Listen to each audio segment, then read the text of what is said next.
right. Hello, everybody. So, my multi-streaming service is not functioning today. And I don't know why, but they are apparently down, which means I have to be live on only one platform today, so I am live on YouTube. Good to see each and every one of you on Scotch and Smoke Rings Thursday. So excited to have you on the program today. Can't wait to dive back into Murdered Soul Suspect, a game that we had so much fun with last week. I can't wait to see where the story takes us. Now, as many of you know, if you were at my live stream yesterday on Wednesday, after consulting my YouTube analytics, I've been having some thoughts about whether or not streaming live is as profitable as just spending that time creating lore videos. But I'm not ending my live streams by any stretch of the imagination. I think one of the things that you as the community can do to make sure that my live streams are as lucrative as my lore videos is to keep with the super chats as you guys have been. You guys have been amazing on super chats. But when the broadcast ends, if you watch the video on demand a little bit later, just throw me one of those super thanks to let me know that you're watching, that you like my content, and you want to keep me streaming live on YouTube. Many thanks to everyone who sent me a super thanks at the end of my Mad Max live stream yesterday. I really appreciate it. So if you enjoy the broadcast today and you're watching the video on demand, go ahead and send me a super thanks to let me know that you like it. Now, bear in mind that it takes a couple hours for YouTube to finish processing the video on demand. And so it takes a couple of hours for the super thanks button to appear on YouTube after the broadcast ends. Just as making sure everybody understands that. Sadly, I can't see who's watching on Facebook today because I'm not live on Facebook. So I really hope that those people on Facebook follow me on Twitter, because I announced on Twitter that my multi-streaming service is having problems today. So hopefully they're joining us all on YouTube today. But good to see everybody on YouTube today. No Name Bingo Bill, Lane Berry, Mike D, Cowboy, Adam M, Craig Euler, The Reverend Coyote, Quinn Tyus, Jamie, Honey Bunny, Alexis, Mike D, JJ, Greg, Alt Grendel, and Padre with the first super chat of the broadcast saying, hey, make sure you do a super thanks after the session. Oh, thank you, Padre. Padre came by and gave me a super thanks for my Mad Max video yesterday. That was very kind. He continues, may take a bit, be patient and persistent, so Ox keeps doing the live chats. Yeah, and I don't want people to freak out. I'm not ending any broadcasting. I will not stop live streaming for now. I'll definitely let you know if that changes in the future, but I don't see it changing anytime soon, and I don't see myself going anywhere just yet, but I got to make the numbers match up. That's my only concern. Thank you very much, Padre. I appreciate it. Adrian Parker with a gold derby says, hey, Ox, hope the day went well. How are you enjoying the game? Thanks for all you do. Cheers to you, good sir. Thank you, Adrian Parker. I'm having a great day today. I made great progress on my lore video for the weekend, and I'm really enjoying the game. The graphics are a little dated, but they've got their own character so that it hardly feels that way. It still feels like it's a cohesive world, and the narrative is a lot of fun, and the gameplay mechanics are a lot of fun. So I'm having a great time with it. Hope you guys are enjoying the broadcast as well. Craig Euler says, hey, Ox, just want to let you know that you are Ace Lips. Ace Lips. Oh, my God. Thank you, Craig. I'm so grateful that you think I'm Ace Lips. So if you guys missed it, on Monday we had a really epic interview with Tim Kaine and the developers and the creators of Fallout 1. That's right, for the 25th anniversary of Fallout 1, I had the opportunity to meet with and talk with the people who created Fallout 1 for about 2 hours. It was myself and Ken. We got to ask questions of Tim Kaine and Leonard Boyarsky about their work on Fallout 1, and it was such a wonderful broadcast. It was fun. All of the questions, they're really entertaining guys, so I encourage you to go watch that replay. But the funny thing is, something that I learned, I didn't know beforehand, Tim Kaine made up the special system, right? But it wasn't always called special, right? He when he pitched it to the team for Fallout 1, he's like, I've got this great new way a great new word to call all of our attribute systems.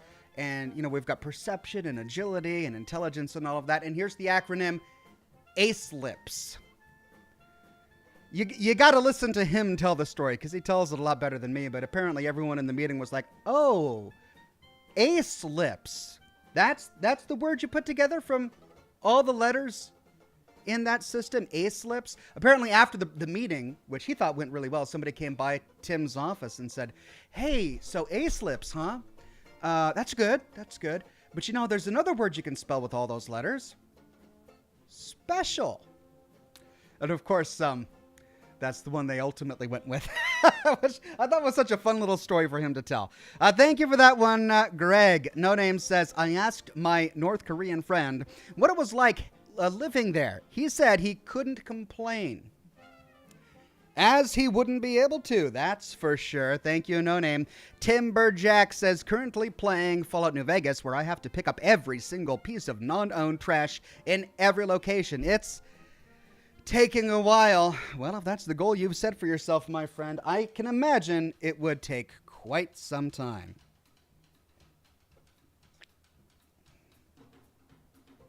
There are a number of mods for Fallout 4, at least, that allow you to scrap everything within your rendered radius with the push of a button. Now, the problem is that apparently there are some items within the zone mesh that are set to be lootable when they shouldn't be. And you never see them when you play the actual game because they're buried underground or in a wall or something. But if you use console commands to loot everything in your area, you can accidentally loot these things that were never meant to be looted, but are still flagged or tagged with a lootable key. And if you do, you end up breaking the world just by looting. So some of those mods, it's a little dangerous walking around with some of those mods. Random Greymane with a very generous super chat says, hey, Ox, longtime viewer and pipe smoker. I prefer a Cherry Cavendish. Keep on playing and making lore videos. Thank you, Random Greymane. I will. No plans to stop anytime soon. Back when I smoked tobacco pipes, I enjoyed a good English blend of pipe tobacco. I've never tried a Cherry Cavendish. It might be something I should check out.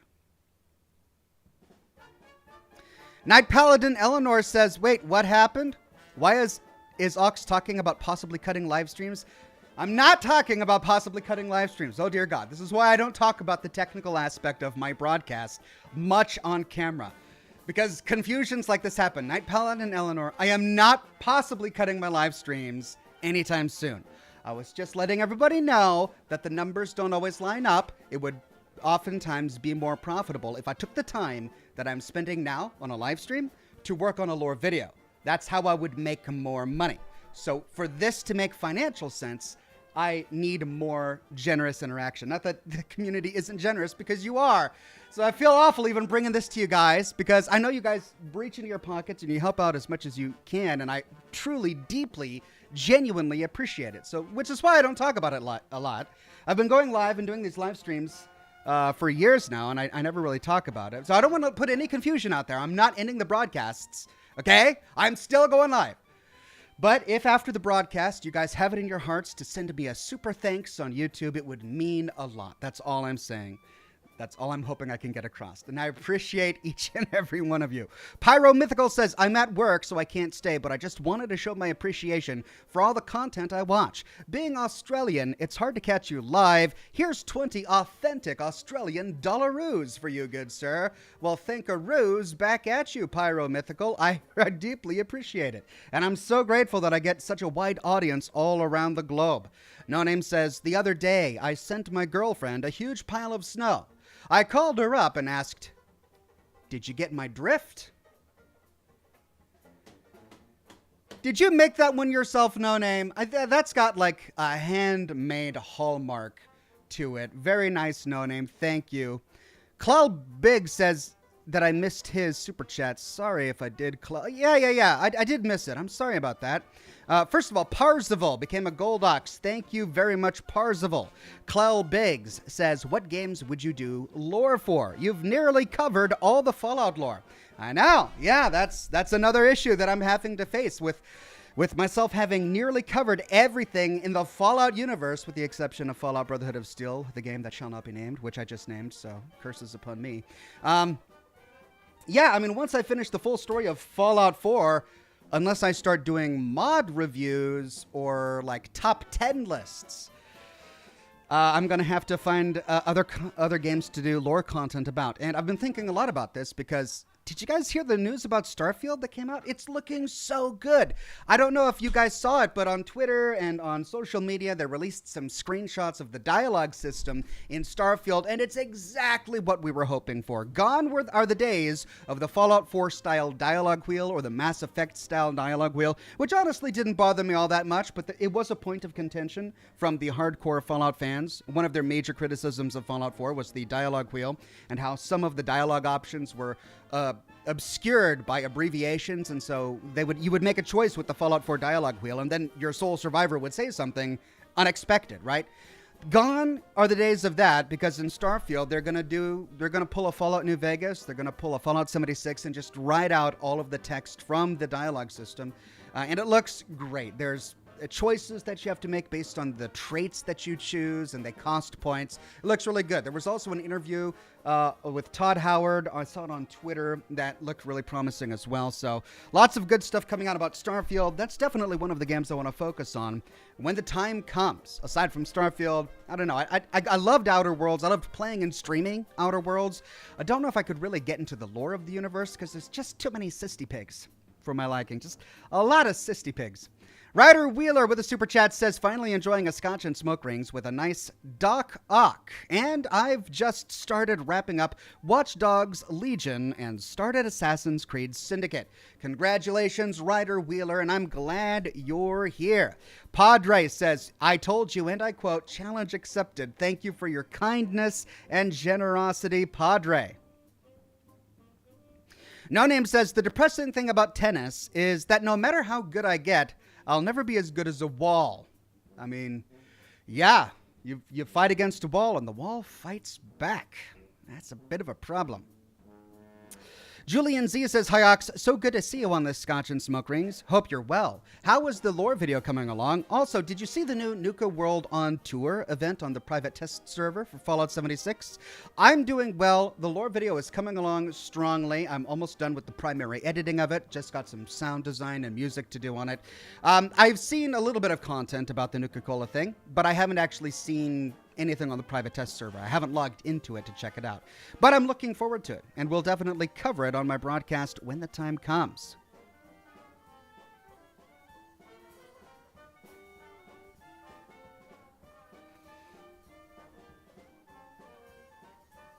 The Easy Life says, hey Ox and all in chat, hope you're doing well. Had a great week. Wife and I celebrated 2 years married, and a few friends and I decided to start a podcast next year. Got a lot to look forward to. That's exciting, The Easy Life. Congratulations on 2 years married, and of course the child. And starting a podcast, that's huge and nerve-wracking and potentially really exciting, and I hope you guys have a blast. Nikki Jillian says, showing my new baby your streams. My fam loves you. Thank you, Nikki, and hello to new baby Nikki. Nikki's little baby. Good to have you all on the program today. Marine98 says, I sent you a super thanks yesterday for Mad Max, but it's not showing up. Making sure you could see it. Marine98, thank you. I appreciate it. I don't know why it wouldn't show up. I do know that the button wasn't available on my broadcast for a couple of hours after I stopped being live. I think that's just the way the technology works, so I'm not sure if that has something to do with it, but a bunch of super thanks are showing on the video, and I'm sure I'll see yours when it comes up. I appreciate it nonetheless, Marine98. Thank you. Courtney Zayas is in the chat. She says, sorry I haven't been here for a while. Missed all of you great people. No worries, Courtney. We missed you too, and glad you're back here to say hello to us today on Scotch and Smoke Rings. Padre again saying, challenge accepted. Thank you, Padre. Jocelyn Ryan says, so Ox is going to cut back on live streams to make time to create the Oxhorn body pillow. Some will have special ace lips cutie marks. Got to collect them all. Wow, there is so much wrong with that sentence. Just no, and absolutely no. But thank you for your enthusiasm, Jocelyn Ryan. Julian Zia says, also, Ox, I decided to build my own PC for gaming. I was looking at parts and prices. Do you think i5 Intel 10-core and RTX 3070 Ti is suitable for gaming? Absolutely. I mean, I would definitely do a PC part picker configuration just to make sure that none of your hardware conflicts with anything. But i5 is perfectly suitable for most gaming. In fact, nearly all gaming. And RTX 3070 Ti is an excellent graphics card. If you can get your hands on one, definitely. That's better than what I'm rocking right now. So that graphics card would be better than the ones that I'm using right now. Ian Chamberlain says, I love the streams. I fall behind on the long games sometimes, but that's what I love. Scotch and Smoke Rings, most games are easy to keep up with. What's the best way to watch that interview you did this week? Well, I tweeted out a link to the replay on Twitch. So it was Ken from the Chad podcast guys who do a lot of the charity stuff. He coordinates a lot of the Fallout 4 Hope charity stuff, and so he's the one who put it together. And I believe that podcast, that interview, is still live on his Twitch channel, so you could check it out there. He did send me footage from it, so I might piece together my own version of it and put it on my channel at some point.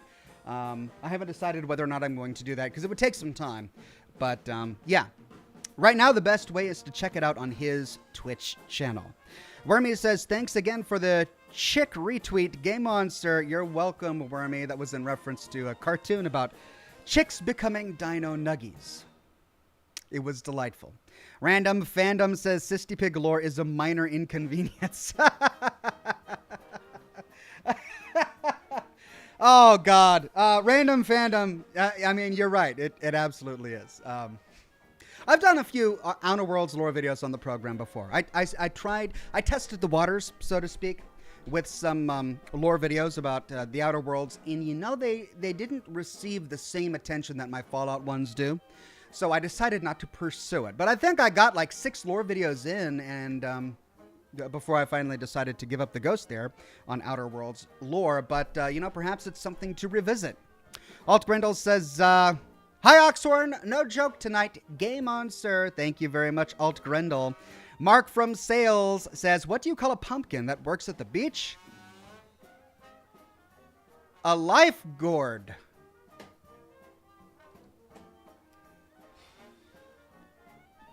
And that does it. That's the dad joke that calls me to drink. Hey, it's time for some scotch, everybody. This is a 14-year-old Glenfiddich. Pretty good. A little bit of rum and Coke to wash the taste of that dad joke out of my mouth. Delightful.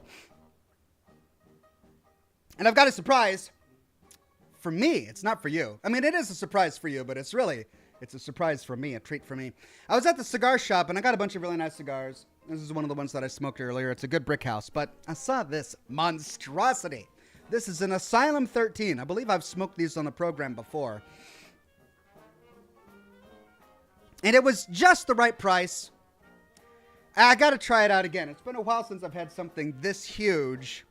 So we're gonna see. I can't even cut it. Look at that. It's too big. How do you cut this thing? You have to use scissors or something. Hold on. How do I cut this?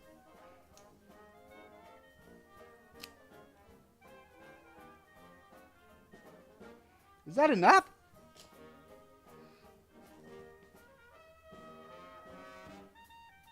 I'm gonna have to score it.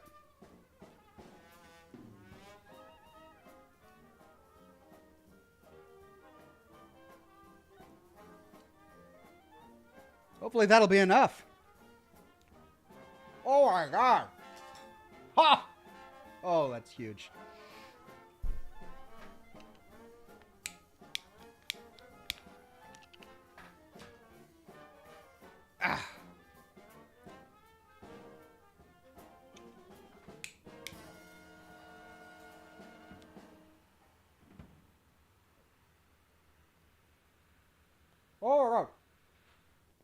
work. Oh. Oh.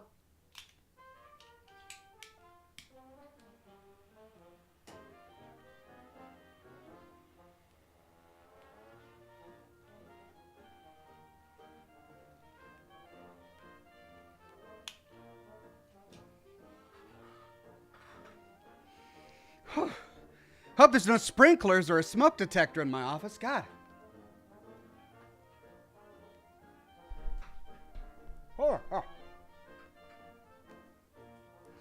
Vince M says, good evening, Ox. Hope you're doing well. Here's my dad joke for the evening. I tried to sue the airline for misplacing my luggage. I lost my case. Cheers. Thank you, Vince. Oh, that's great.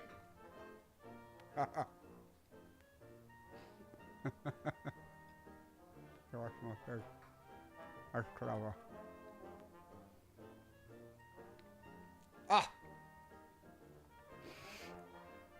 Trey McGregor says, hello, Oxhorn. Hey there, Trey McGregor. Good to have you on the program. Hat on the Cat says, I think Homefront the Revolution would be a good game for your stream. Let's check it out. Homefront the Revolution. Oh. Homefront.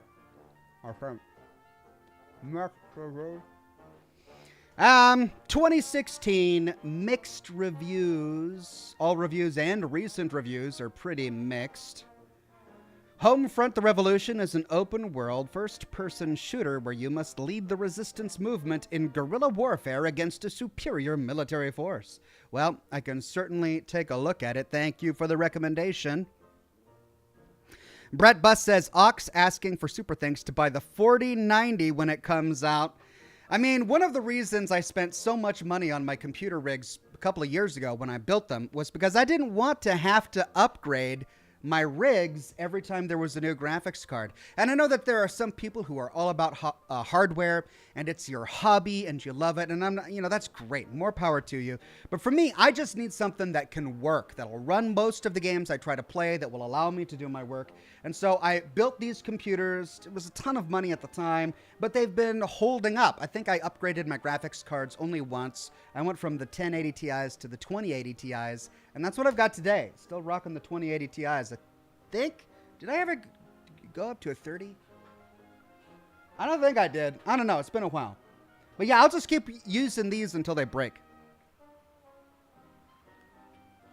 Alt Grindle says, hi, Chowder. Oh, there he is. He's snuggled up there in my little fur with the donut. And there's totally nothing else there in that pile. Just Chowder and the donut and the fur and my flag. And nothing else there at all. So I hope he's having a nice nap.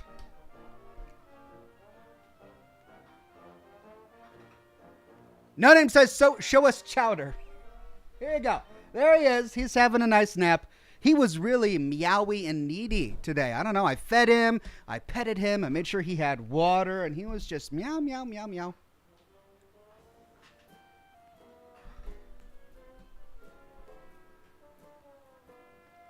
Rachel says, with a super chat, can I request or honestly beg for a lore-heavy, low-combat, or detective game in the lineup after whichever game finishes next? Was Sherlock Holmes not enough, Rachel? I mean, I realized that was several months ago now. Listen, you know what? The game we're playing tonight is kind of that. It's lore-heavy, it's pretty low combat, and it is a detective game. So, I mean, try to get your fix with Murdered Soul Suspect, and if that doesn't do it for you, give me a recommendation on Twitter or something with something you'd like to see, Rachel. Lucky Babcack says, hello, Oxhorn. I can't stay, but I will watch the video on demand tomorrow morning. I'm very excited for the game, and I can't wait to see how it goes. And shout out to the mods. Have a good evening. Thank you, Lucky Babcack. Major shout out to all of the mods. You guys are tireless. You come to every broadcast. You moderate the heck out of this chat. You make it a safe place for everybody. We love you. I love you. So glad you guys are helping out today. Timberjack says, this feels awkward. Carol Ann says, the girth. I don't get it. What's awkward about this? I smoke a cigar every broadcast. Why is this suddenly different?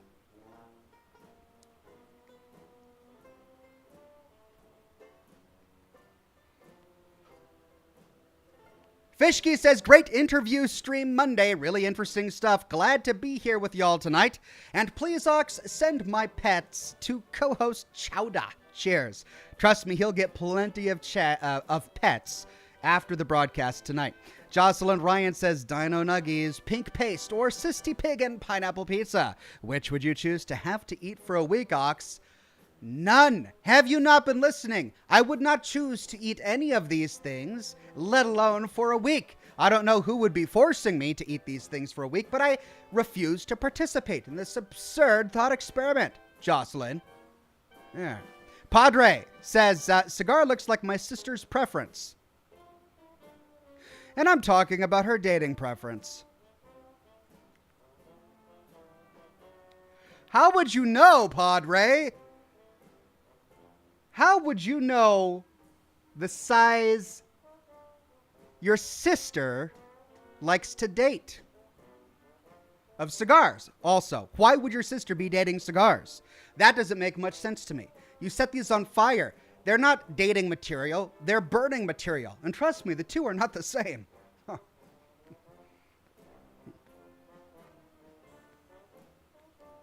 Just saying, Padre. Raker says, made it to 2 years. Time to go mad with power. Congratulations on your gold derby, Ranker. Also, he continues, gotta make my suggestion for frog fractions. Frog fractions. It's only like 90 minutes or so. Maybe next charity stream? That's actually a great idea. Maybe next charity stream. Adam M says, how about a smoke ship to break that bad boy in, lol? I mean, yeah, I suppose I could do one smoke ship, but you guys got to give me some guidance here. I don't want to invent a smoke ship all on my own. Oh. Fishke says, got a big enough cigar there, Ox? I feel like Julian from Trailer Park Boys talk right now. See, I haven't watched the Trailer Park Boys, so I don't know that reference. Do they smoke cigars in the Trailer Park Boys? Hold on, this thing isn't burning evenly.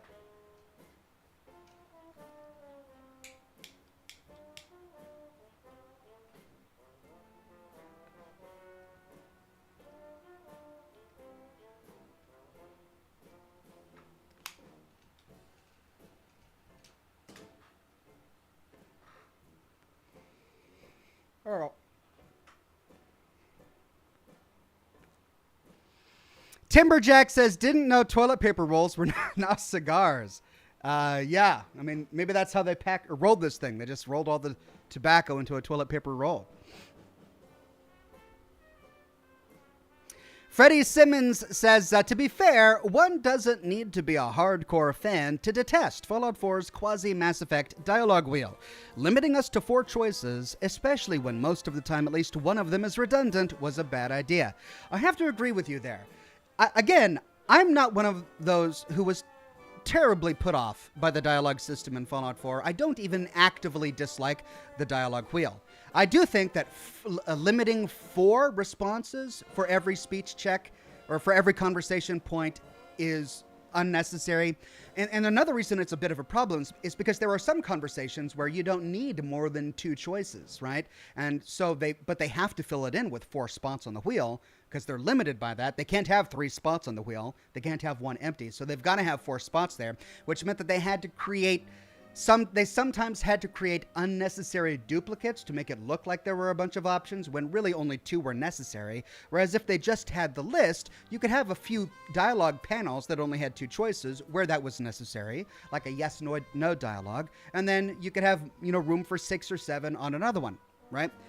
So it was a bit limiting, and I'm glad they're moving away from it.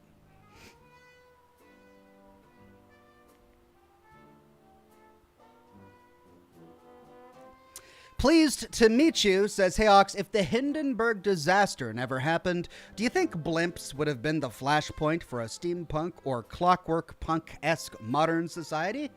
Your thoughts? I think helium was, hydrogen as well. The gases involved in inflating and putting aloft giant ships are problematic, right? I mean, they would need to find a completely safe, non-flammable gas that was cheap. I mean, helium isn't even cheap. Here, helium is rare. I believe I watched a video recently talking about the world's helium stockpiles and how they are depleting. Like in 50 years, it will be depleted unless we find another helium stockpile somewhere. So, like, helium is really rare and expensive. Hydrogen is flammable. I just don't know if that kind of technology would work on this planet unless we had another kind of gas that was easy to create, was safe and not flammable, and super buoyant. I just don't know if it would work. No Name says, you know what they say, it's all relative in West Virginia. Is that what they say in West Virginia? I heard they say that in Alabama. I don't know from experience. But do they also say that in West Virginia? My apologies to anyone watching from Alabama or West Virginia for those horrible stereotypes. They're horrible. No place in reality. Padre says, dude, I'm that thorough. Dude, Padre, your sister? That's very thorough, man. I mean, you're really looking out for her best interest. Changing topics, rum. Oh, thank you for that one, Padre. Game Guy 526 says, I think that cigar should last you a few streams. It'll definitely last me today's stream.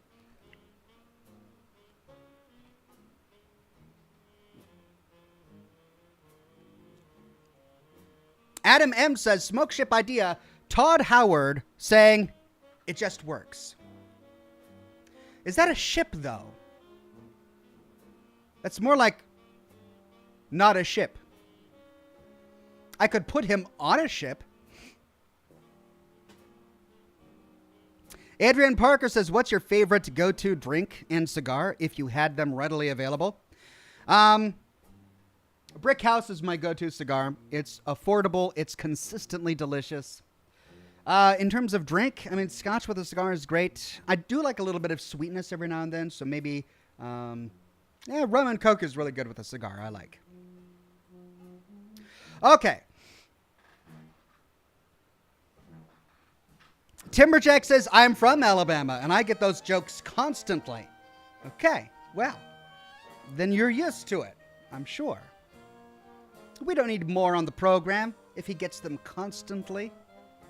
All right, Adam, there we go. I'm gonna, how about, since we're talking about airships and helium and hydrogen and all that, I'll do an airship, and Todd Howard is at the prow of the airship pulling a Leonardo DiCaprio from Titanic, but instead of saying, I'm king of the world, he's saying, it just works! How about that? All right.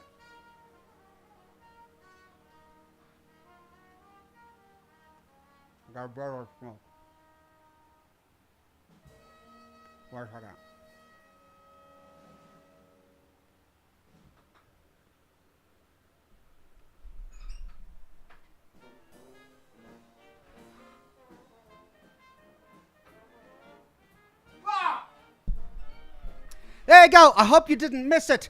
But for the briefest of moments before your very eyes, painted in nothing more than smoke, was a giant blimp with, who are we talking about? Todd Howard at the prow of the blimp, like, because it had a little carriage at the bottom, so it's not like at the end of the inflated thing, but you know, the carriage at the bottom, he's at the front of that, going like this, going, it just works.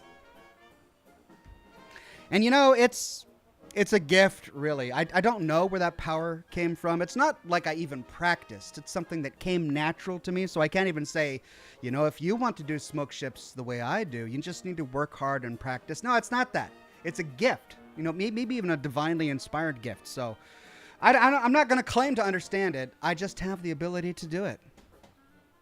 So at least you guys can enjoy it. Timberjack, I read that one, Timberjack. Thank you so much. No bourbon, says where's the bourbon love? Bourbon is good. I like a good bourbon. But I prefer Scotch. I mean, the only difference is that Scotch is made in Scotland, and, you know, it does have different aging recipes. Scotch is more peaty. It's a peatier, it's stronger. But a good Kentucky bourbon is quite fine.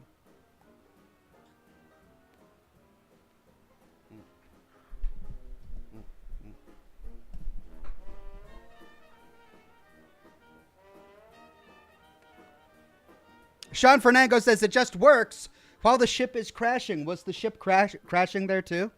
See, I forgot what that would have been a great touch. In fact, I probably did that. The ship was crashing. It just works. Yeah, it all comes together in the end.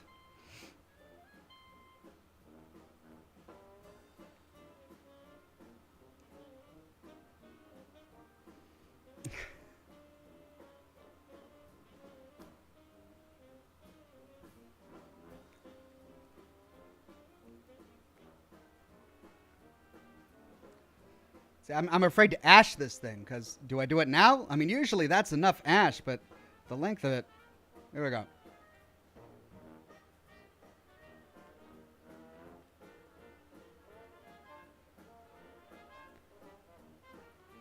Julian Z says, ooh, Ox, I'm excited for your potential Starfield lore series. I'm a little sad there won't be any more 76 lore vids, but I understand why. Excited for change. Thank you, Julian Z. And I'm not saying no to 76 lore vids forever. I mean, maybe there will be a time where the retro, novelty of it may make people interested in it. But I've got so many other things to focus on right now. Rachel says, my favorite part of the interview this week was you pulling out your props. I got to show my props to the makers of Fallout 1. It was a lot of fun. And I got something answered, too. I wanted to know. What was their original thought for the Pip-Boy? And I got my answer. Their original thought was for it to be tablet-shaped. That's great. I didn't know that.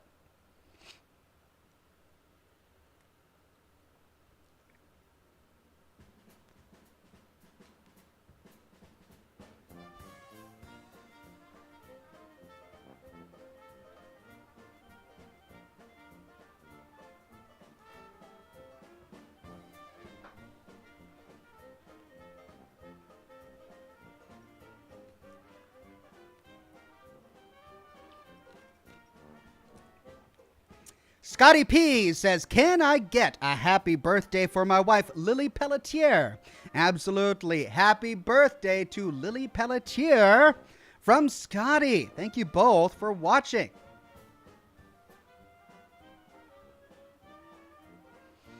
They also had no idea where the Cat's Paw magazine image came from, and I was happy to tell them where it came from. They had no idea that it was just straight up lifted from the box art of an old 1950s rubber women's shoe. It's the same box art. Oh my God.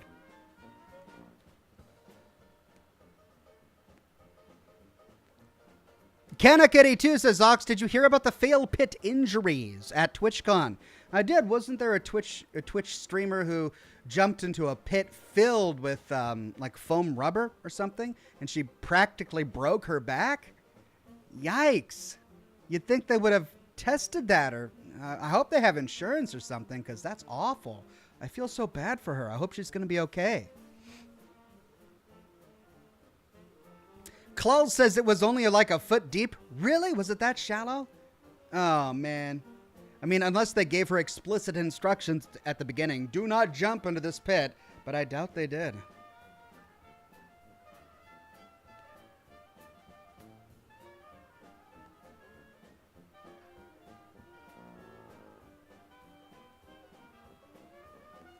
Jamie Honey Bunny says, I enjoyed the lore and the game of Horizon Zero Dawn. Just a thought, I loved your gameplay. Thank you, Jamie Honey Bunny.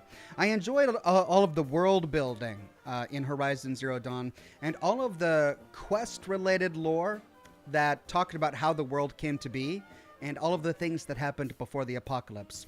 Many of the tribal quests, like the current tribal quests, were not the best. A lot of them, some of them were redundant and, a little cringy, but a lot of the old lore was good. Rachel says, I missed some of it. Did you ask them about Jet being pre-war or truly created by Myron? I didn't, because that happened in Fallout 2, and we were strictly talking about Fallout 1. Because Tim Kaine and Leonard Boyarsky, I think they had some input into the beginning stages of Fallout 2, but they had left to work on another project, and other developers at Interplay took over the development of Fallout 2.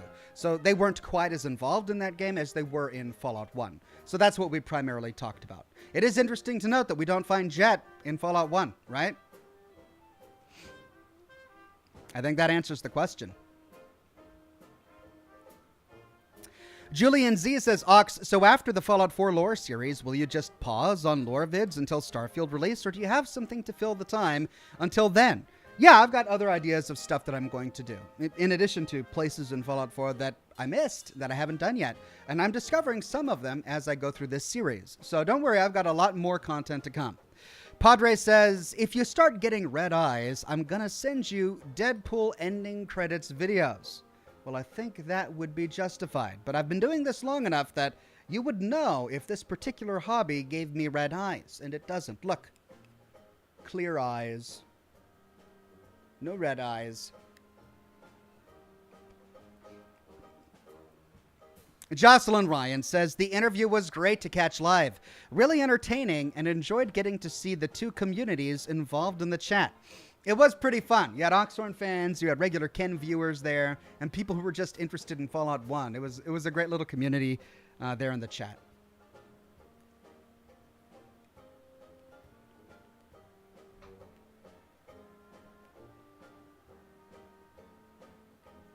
Ghost Forever says, when are you playing the game? It's been 40 minutes.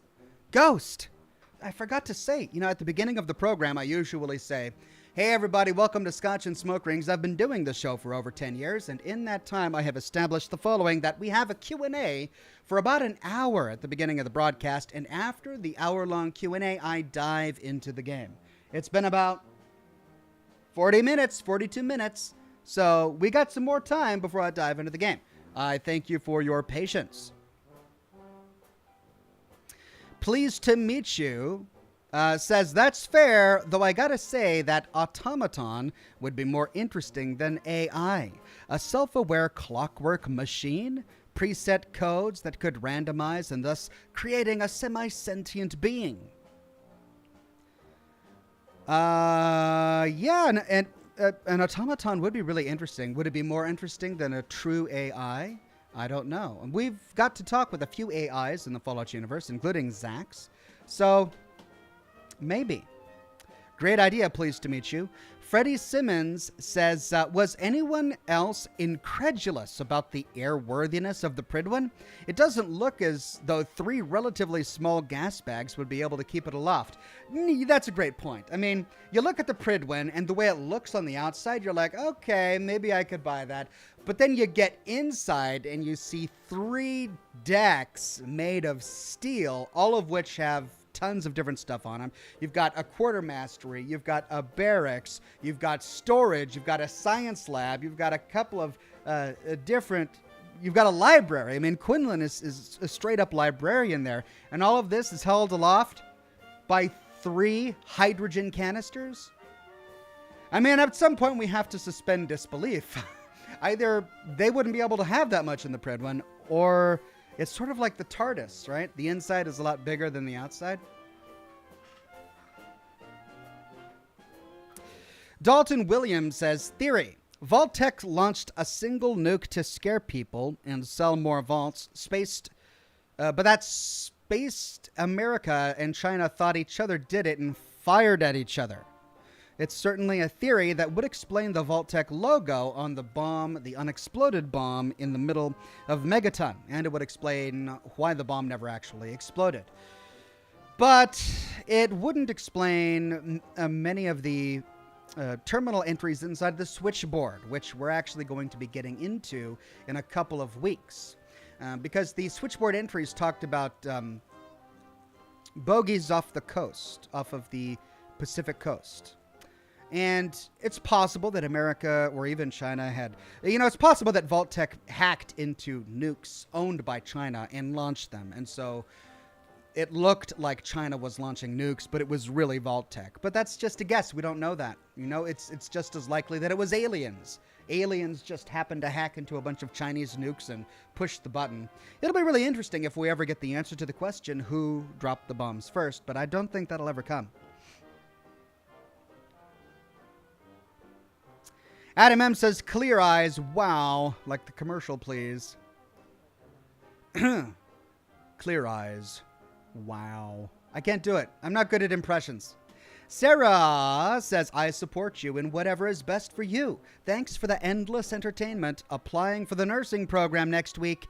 Keep your fingers crossed for me. Thank you, Sarah. Good luck on your application. I hope it works out for you. Definitely come back to let us know how it goes.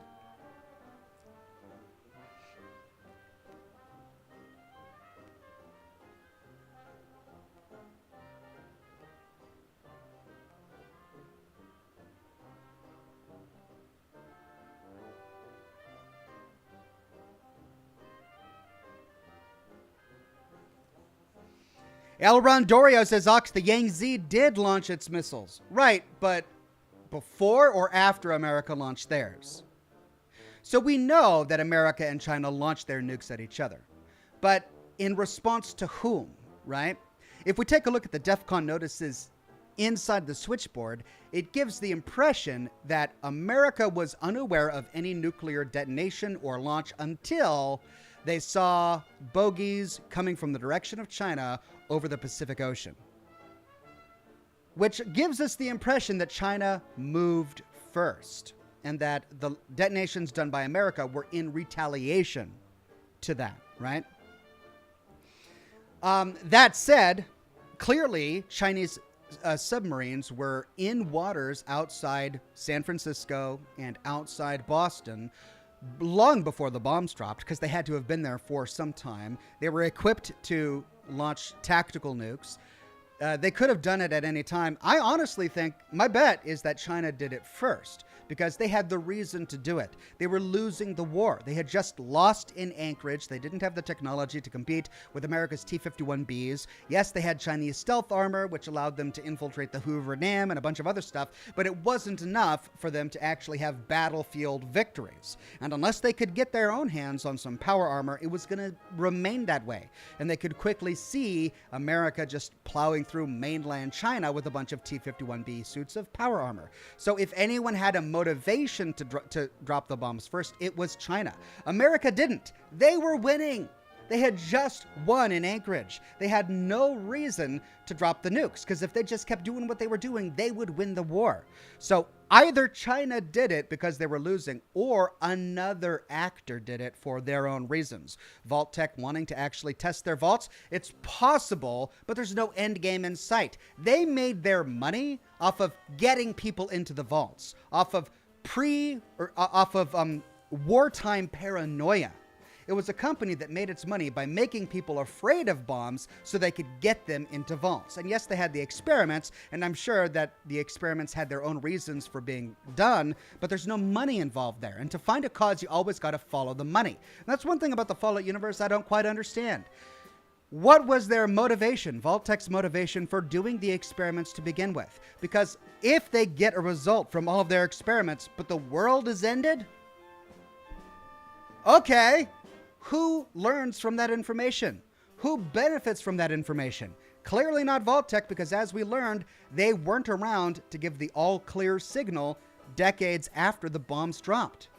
So either they did drop the bombs, but they didn't think it was going to be as bad as it ended up being, or somebody else did, because clearly Vault-Tec was caught unprepared, because they don't exist in the universe after the bombs drop. A lot to think about.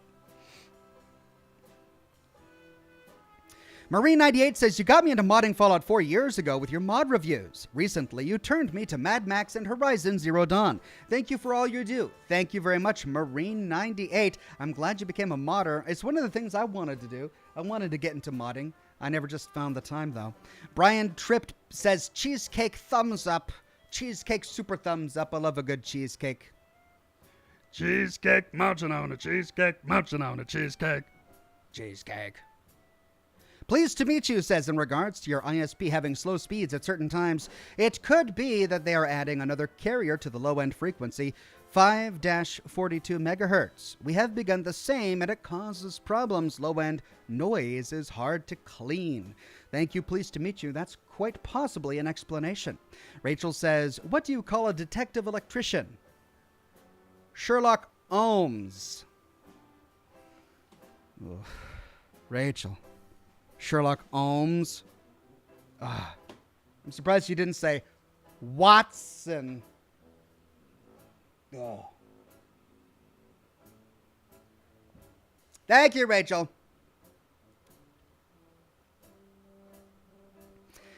Julian Z says, Ox, I found the A-Slips fact so fascinating, like how different everything would have been. Then I crack myself up thinking of the Fallout 4 Vault-Tec vids that go, do you know what makes you A-Slips? It's a great little piece. A-Slips, what could have been?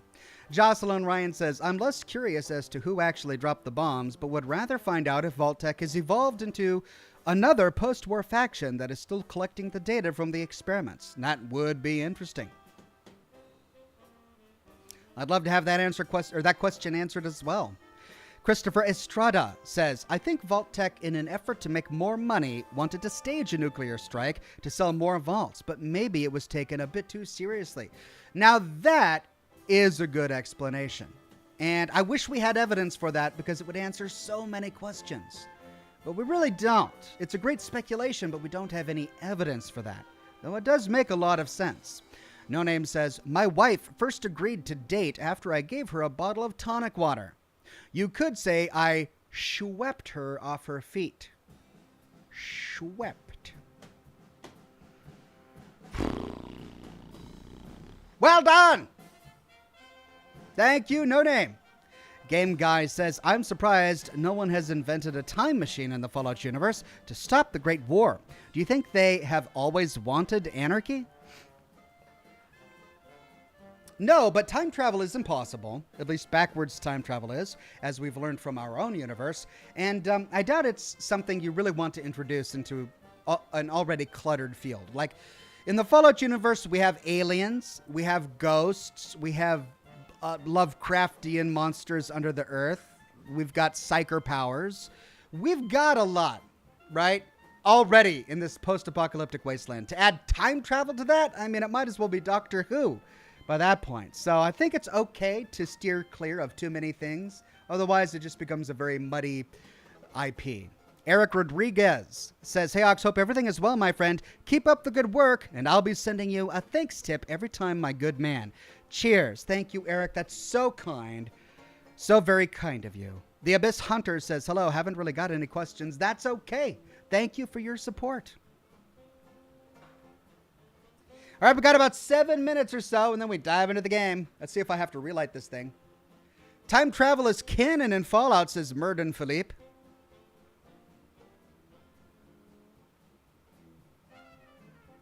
Racking my brain trying to think.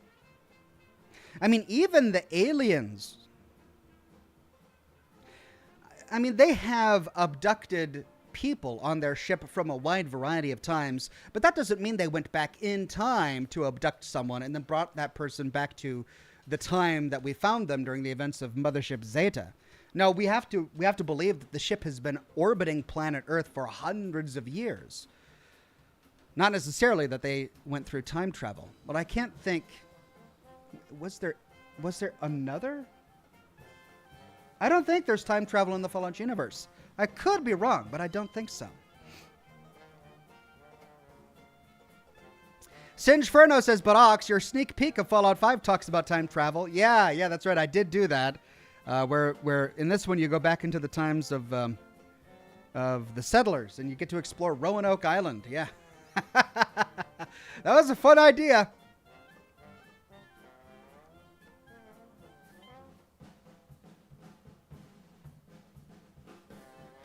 Vince M says, per Shoddycast, they experimented on the VD to see what would happen because Vault-Tec planned to release most VD into the wasteland and control the populace. VD? What do you mean by VD? FEV? Venereal disease? Vault dwellers. VD, vault dwellers. Gotcha. No, that makes sense, right? But to do what?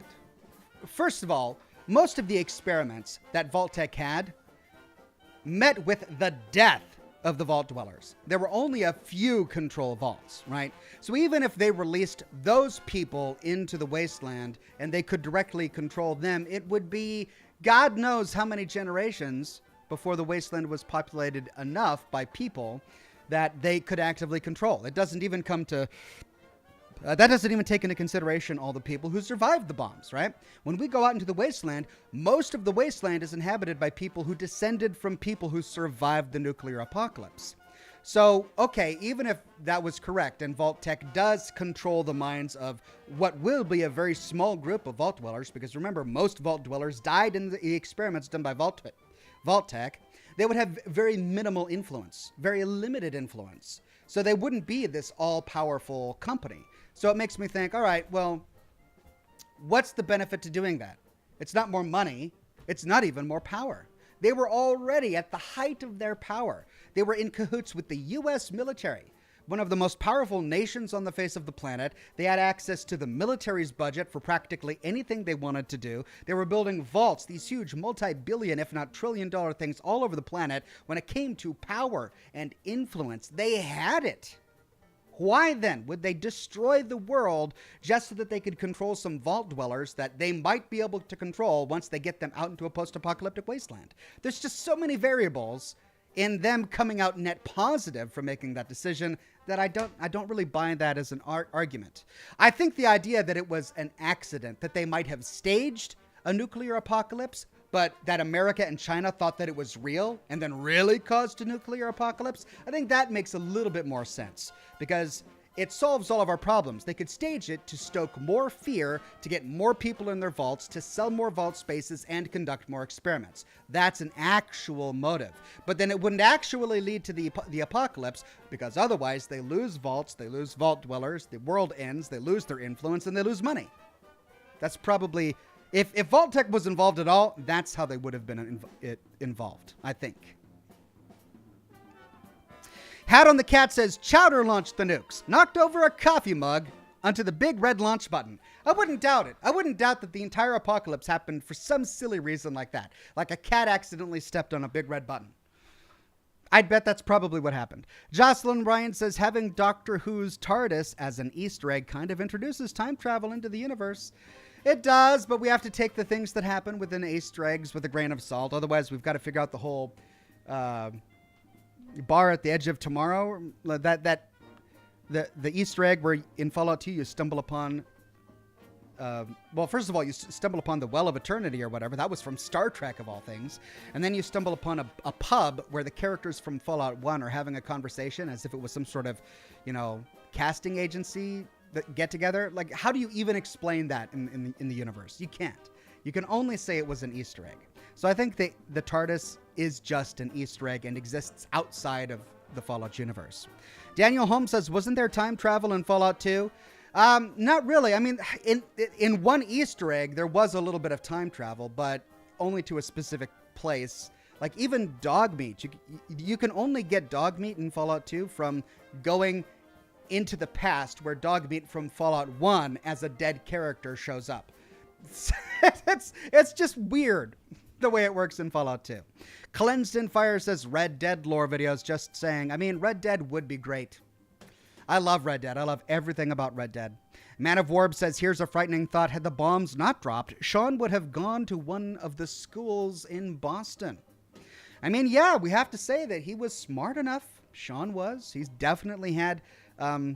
his mother and his father were so unique and so exceptional that they can change the fate of the Commonwealth 200 years after the bombs dropped. So if they were that exceptional, imagine how exceptional Sean would have been had he had his own way in the world. But instead, well, spoilers. Rachel says, do you have any Mothership Zeta props? I've got an alien blaster, but that's about it. I think I've shown it off on the program before. Toxic Sean says, "Hey Ox, I got 2.5 hours left of work, then I can go into weekend mode. I hope you're well and looking forward to starting the stream then. Be well, mate." Thank you very much, Toxic Sean. Good luck on your 2.5 hours left of work, and I hope you have a wonderful weekend. Darkness Knight, a member for 9 months, and a Bronze Ox says, "Hello everyone and have a nice stream." Thank you, Darkness Knight. All right, it's time.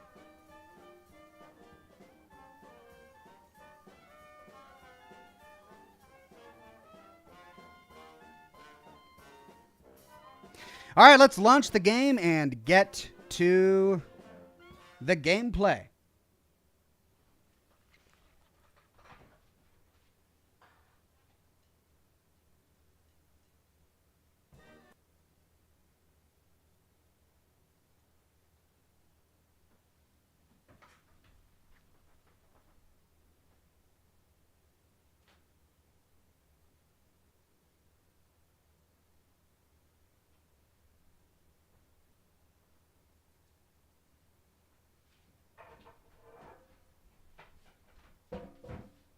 Shatter. You wanna go outside? Shatter.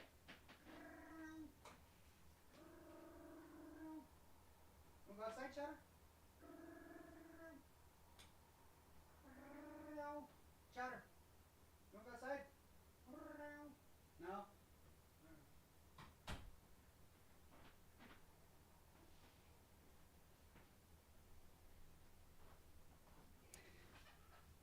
I guess he just wants to nap more. He's just sitting there looking at me with sleepy eyes.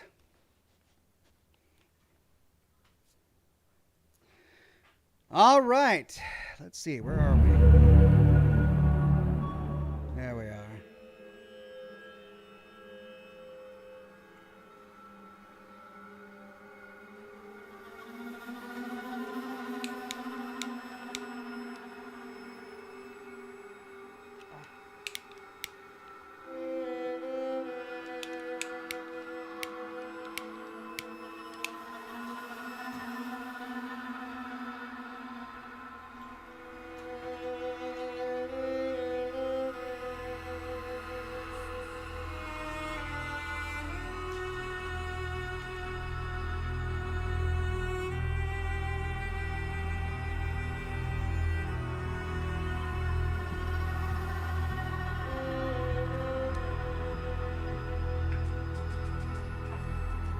Complicated.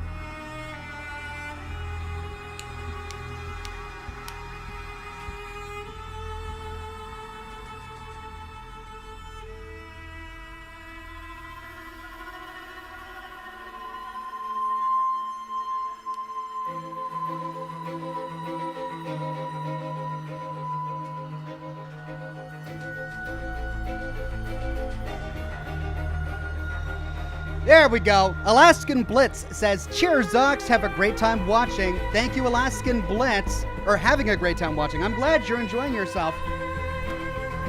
Adam M. gifted 5 memberships to the Oxhorn community. Congratulations to Laura Estad, Murden Philippe, Snowman 3, Royal Guards, and TJ. Thank you all, and thank you, Adam.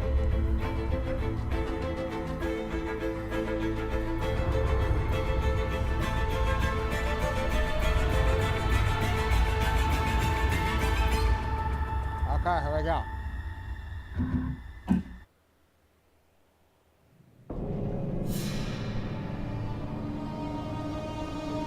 Track down the witness.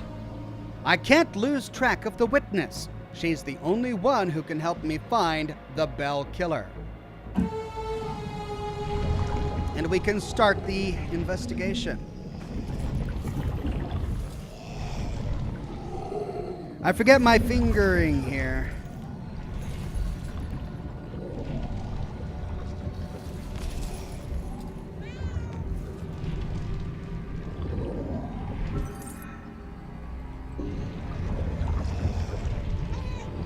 How do I check around me for, is it X? F. Okay, before we chase after her, let's look around a little bit. We've got a window out there.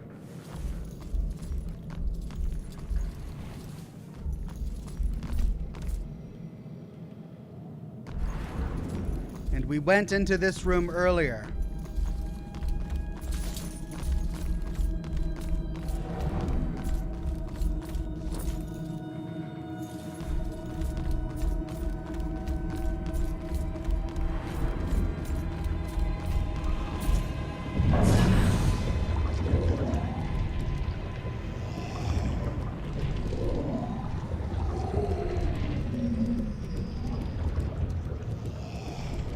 All right, let's get out of here. We can't go out that window.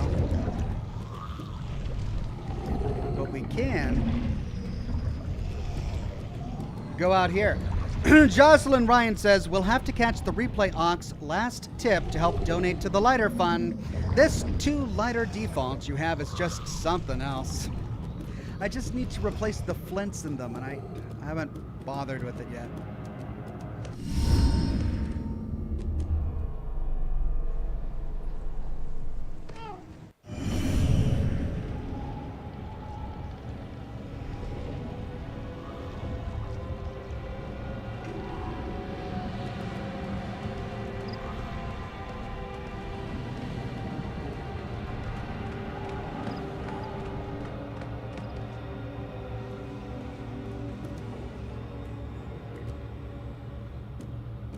I don't know, Angie.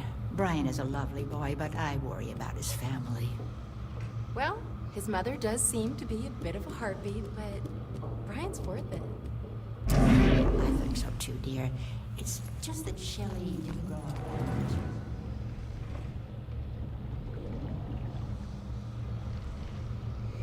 Okay, where would she have gone? I think we explored everything here.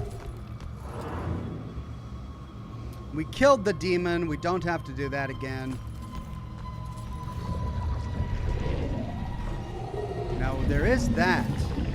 Oh, we never went upstairs.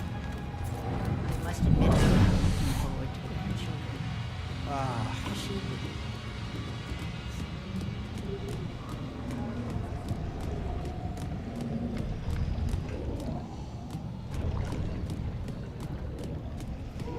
Okay, we need to walk upstairs, but we can't get through that door. What's the hurry? We can't get through that door. We could try to get up there.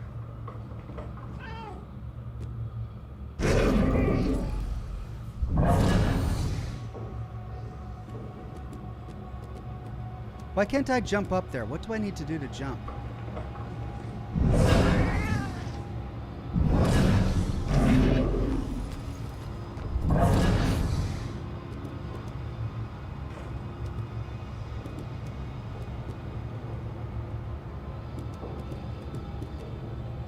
You'd think it would do it automatically, because I could jump up there, see? There's a hole up there.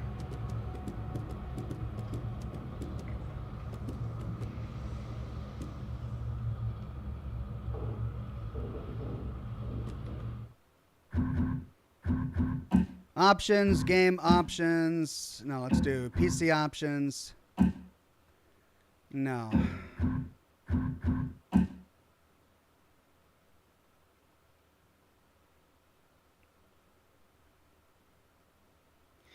R.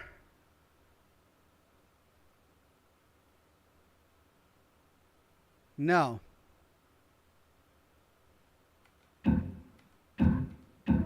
I want to jump up on this couch. Okay, maybe I just can't do it despite there being things there that say I can. Yeah, see? I can jump up just by walking forward.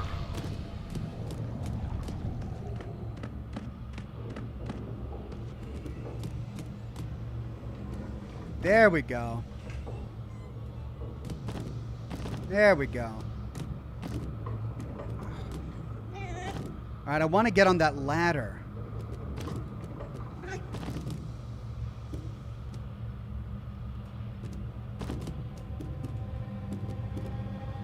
right, this part of the control is really confusing.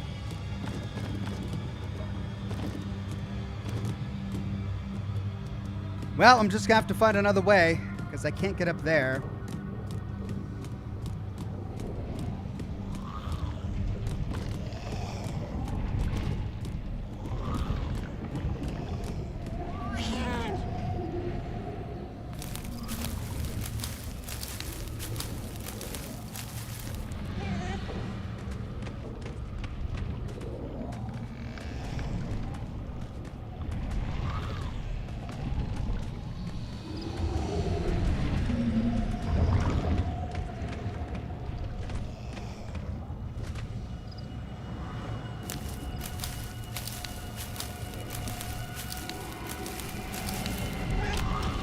Oh, man.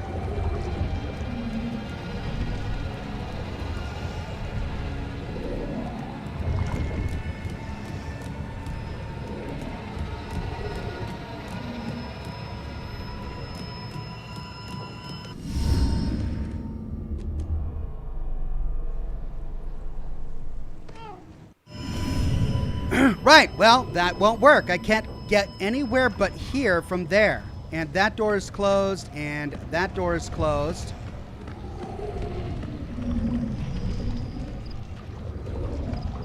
I mean, I can walk through there, but I have to use the cat to get up those stairs.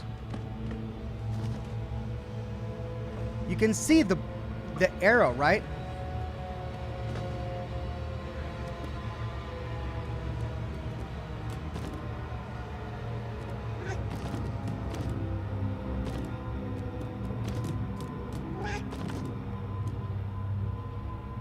You see how it starts going into that vent?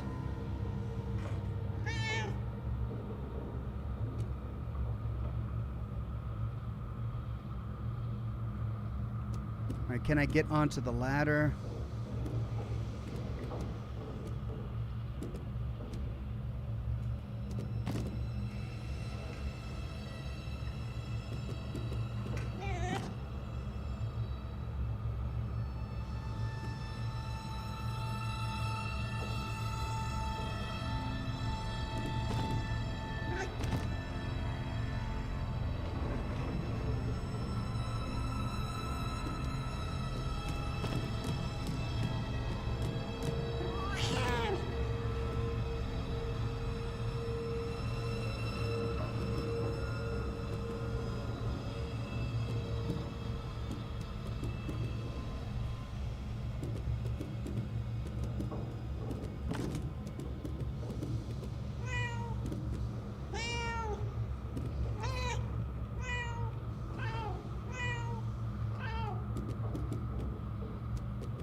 He's a great guy, but she's right about his mother.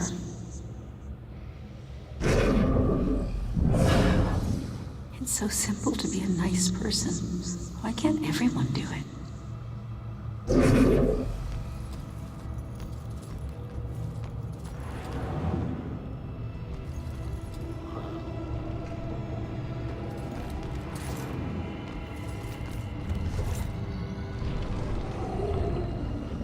I mean, that's the answer. I need to go up those stairs, but I can't go up the stairs without the cat because of that. No Name says, I bet one of those women is asking, hey, Susan, what's wrong with the cat tonight? Yeah, probably.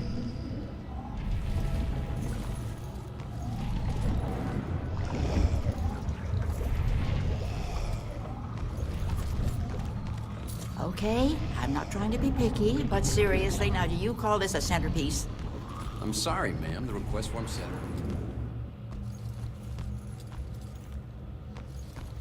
Those evidence okay? Oh, yes, sir. Just regular maintenance. These things are big enough for small animals to go hiking.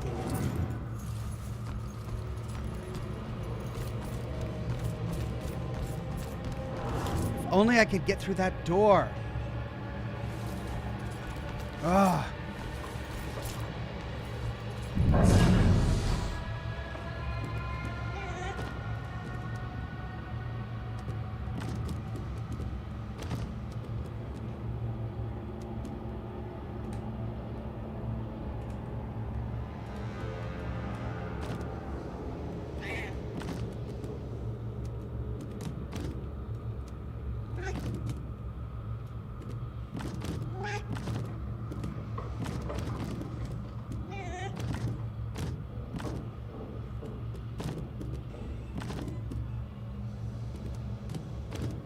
Can you go up the stairs where the cat says "kunk"? Yes, I can, but in order to do that, I need to get into that ventilation shaft up there. Oh, maybe I need to... I got an idea. Quarterback. Well, congratulations on the Who's wedding. on the varsity? And the football. Trying to find somebody that I could influence. Not even listening.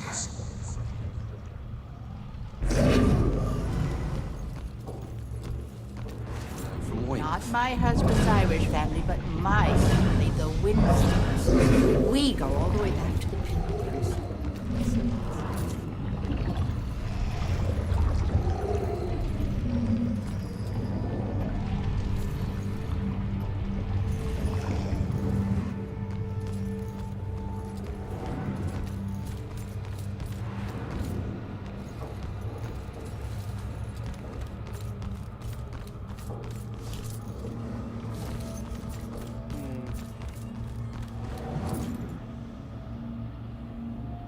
Hey.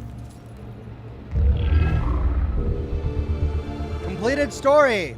The Bell Tower Banshee collected a series of mysterious vestige artifacts. Let's recall the flashback. Well, it was somewhere around noon on a Sunday when I got a call from the pastor.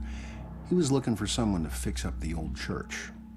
It had been sitting up on that hill, abandoned for over 40 years after getting hit by lightning back in '98. It suffered a bunch of fire damage. So, of course, I agreed to help. I knew something was wrong the second I stepped inside, as an inexplicable chill came over me. Anyway, I shook it off and I set to work. As I started tearing up the damaged floorboards, they were all bad. Well, I uncovered an old rat's nest. It seemed like any of the others I'd seen over my 22 years in the construction business, until I saw the scraps of human hair and bones that the rats had used to make it. Well, suddenly I heard the floorboards on the second floor creaking above me, and the sounds of a young girl weeping. Well, I was worried that the damaged section of the ceiling was going to give way under her weight, so I yelled, "Hey, stop, come down immediately."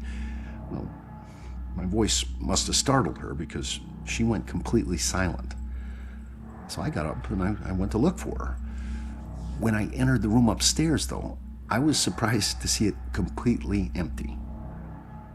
It only took me, a minute to make my way up there, and I would have heard her run off if she did. But that's when I heard the weeping again. Only this time it was coming from the bell tower.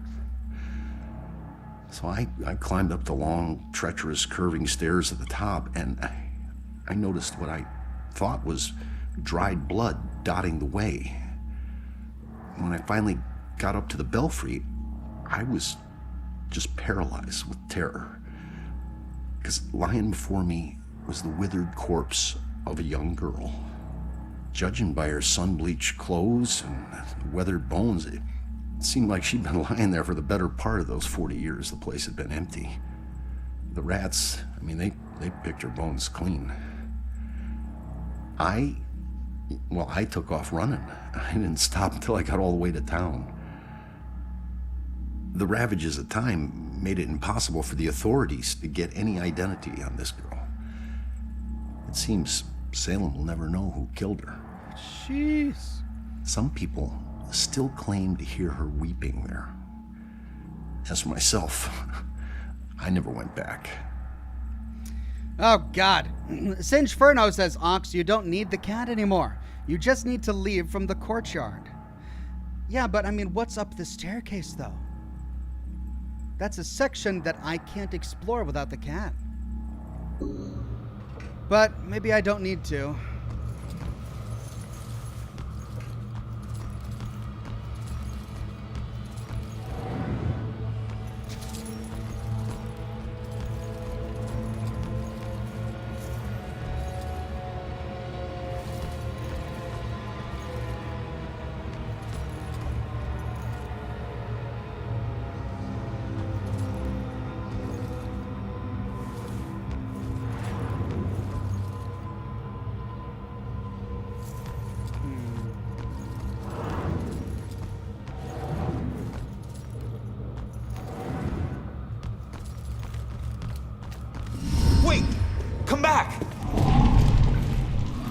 Leaving so soon, dear? Yeah, sorry. I'll be back. Don't wait up, Father. Be careful out there, my child.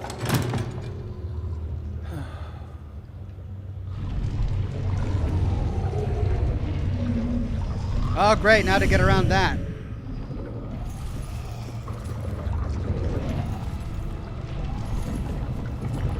Ghost can use poltergeists to manipulate people. Oh.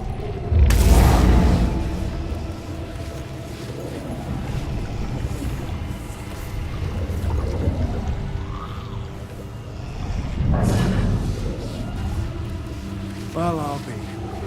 What's gotten into you?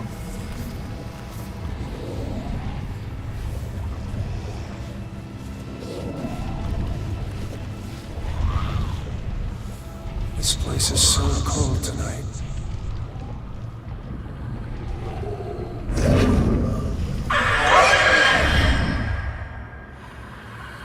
Uh-oh. Whatever Tube says, what do you call a bunch of meat made out of dogs? Dog meat. Aha. Bada-bum. That's all I got. I'm late to the show. Been working. God bless. Play on, sir. Thank you. Whatever, Tube. Distract. Some objects can be activated to distract demons. This draws the demon's attention and allows you to sneak past them unnoticed. Using the ravens to distract the demons is often useful. Oh dear. Hide. Hiding from demons can help you get closer to distract objects. She's planning, thinking. It's getting deep. Distract the demon. She's out there for these murders. At least we're safe. Execute the demon. You must approach the demon from behind. If you want to execute it, holding R will attempt an execution.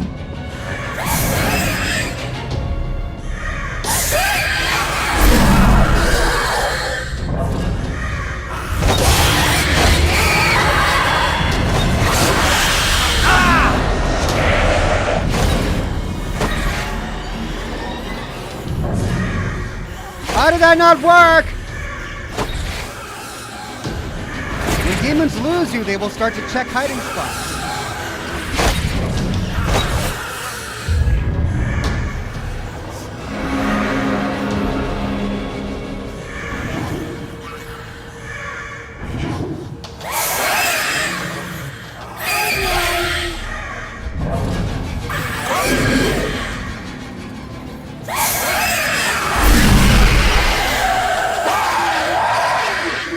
Doggone it! I pressed it! Just not fast enough.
Okay, I did it. It took a while.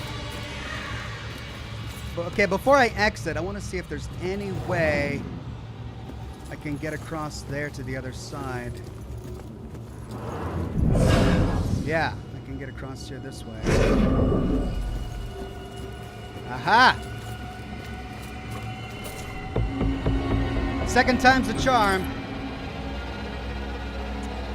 I asked him to ask me again. I was lucky he hadn't left me after I never answered his first proposal. Really? She never answered his first proposal? He says, "Will you marry me?" And she's like, "Really?" He must really love me. He smirked and got down on one knee, kneeling right in a dirty puddle on the street. He didn't care, because he knew what this meant. I'd already made up my mind, finally. He grabbed my hand and said, "Will you?" And I just said, "Yes!" Didn't even let him get to the part about marry me. We just knew. And we laughed. Ha ha ha ha ha ha. Marriage. That was a very good sign. Oh my God, it's like the people who wrote this have never been in a relationship. They've never asked anyone to marry them.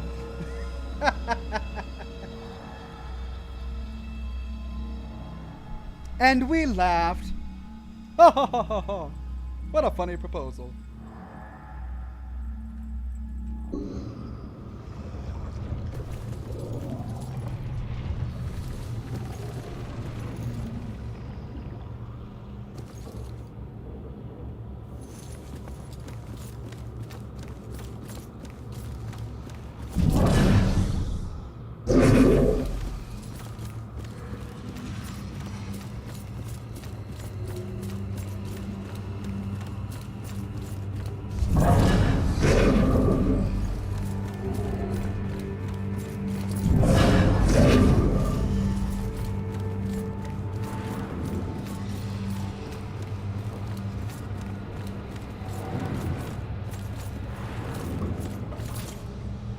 Okay, I think I got everything.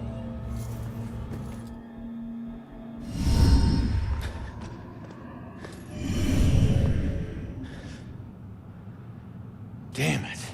Now what? Well, we had to fight demons on our way out. Jesus. Sorry for possessing you, Cat. So, where'd she go, huh?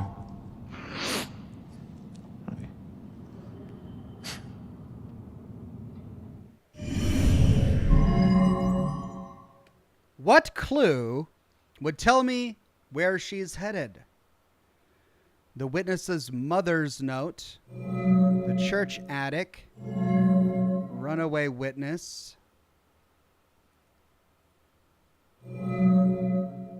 powerful scream, killer's identity, witness's mother missing, killer's motive. The witness's mother has been missing for a few days and she has no idea where to find her mom. The bell killer was probably looking for the witness's mother. Why would she be a target? Her mother's note implied the witness should get her bell killer casebook from the station. Leave now, find my book at the station, and don't look back. We are not safe anymore. I'll try to find you before I blah, blah, blah. This is it. She went to the station.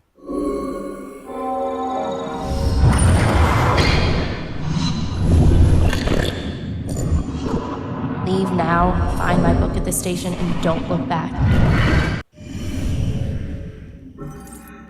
The witness is headed to the police station to track down her mother's book.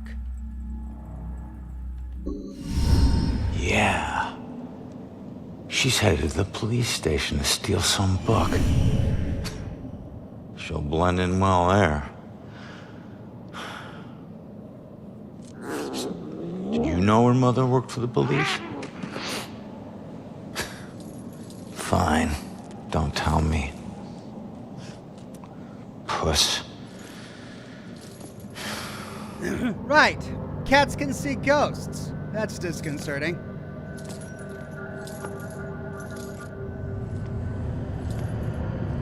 Time to head back to the station.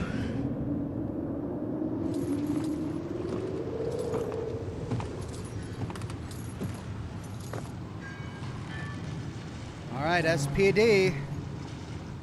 Salem Police Department.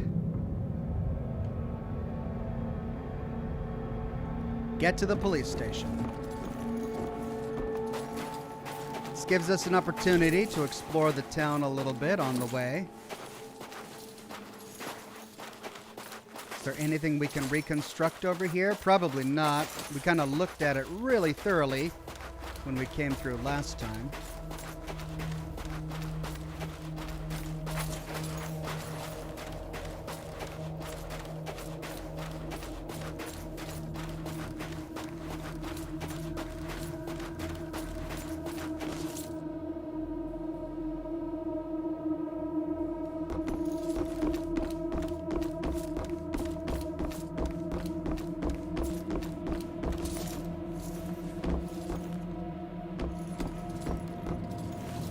Yeah, we've been through all that.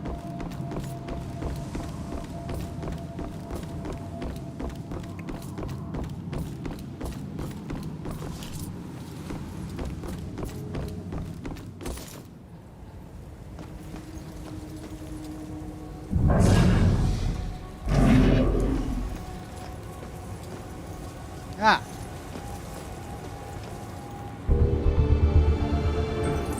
G. Soderbergh family photo.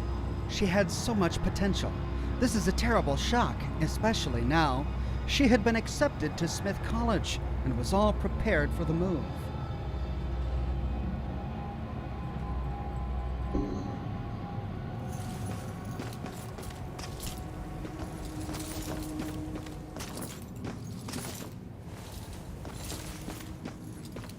What? Ah!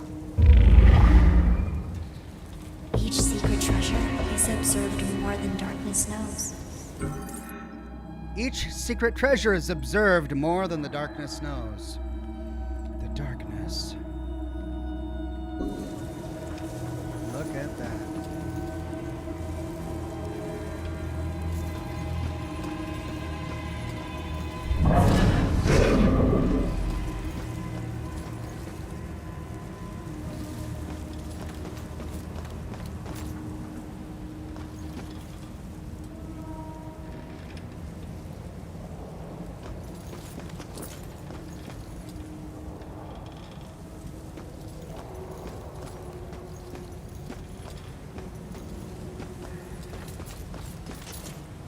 Sparrow says, hello, Ox and all. Sorry for being late. Here's my penance. Also, great job, Ox, for the Fallout 25th anniversary show you co-hosted. Thank you, my friend. It was a blast. Had so much fun doing it.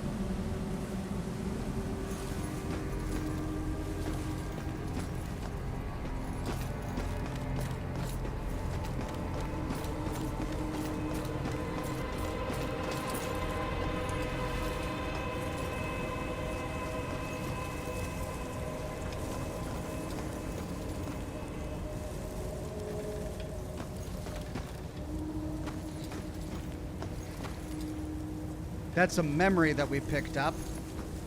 This is a dead end over here.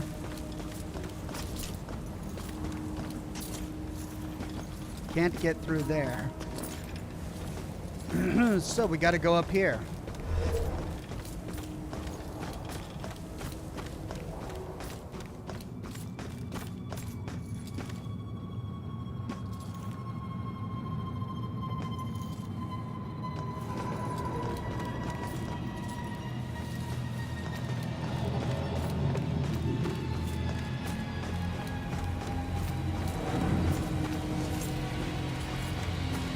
Looks very familiar.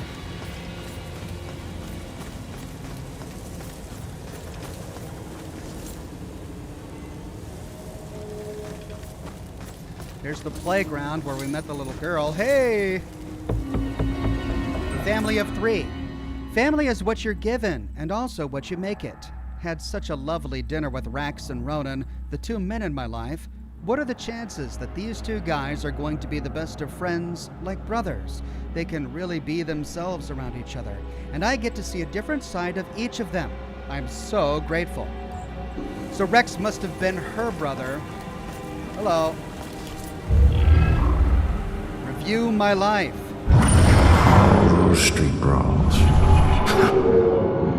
It's amazing I lived as long as I did. Beatdowns. It was crazy how often someone picked a fight with me. From early on, trying to put me in my place at first, then trying to prove something with their failed attempts to beat me down. Didn't anyone ever tell them? You never poke the sleeping bear.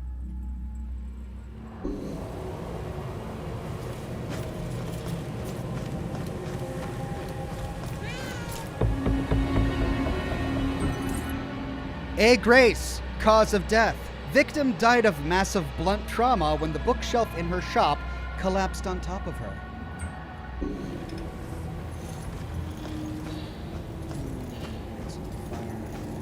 Did you hear a meow? Thought I heard a meow.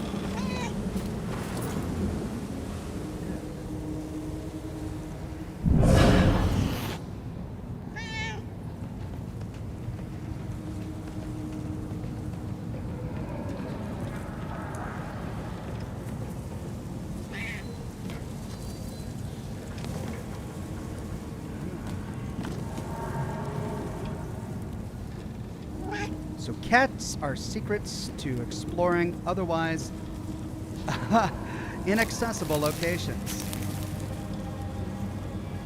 Over there? Okay.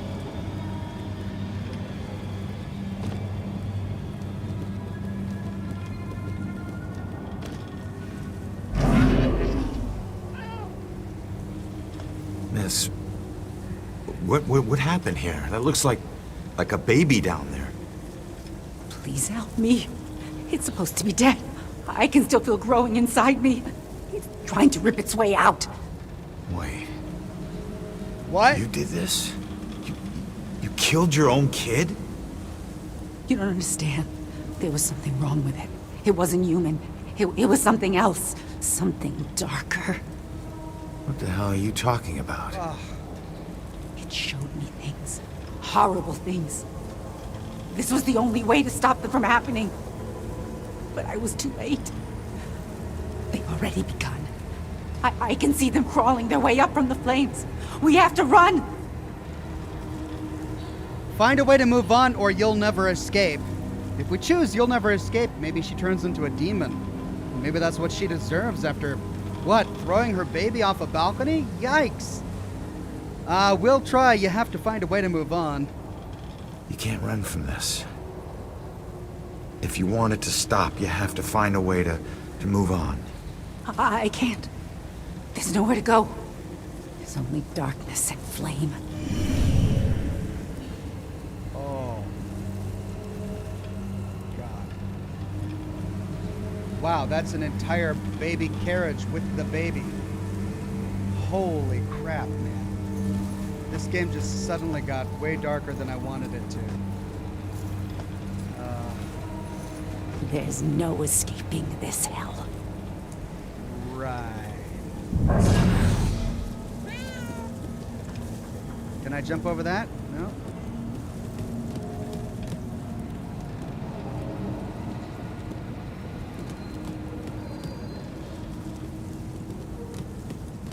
Okay. Well, now what? Oh, right. Oh, God. Oh, my God. There's the baby. Why?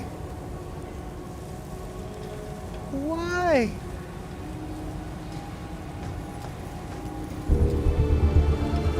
C. Nelson family photo. We were nervous about the amount of candles and oil lamps Claire had in the house. She loved the dim light, especially in her seances. She didn't take them seriously.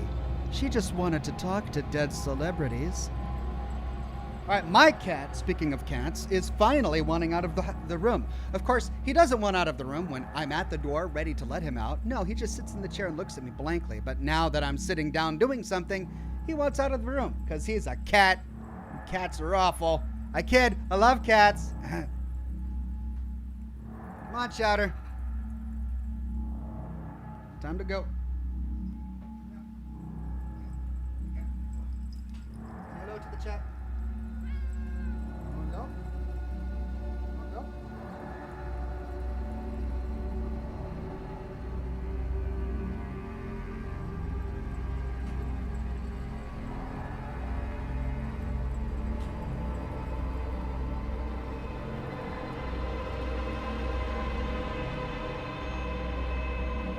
All right, the cats are gone.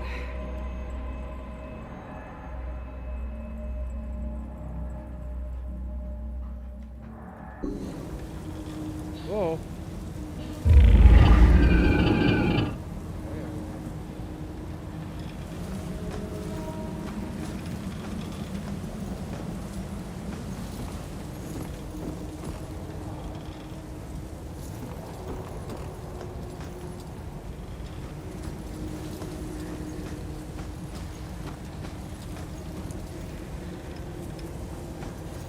Oh.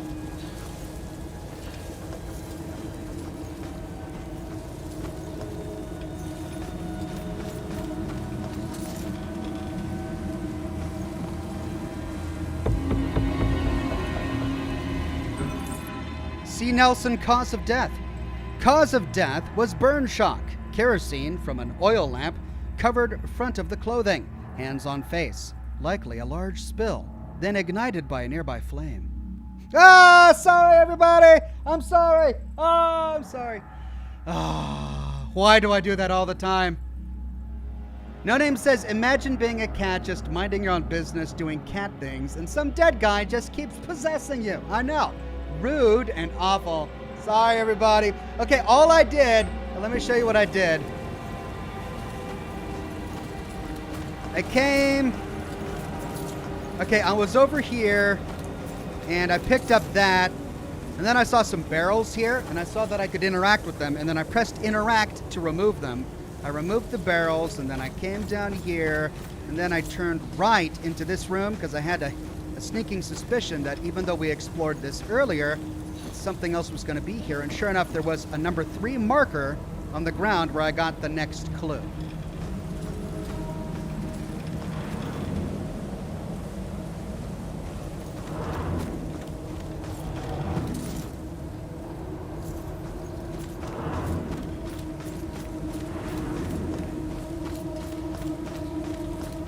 We explored that guy already. Here we are back at the playground.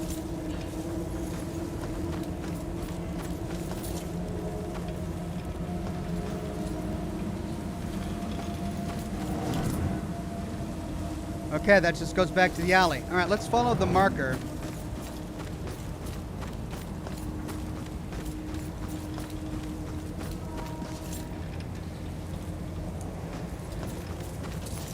Oh my gosh. A Grace publicity photo. Publicity photo of victim. A minor tribute was held a few days later by her customers and friends.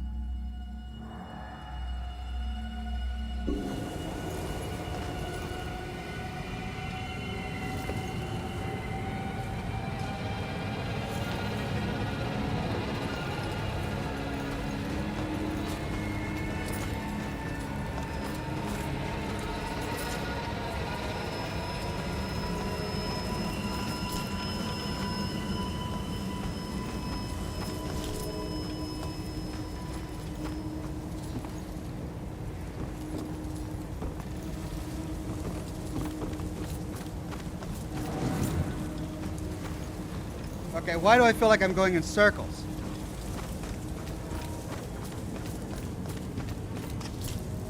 We're back at the bank. Okay.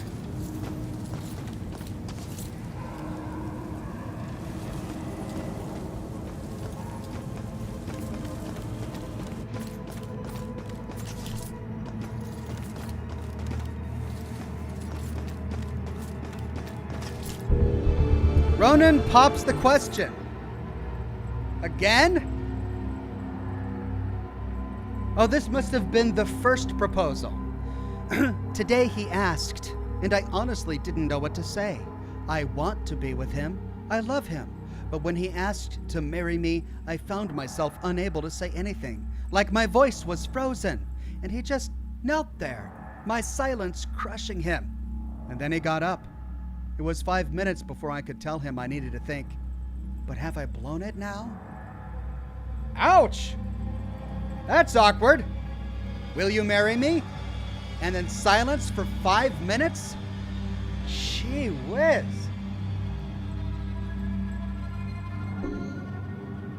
Brutal.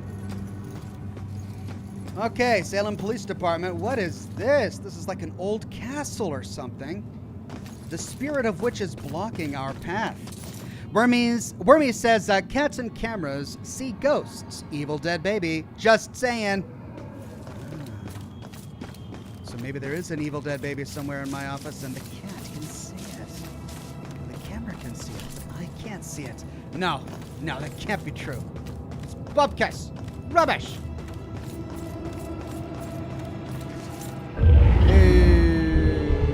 Need 12 more to uncover that story.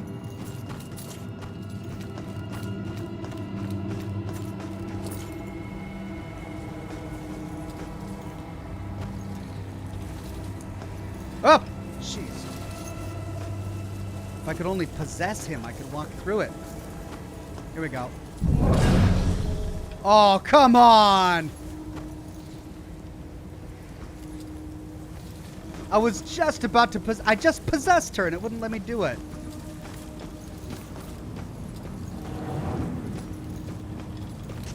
Hey.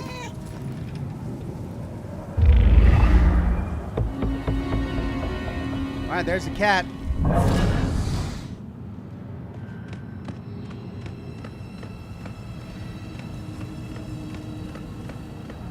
All right, because cats can't go through that.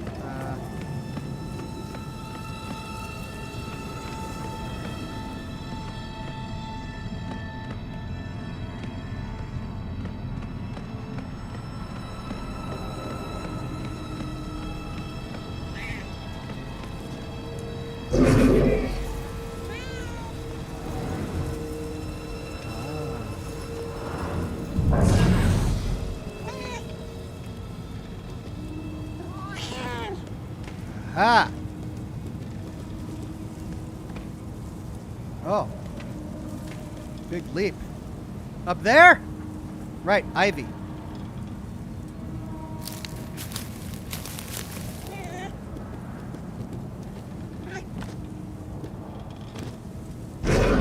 Stray, eat your heart out. Time more.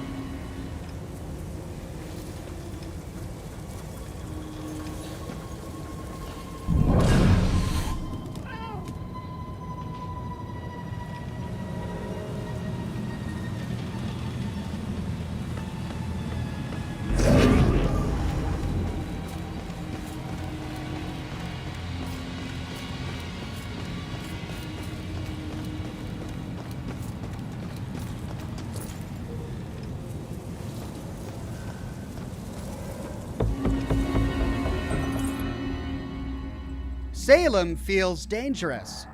Salem is supposed to be a quiet place, the kind of place where you can escape the problems of a big city, but it's getting to where I don't feel safe walking outside at night here anymore.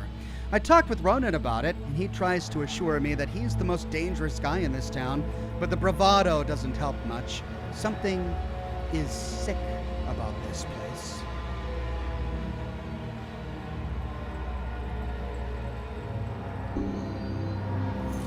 Okay, that's where I need to go. But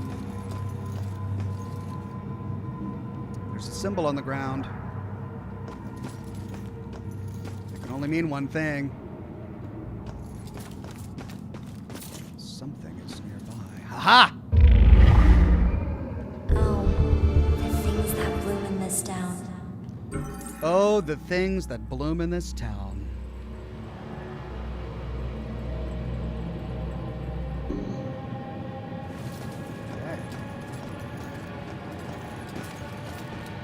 Where you going, lady? Ah! And I'm always just a bit too late.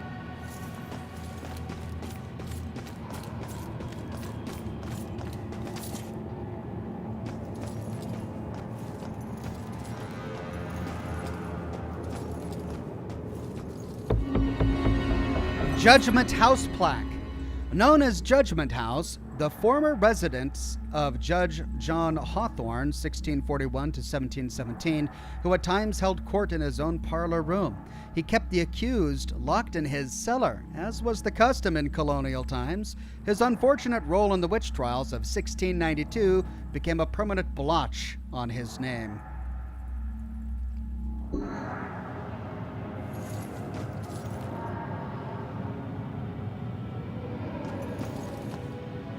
Not going that way. Right, I guess I can't go that way right now.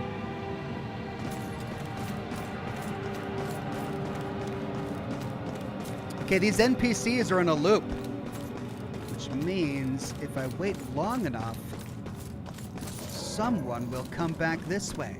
And maybe I can hitch a ride through that barrier.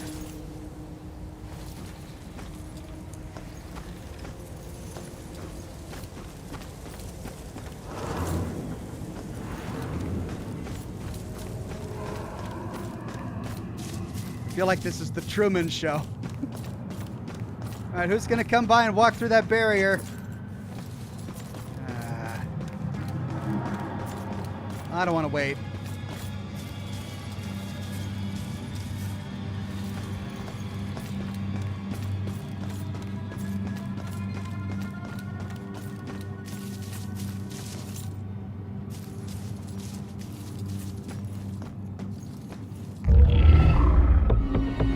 Nine more to uncover the story.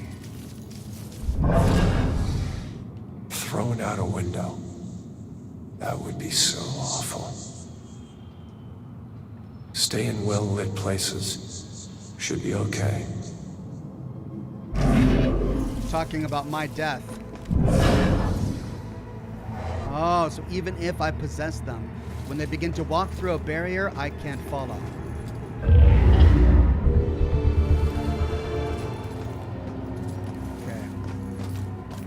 See if there's any more that we can uncover before moving on.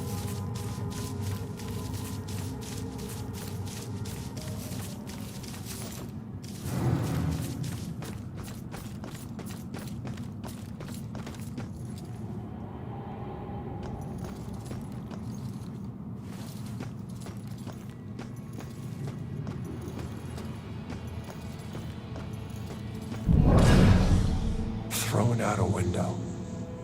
That would be so awful.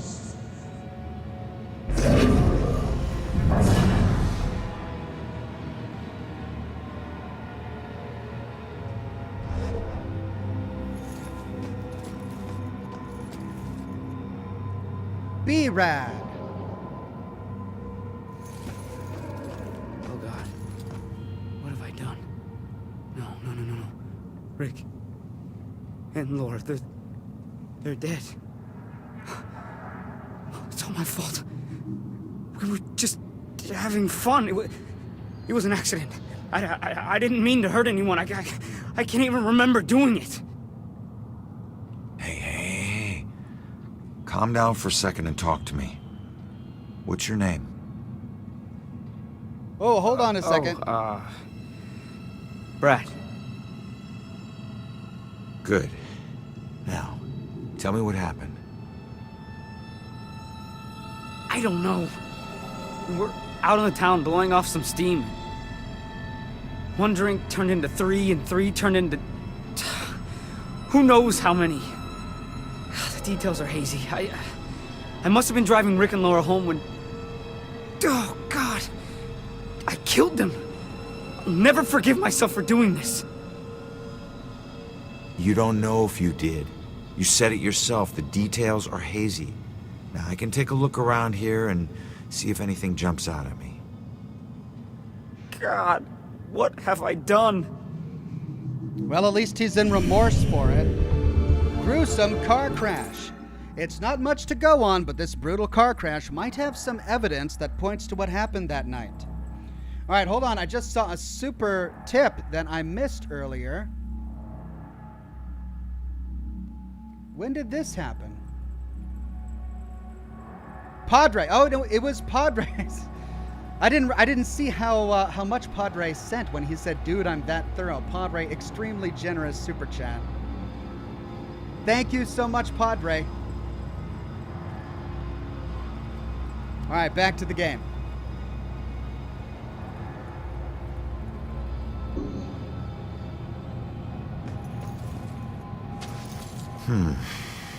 This must be Brad's car. It's not looking good.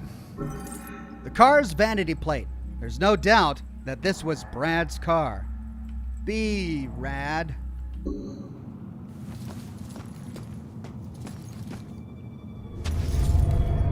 Scotch whiskey.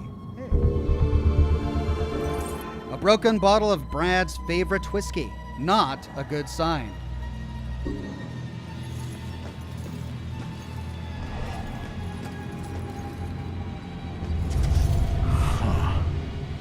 It's not much, but it's something.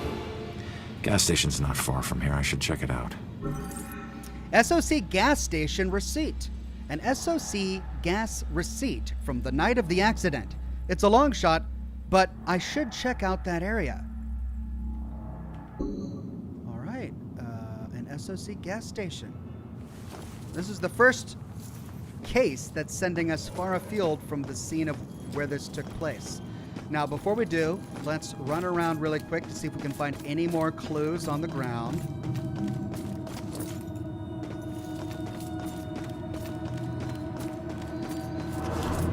We're 33 meters away from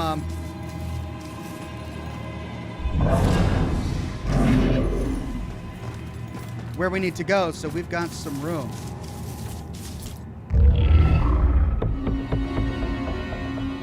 Need 7 more.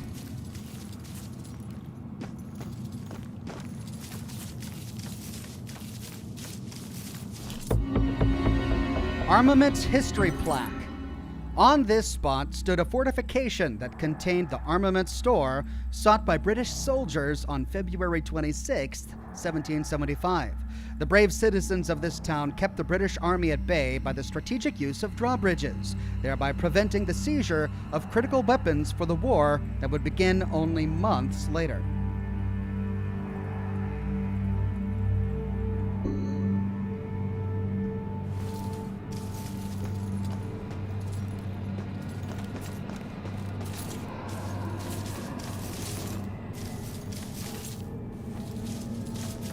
Well, we found the gas station and the police station. Let's do the gas station first.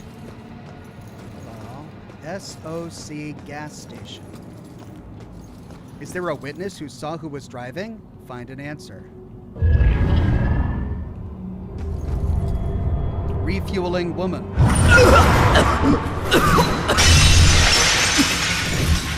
I didn't know you were such a lightweight.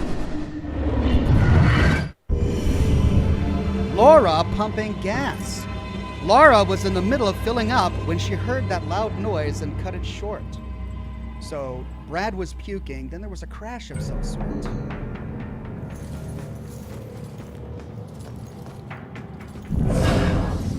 So weird. Somebody was alive, and now they're not. If cops aren't safe, who is safe? All right, so this is just about my murder.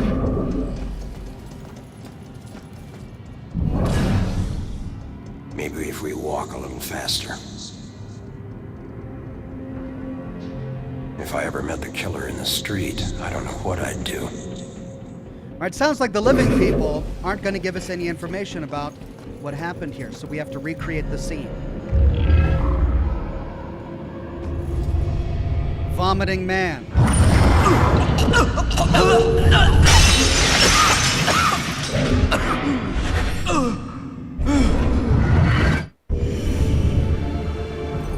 Rick puking. Rick may have been drunk off his ass, but still, something startled him. Rick was puking. Laura was refueling gas. What's over there? Before we go down that rabbit hole, let's see what other things we can unveil. Is that a train track?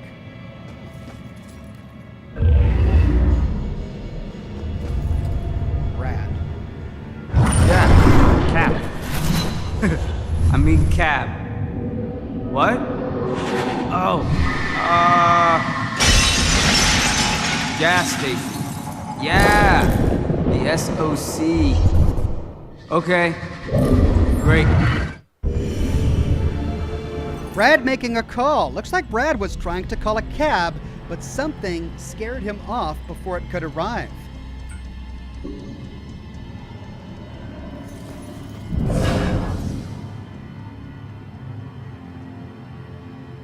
What is this guy doing?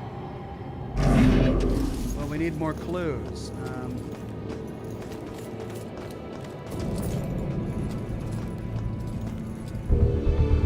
Gas station history plaque. SOC is commonly believed to stand for Salem Oil Company. However, no such company exists. The initials actually stand for Sons of Charlie, the legal name of this service station, established by three brothers, Chuck, Charles Jr., Sean, and Seamus O'Leary, in 1928, when automobiles started to become common. The business nearly did not survive the Great Depression, but managed to keep itself alive as a front for illegal alcohol sales during Prohibition. But that is not a clue for our current quest. And we're outside the quest zone, it looks like.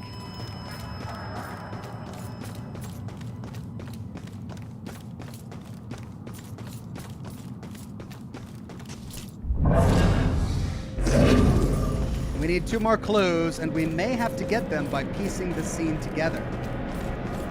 But let's keep exploring.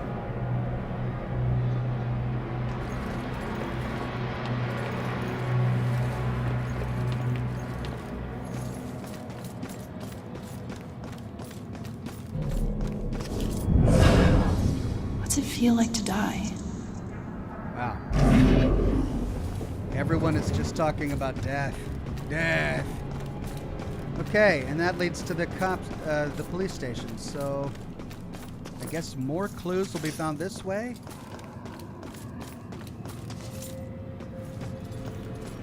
But no, that pops us out of the search zone. Ah, but look at that. We found something on the ground there. That can only mean...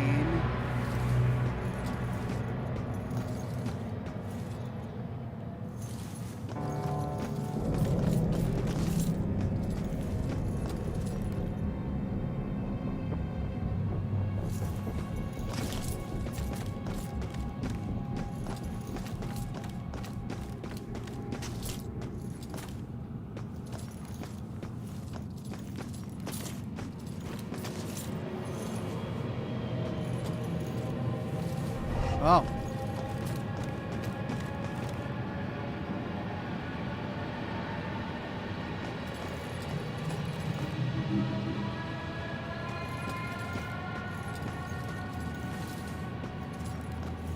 Ah! Are we the prodder, or are we the puppet?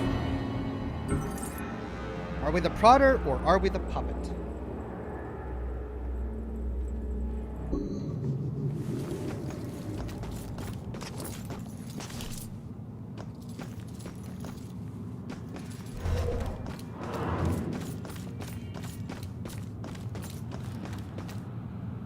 Not going that way. Looks like that section is locked to me now. Or for now. Fountain dedication plaque. This fountain is dedicated to the hope that this quiet town of Salem will be known for peace and reverie. Yeah, right. Salem. That's what it'll be known for. Okay, well, we found the hidden message on the wall. Unless there's another one over here, because we found another symbol on the ground. But doesn't look like it. Ooh, there's something over there, though.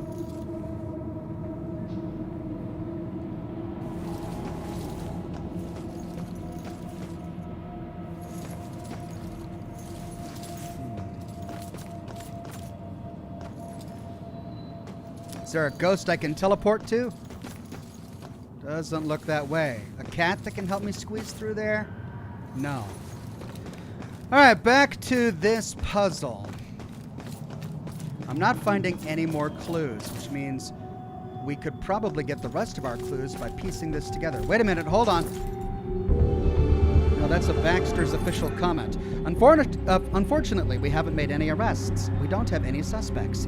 That's why we strongly encourage the people of Salem to contact the police with any possible leads. This is going to take the cooperation of the entire community. That did not update our clues. There's the gas station sign, and I'm not finding any more clues. It's only when we come here that we get the option to solve the case. Okay.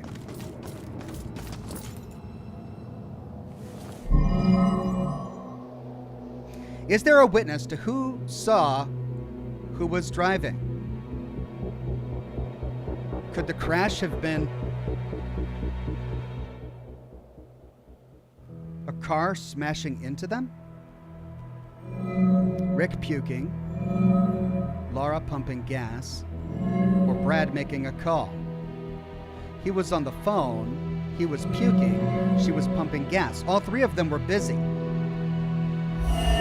Laura was in the middle of filling up when she heard that loud noise and cut it short. It doesn't say that she looked. Singeferno says go back to that light post, Ox.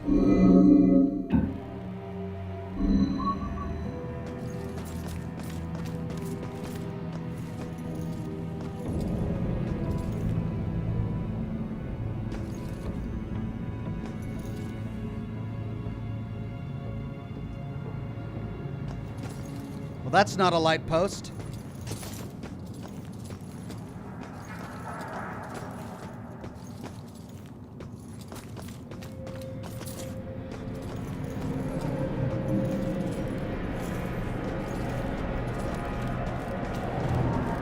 All right, the clues are going to be in this zone.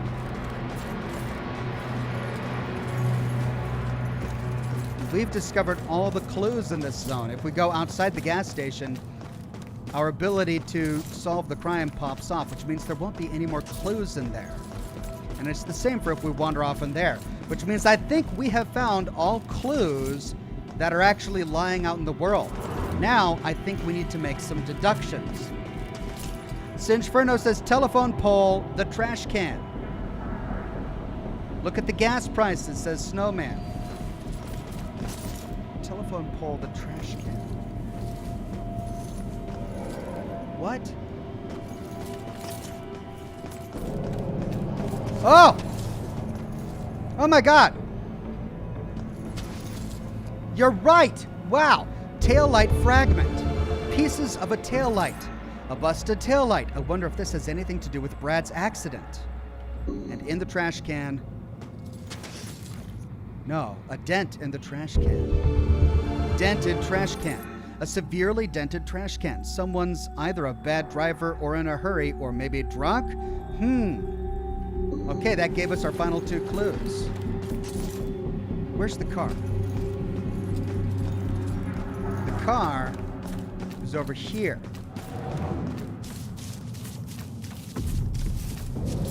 Right?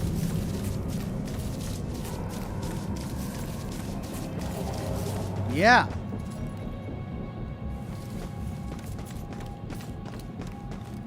So, who hit the trash can? That's a long ways away from there. Pieces of a taillight. A busted taillight. I wonder if this has anything to do with Brad's accident. Dented trash can.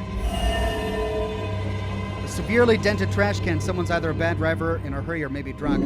Is there a witness who saw who was driving? So neither the trash can nor the taillight are witnesses. All three of these people were doing something else when they heard a crash. Cut it short, heard a noise, scared him off before it could arrive. Something startled him. try Brad? Laura? Rick? Seems they're all spooked by that loud bang. What the hell was it? Mysterious bang.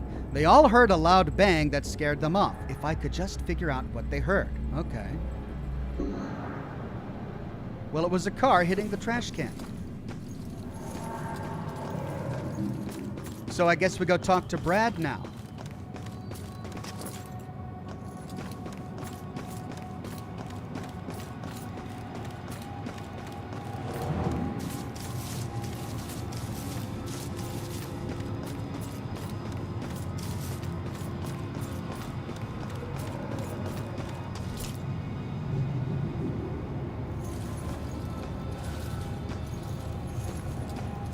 No, we can't.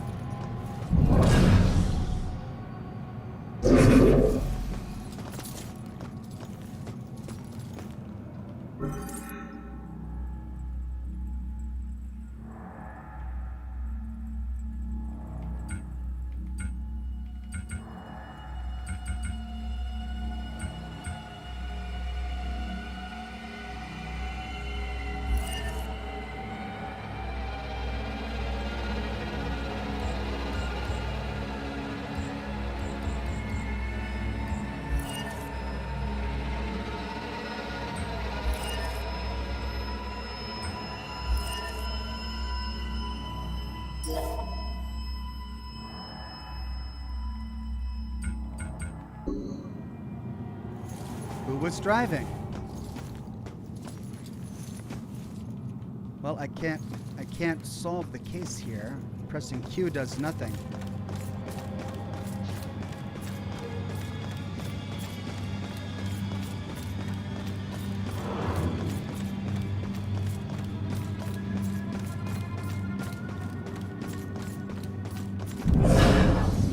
Influence, at last.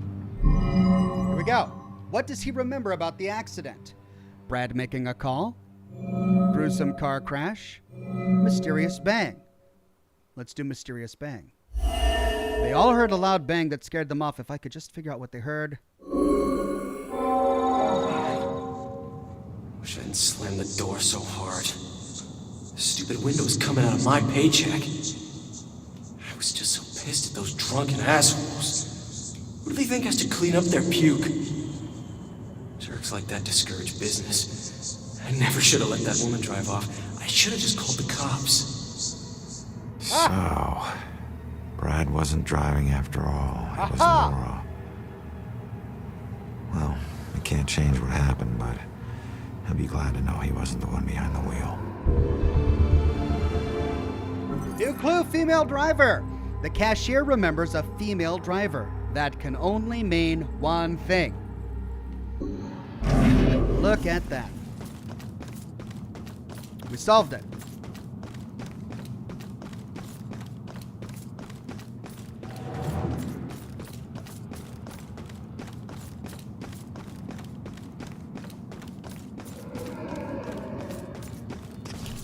Does SOC gas ring any bells?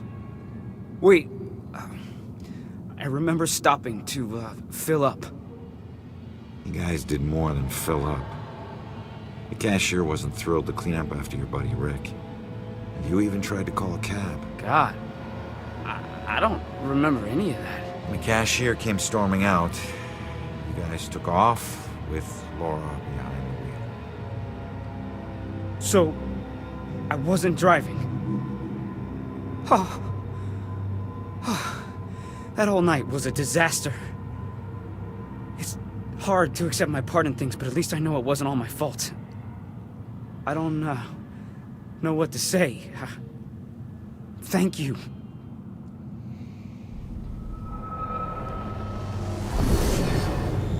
This soul is cleansed. Achievement unlocked. Carnage. All right, we helped another wayward soul. He was drunk, but not drunk driving, and actually tried to call a cab to do the right thing. But sadly, he still got in that car. Right. Now to go to the Salem Police Department.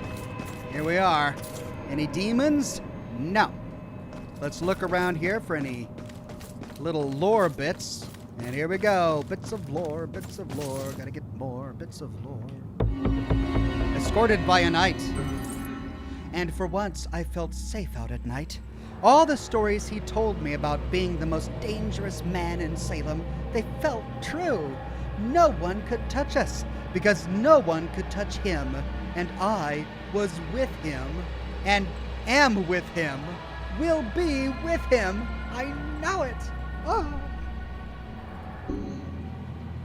Sorry. It's young, giddy love, right? I shouldn't be mocking it. It's pure. All right, let's get some thoughts. When were those trials? 1800s? Should really look up all this history stuff.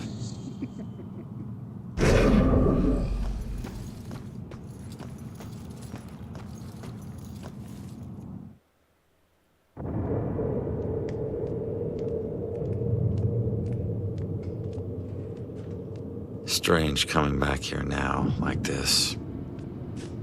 A place I used as a crutch to get through the tough times when I found myself suddenly alone again. Funny how history repeats itself.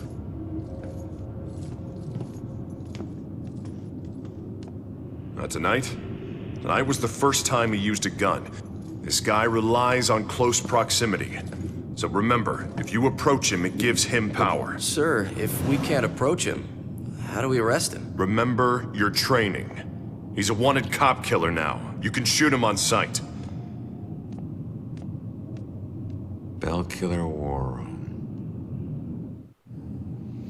Should see if there are any new leads in my murder case. Investigate the war room. Right. Gotta have faith in the department. Cops gotta stick together.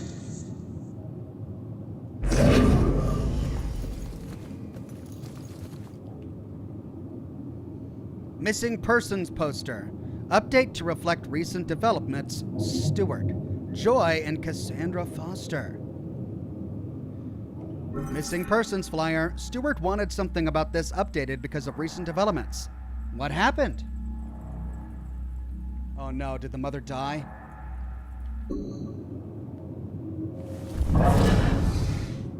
Pick. Any new leads in my case? Body arrived at morgue. Cause of death pending autopsy. Preliminary forensics. No fibers. No suspect blood/DNA. No prints left at scene. This killer is so skilled at this point, he never would leave anything traceable behind. Is this the most relevant information? Okay, we're looking for a new lead on the case. Cause of death pending autopsy. Yeah, they've got to wait until my autopsy is completed for an official cause of death, even though I fell 4 stories onto the pavement and was shot 7 times in the chest. That's not new. Body arrived at morgue 8:14 p.m. My body must have arrived here already. If it's in the morgue, they're probably getting ready for my autopsy. That's surreal. That's not new. This is the only thing that's new. He left no forensic identification on the body. So we'll choose this. Police didn't find a lead. One of the best sightings of the Bell Killer, and they didn't find any traceable evidence or leads. Now that we've taken a peek, we can read his mind. Gotta remind myself, this killer's flesh and blood like all of us. Hasn't screwed up yet, but he will.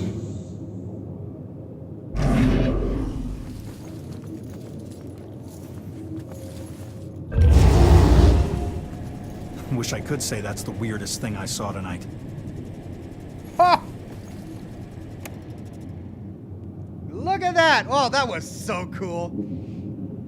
I'm going to interact with everything. Autopsy report. Cause of death, ligature strangulation. trauma to neck and larynx via garroting, severe abrasions to wrists and ankles, most likely the result of being bound by hemp rope, consistent with all other Bell killer murders, ruling homicide. Pattern of victim deaths. All of the victims were bound, tied up before their murder. Wow. Can we do it again? No. Can we interact with that? With the computer? Oh, hello. Height 6'2", weight 215. Damn. He's, that's... Okay, well, 6'2", I suppose that makes sense. Build athletic, ethnicity Caucasian, eye color blue, identifying marks and attire, always seen in a mask or hood.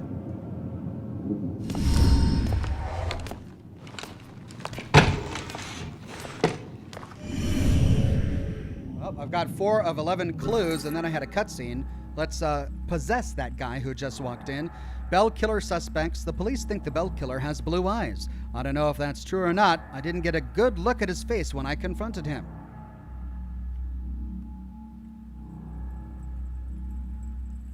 Kunk says, well, I guess we know Ox's kink? Lol. What, hemp rope?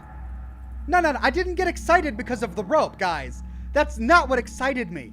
It was taking possession of the fan, which led to another unforeseen event, blowing the papers off. I thought that was cool. Not the fact that he tied up his victims before murdering them. That's not my kink, guys. I know it's late, all right? I know it's late at night and some of you are a little thirsty, but could you just... Not everything is a kink, all right? Jeez. Who walked in? That got me all... This guy walked in.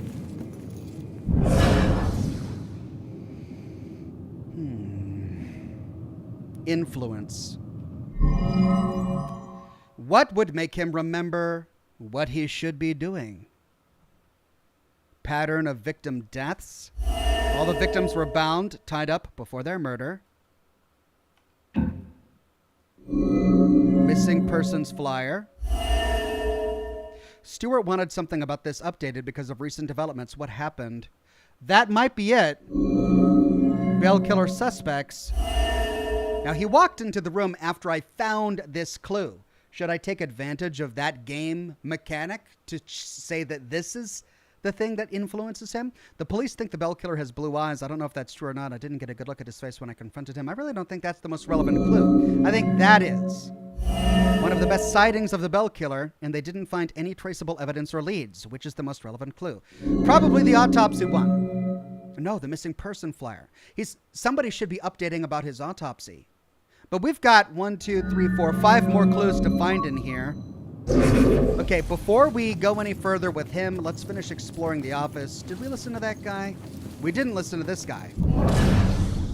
We can't eavesdrop or peek.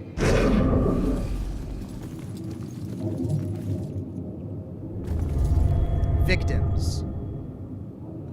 Links between murders. The victims on the board were young women with no signs of sexual assault. So they're not sex crimes, but he is targeting women.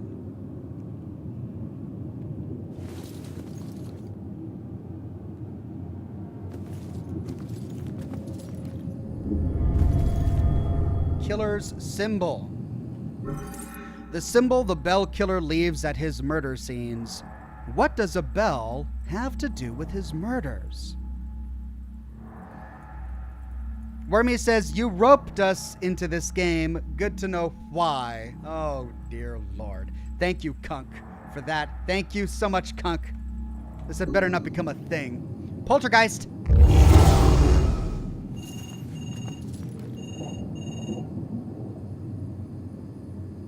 Nothing.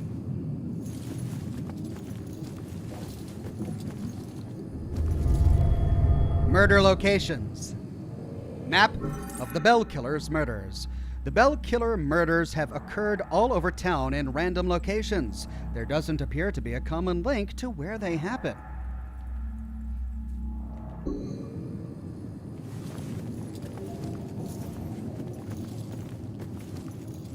No, sir.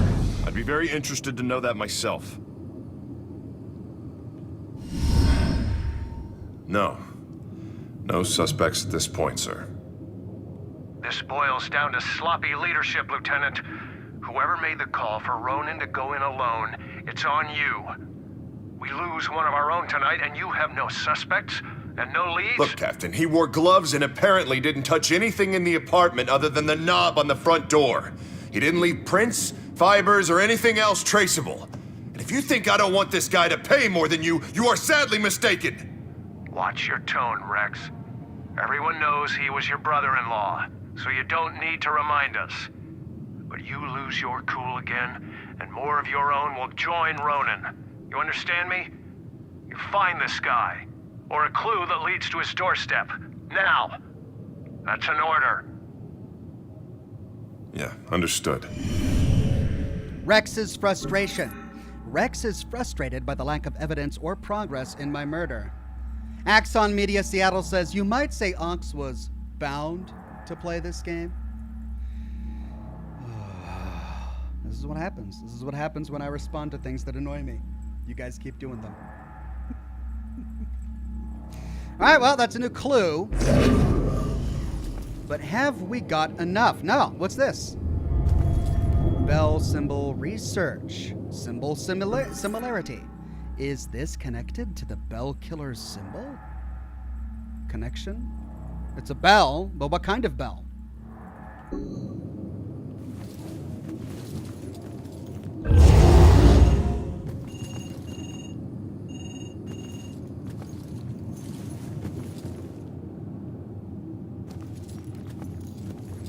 Okay.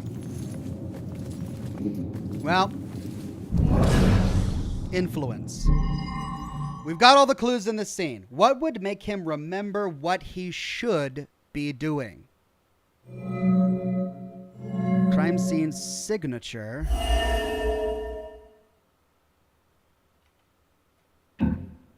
Map of the Bell Killer's murders. Bell Killer suspects. Missing persons flyer. I bet you that's it. He wanted something updated. Links between murders. I bet you it's this.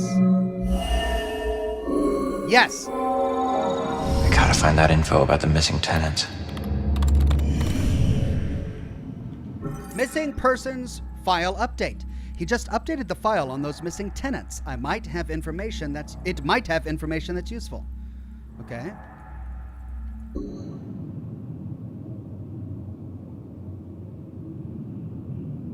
Peek.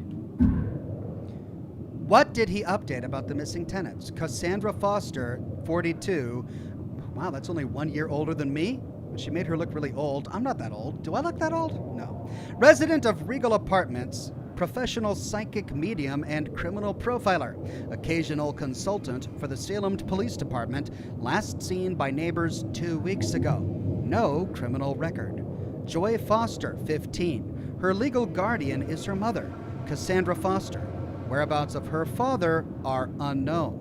Dropped out of Salem's school system 2 years ago, ran away from home, has a number of misdemeanor convictions, juvenile, trespassing, burglary, and breaking and entering. Amber Alert for Joy Foster canceled, in custody.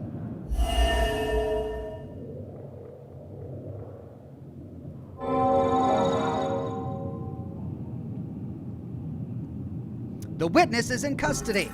The Amber Alert was canceled because the witness is in custody here at the station. She would probably still be in the holding cells. Conclude investigation. I think I've learned all I can here. I better go find that witness. Wormy says, chat never forgets. You've been naughty, spelled with a K at the beginning. Knotty. Oh, God, you guys never cease to amaze.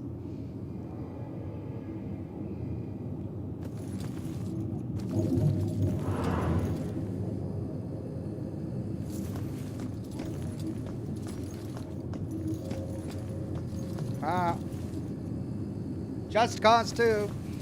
Okay, so we need to go to the holding cells, but we've got a big police station here to explore. Killer scares the crap out of me. Could a whole SWAT team take this guy? Gotta be able to bring him down, somehow. Can't wait till we nail this monster. Jeff Day, a member for 3 months, says, enjoying a good cigar and the gameplay. Keep up the good work, Ox, and don't let chat rope you in with their comments. Lol. Don't worry, man. I got a strong constitution. I won't let them get to me. They won't rope me in. Jeff Day. Thank you. Missing persons report. Jennifer Gelbach, female, quite slim build, last seen by friends in Ashland Hill Cemetery after a party with fellow cheerleaders. Missing for 2 days. Oh, God.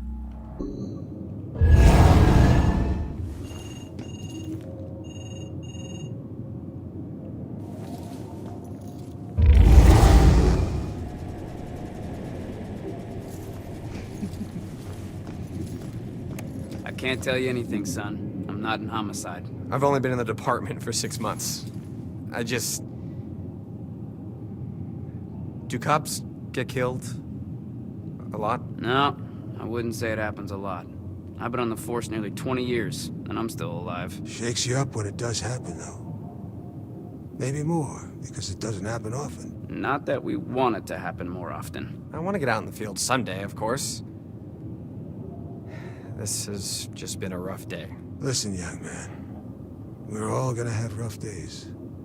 Good thing is, we're mostly gonna survive them. Mostly. Is it even safe in the police station? I just hope I live long enough to be an old cop. Ew.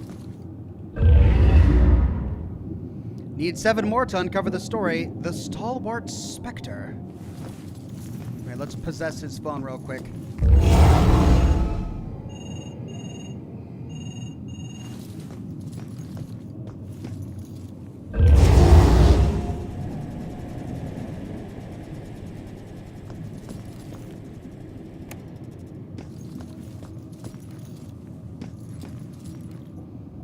A 1775 fortress plaque.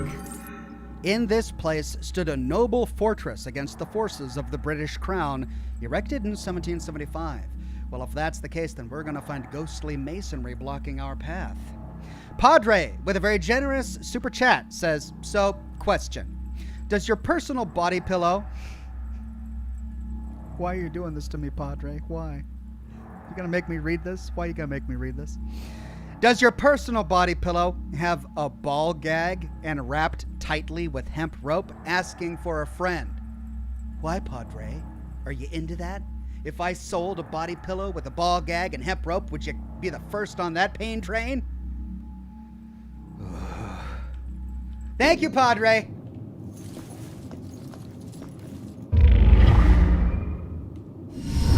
Hey, Baxter. You still relying on that wizard lady? You know I ain't into all that spiritual crap. But she's onto something. Results are results. You find a more reliable source, you let me know. Baxter's relationship with the witness's mother. Baxter is still working on the Bell killer case even though he's been reassigned. Oh.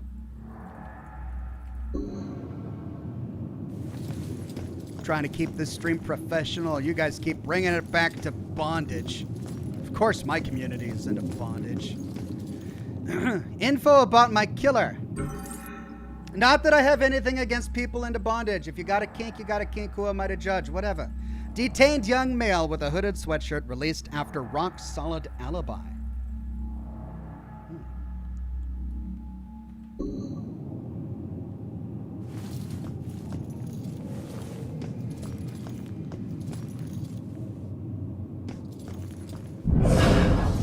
Sometimes a desk job looks good. Glad I'm not in homicide. Sleepy town like this, nothing to worry about. Still running. Wow.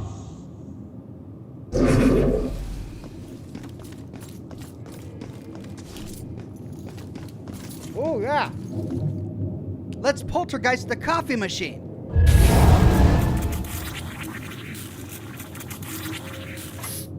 Yay! That was fun. Ooh, hold on a second. We've got some spooky symbols on the ground.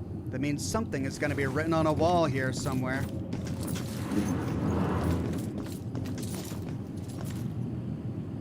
Witness description of clothing.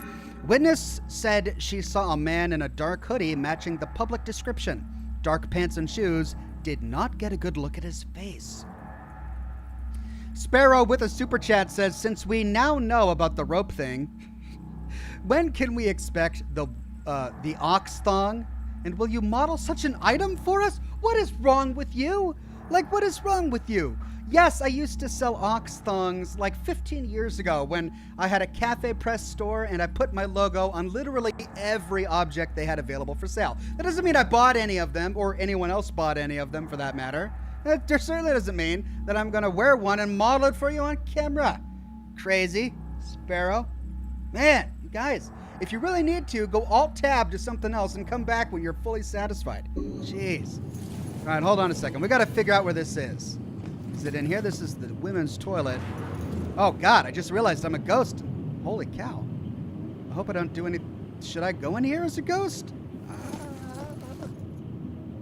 Oh, hello. Hey. The stalwart specter. All right, well, I'm not seeing anything written on the walls. Well, why are those on the ground? What are they pointing to? Maybe it's pointing to this wall. Hello? Oh, no, that's me. Yeah, that's just me going through it. Poltergeist! Free soda! Yay! Oh, they disappear.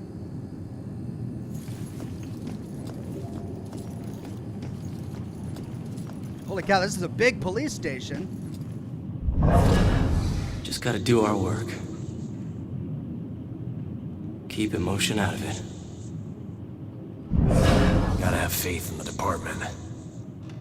Cops gotta stick together. Morgue to the left, offices to the right, second floor is detectives' offices. There's the men's restroom. There's a ghost in here. Ghost in the men's restroom? Oh shoot, I should be looking for demons. I forgot that demons could be in here. Well, at this point, I don't know if I really want to possess everybody, because... No more dead cops, please. So far, they have very uninteresting dialogue. All right, room by room. We did the bathrooms. Let's go here.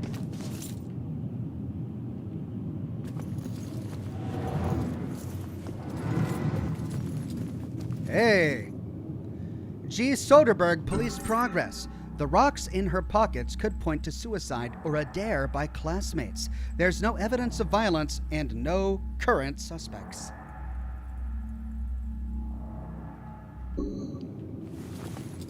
Oh, there's a game on that monitor. Deus Ex. Ha ha ha ha.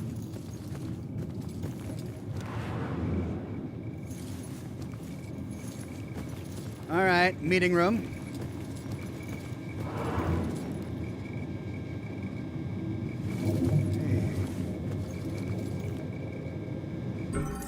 Status A, Grace Police Report. Another case of a seeming accident except for the bell symbol drawn by a gloved finger in the dust on the window.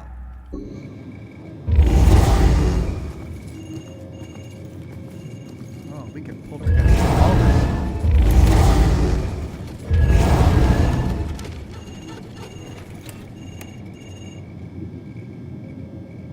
Well, you'd think this one would give me a clue, but no. That was fun, though. No clues from that? Oh, all right. Okay. Let's see. 1777 battle plaque. On this spot in January 1777, the brave soldiers of the Continental Army, greatly outnumbered, held off British forces for 3 days until relief arrived from Boston.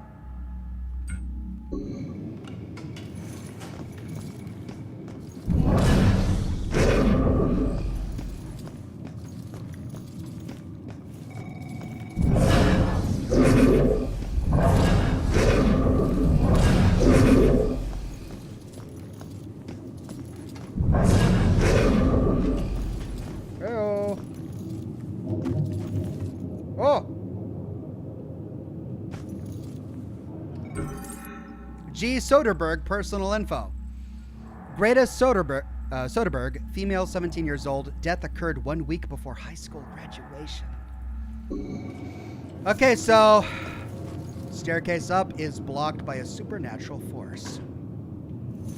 We're gonna need a cat to get up there, or we'll have to go another way. Making our way through all of these cubicles.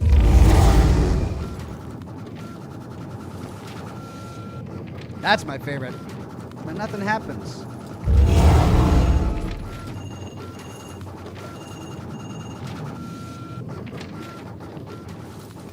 All right, so we went through that row of cubicles. Let's go through this row of cubicles, see if there's any people or notes or terminals. I'm gonna possess people to see if I can influence them or peek, because it seems like mind reading doesn't do much. I'm making a mess of this place.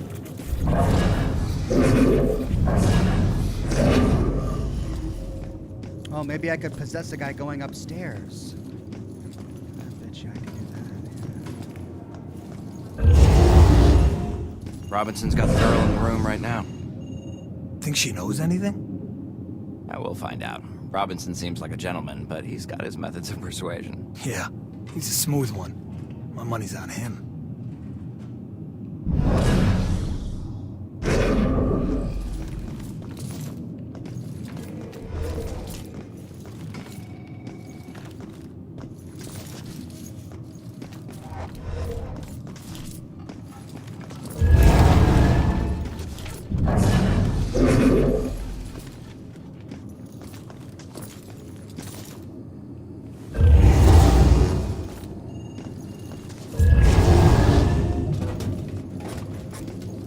Okay. Well, no one has walked upstairs yet. Can I influence this guy to walk upstairs? No. So let's see what's over here. Holding area. That's where they're going to keep someone.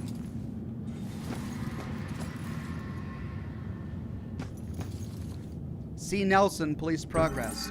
There are still no suspects in the case. Accident has not been ruled out, but the only evidence of foul play was a bell symbol drawn with a felt pen. No prints on the pen.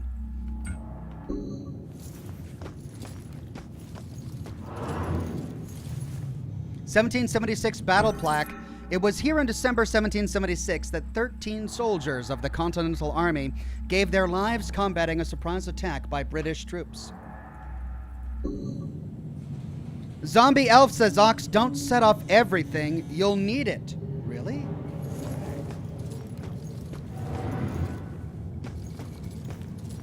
Everyone is a victim of the system. Poop stinks. Sexy girl on the wall. Okay.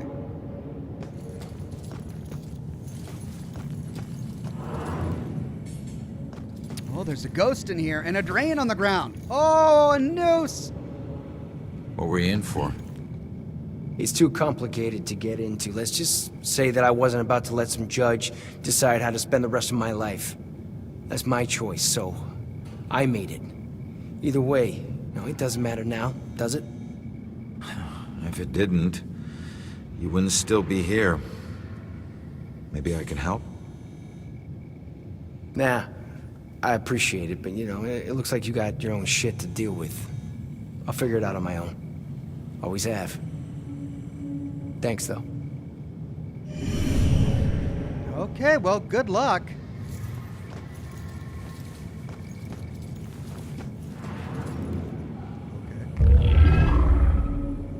view my life.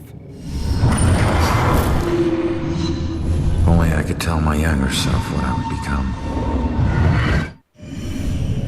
My first crimes. Never forget the rush of taking down my first mark.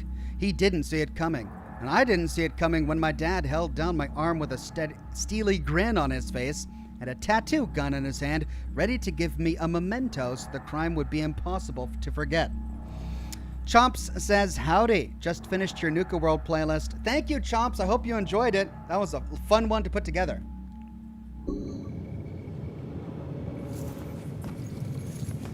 I've got to get out of here. There's a ghost right over there in that cell. Don't you have some other place you can keep me? Shut up, man. It's bad enough we're in jail without all your crazy talk. What? You too? There's another one. Tell me you can't see this guy. He's right there. Someone get this guy to the loony bin already. Can they really not see this? The ghost is right there. So he can see that ghost, but he can't see me?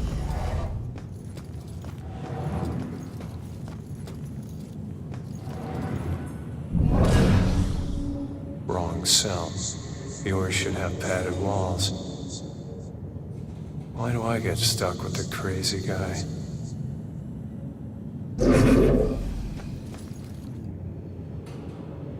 Symbol on the ground.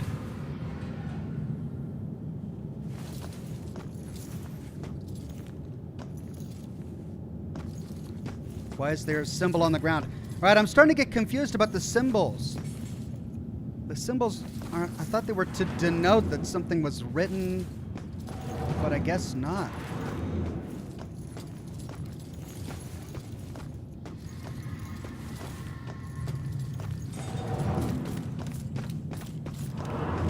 Ah!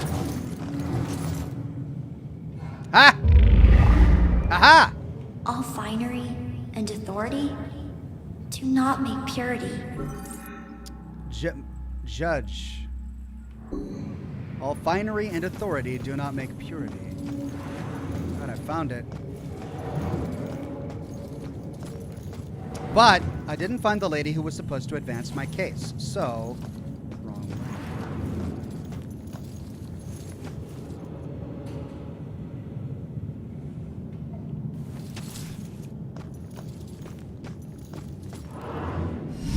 Each one of these keys is a felony.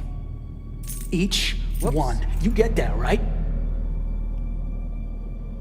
No? All right, it's your funeral. Sit tight, relax. You're gonna be here for a while. Well, I accidentally found her by walking into the wrong cell. All right, look, I might be able to help you. Is your mom's book from the Bell Killer case here? Yes, and it would probably help me find my mom, but as I told you before, you're dead. How can you possibly help me? Hey, I know this place better than you. Now, who did your mom work with here? Who? I don't know. She just called him Bastard. We know that guy. Baxter. All right. His office was on the second floor. You stick with me, I'll get you there. Let's go. Go where? They're watching. Not for long. Oh.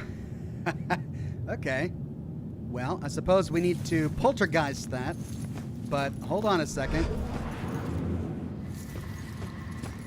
I want to finish exploring. So there she is.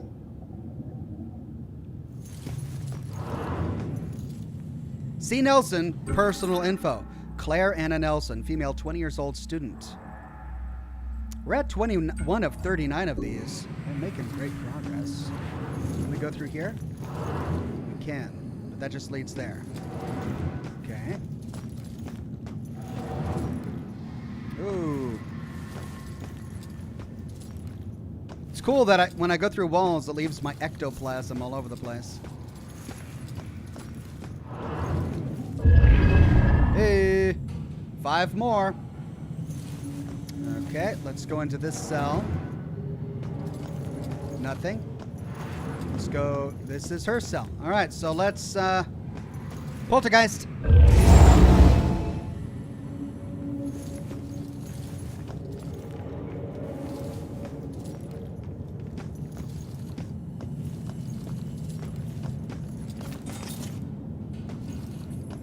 Oh, I see. I see. Thank you, chat.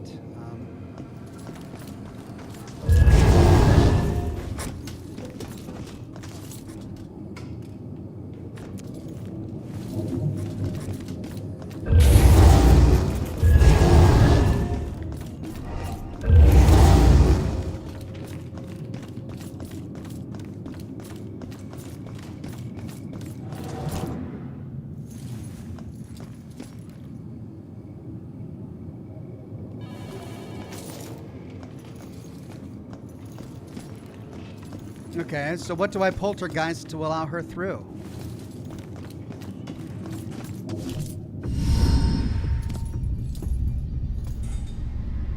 Follow my lead. I'll get you past these cops and to the door on the other side. Piece of cake. Yeah. Last time you got caught, Magellan. Stay low or they'll see you. Distract the cops and usher the witness to the door on the other side. Where did she go?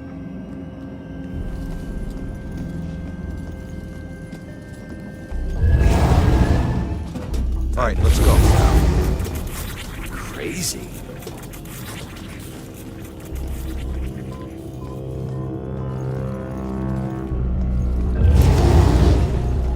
What was that?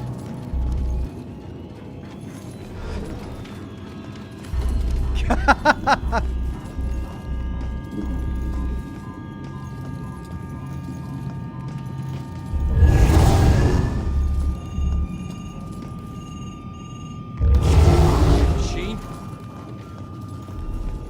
Now's your chance.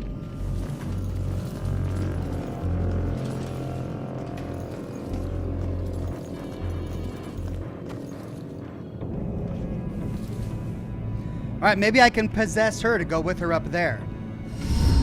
Nice job, kid. We're almost there. Don't need a cheerleader.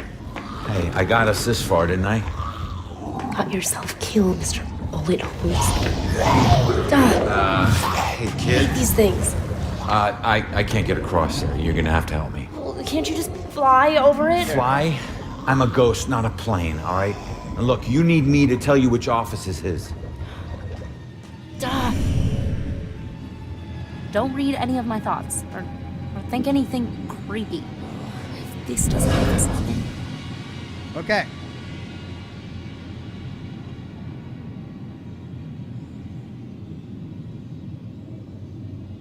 Okay, man, get out.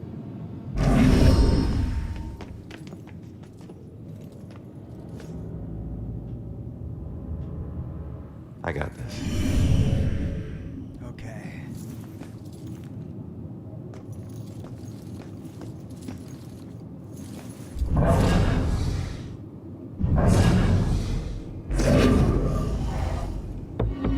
Killer's profile.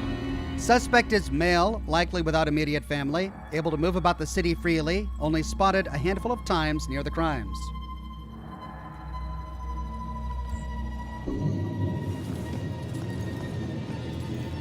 Okay, before I bring her up, I need to explore. There's Rex's office. Visit to the station. I used to go visit Rex down at the station, but it's been years. So when I went with Ronan today, it was like seeing the place in a whole new light. I was struck by a room they've got dedicated to the Bell Killer case. Everything they know, or even guess, might be related. It's in that room. The strange energy of the people coming in and out of that room, you'd think there was some religious observance going on in there. I've never seen anything like it.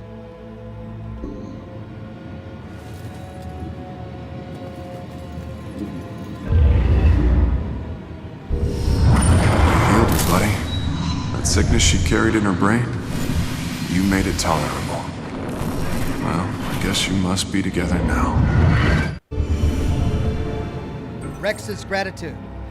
Rex is grateful to Ronan for helping Julia through her mental illness. This is the first we've heard of a mental illness.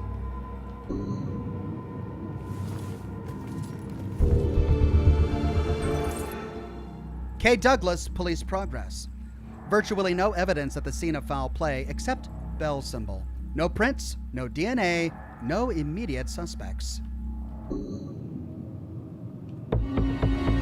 K. Douglas, personal info. Karen Marie Douglas, female, 37 years of age, accountant, unmarried.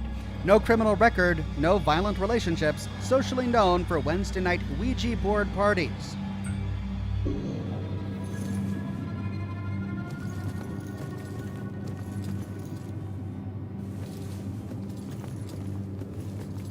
Oh man, what a place to explore. Lots to do here. Okay, one room at a time.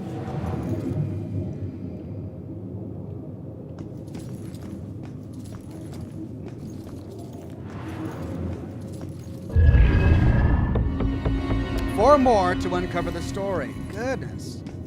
Okay, let's go counterclockwise. Lots to pick up here. Ronan gets his badge.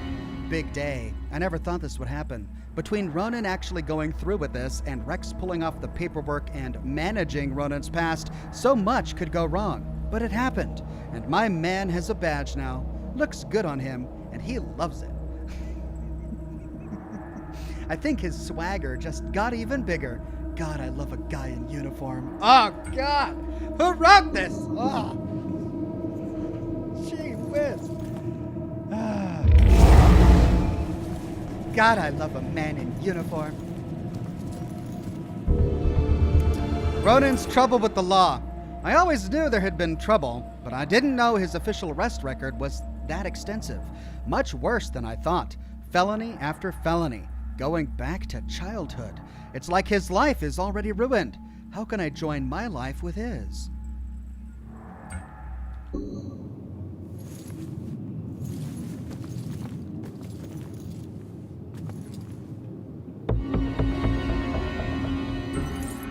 Plain clothes cop.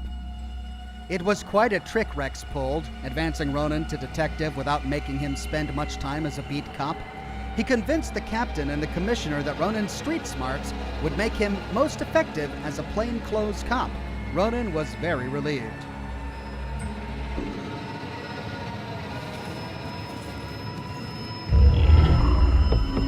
Three more to uncover the story.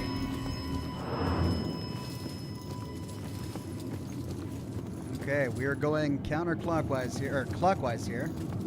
Room after room. All right, that brings us to the hallway. Did we do all of these? I think we did. Yeah, nope. Map of killings. We are exploring the possibility of a connection between the deaths listed on the map. Do not make public comment on the connection until officially authorized.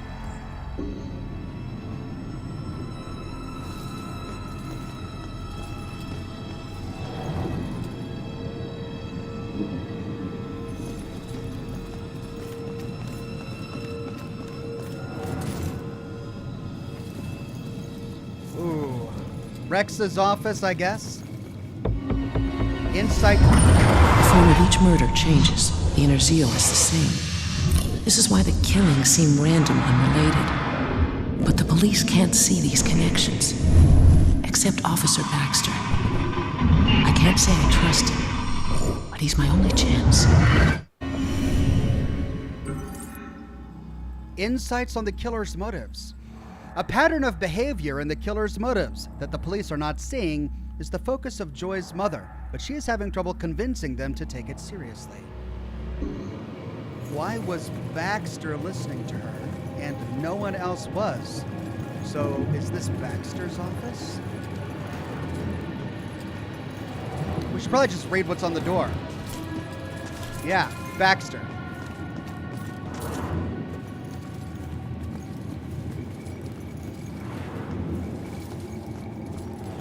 Okay, before I start poltergeisting everything, let's look for lore.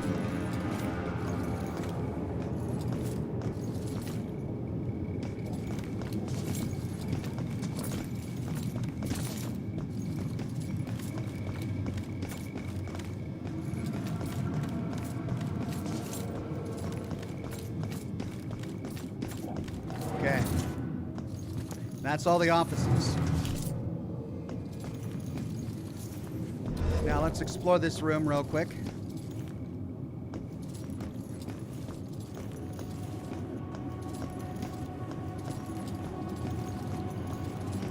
There's a lot we could poltergeist here.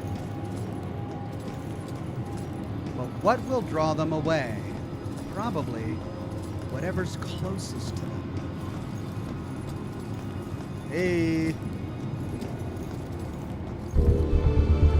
Hey, Grace, personal info. Anne Grace, no legal middle name, female, 22 years old, no immediate family, publicly went by the name of Madame Agatha, a novelty fortune teller.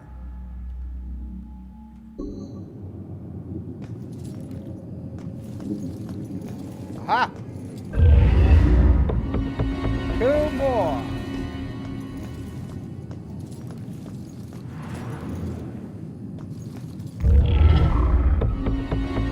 One more.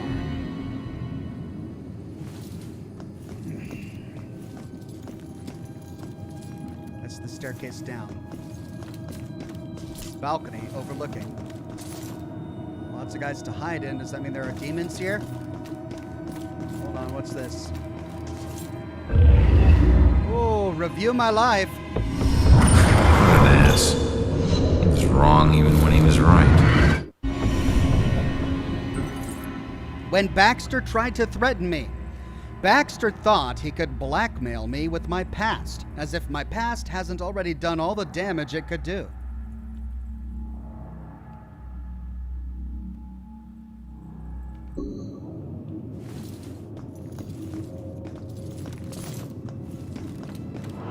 Okay.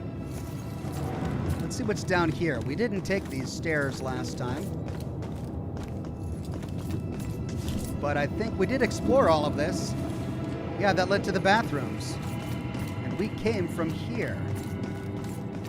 No, we didn't go around this corner.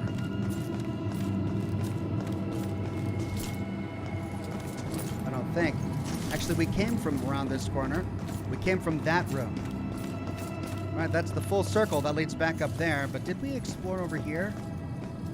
I don't think we did. Wait, there's the women's restroom again. Is this another women's restroom or the same? Okay. Well, we did do that. Did we go over here? Huh. All right, I think we have done a full loop. So let's go up and find her.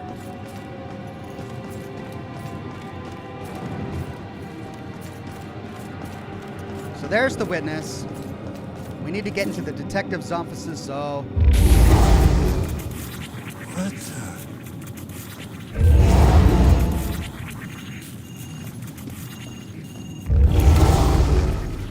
Go for it. That's not supposed to.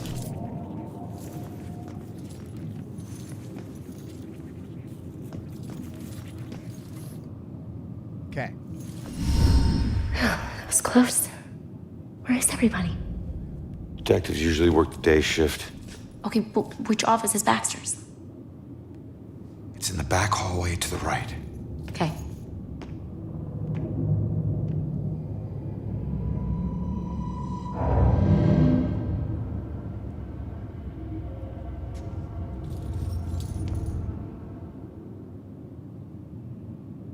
Go to Baxter's office. Well, we were already there, so we know the way. And there's those symbols on the ground.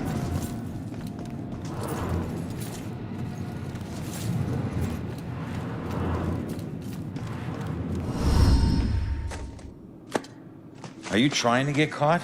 You're about as stealthy as a tornado. The desk was like that when we got here. Yeah, I know. How many places can you hide a book in one tiny little room? Who knows?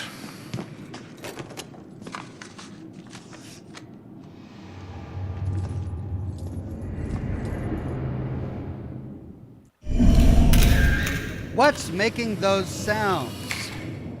The camera shot, the camera sounds? Okay, is it the mug shot, the criminal record, or confidential. It's probably a mugshot. My mugshot. I thought Rex suppressed this. Criminal record. I recognize that guy. I ran with him when I was a kid. Confidential. This file is confidential. All right, well, the camera sounds came from a mugshot. Looks like someone was hiding your real rap sheet. Now I have proof.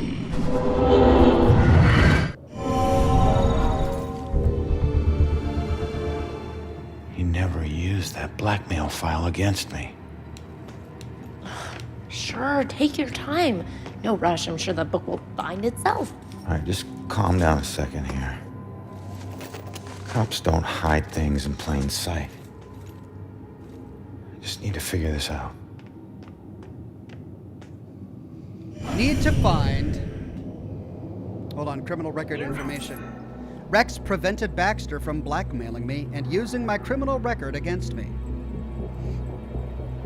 1 new message.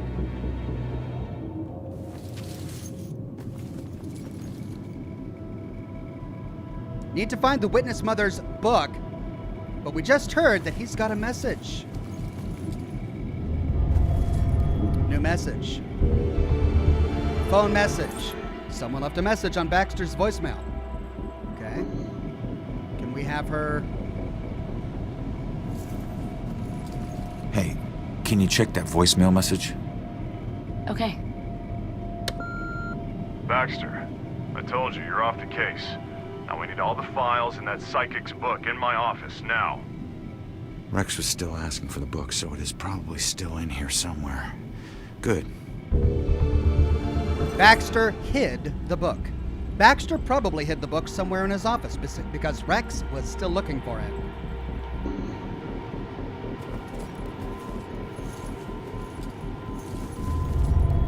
Bragging, a bowling champion. So that's what Baxter does in his free time, huh? Bowling.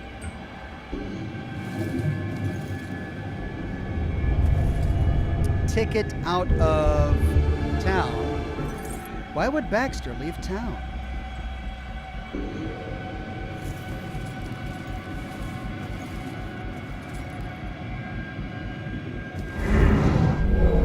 What caused that mark on the wall?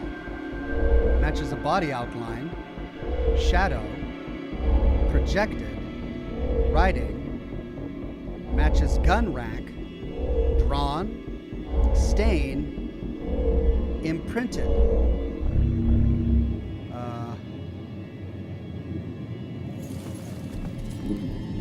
It does match the gun rack, and that's on a hinge. It slides. Matches the gun rack.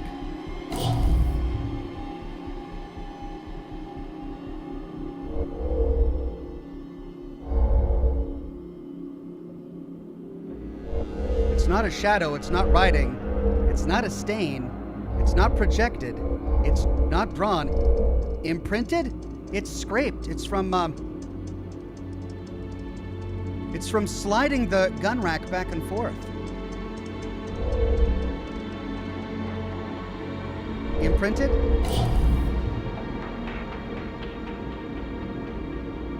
Shadow, writing, stain. We'll go stain.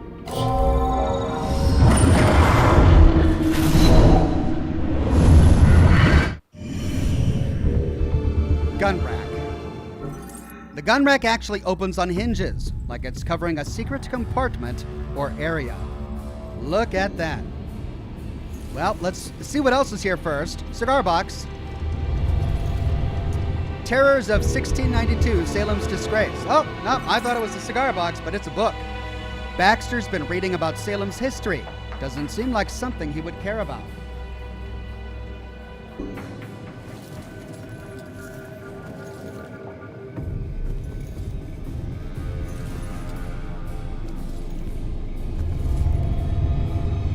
Serve and protect. Academy class photo. Baxter graduated from the academy 2 years before I did.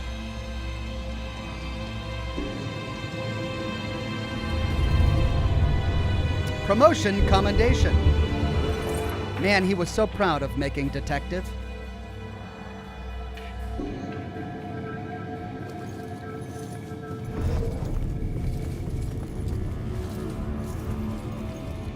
Right. 9 of 10 clues, which means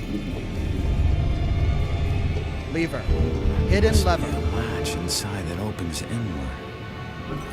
A strange latch secures the gun rack on one side. That's not normal. I better tell the girl. I think I found it. Show me. There's a button on the side of the gun rack.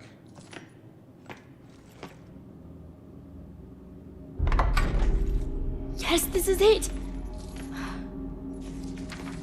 Oh, please tell me you understand what all these symbols are. Yeah, some of them.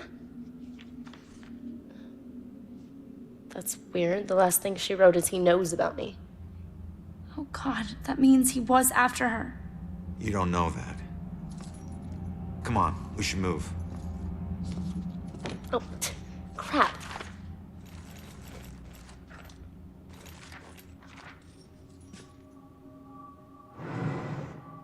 Wait, what is that? Mysterious gallows. Museum. That's strange. Why would this be in her book? I don't know. Just take it and figure it out later. She's here somewhere. I'll check here. Head toward the back office. Shoot. We gotta go. Stay out of sight. Go! Go! Oh God. Gala invitation. A Salem History Museum gala flyer. Why would this be in her mother's book?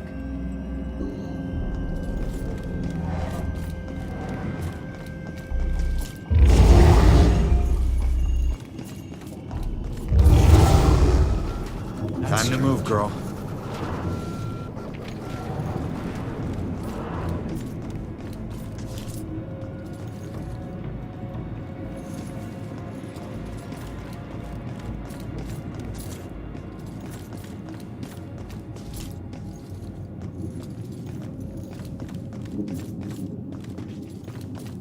Luckily, we explored all of this,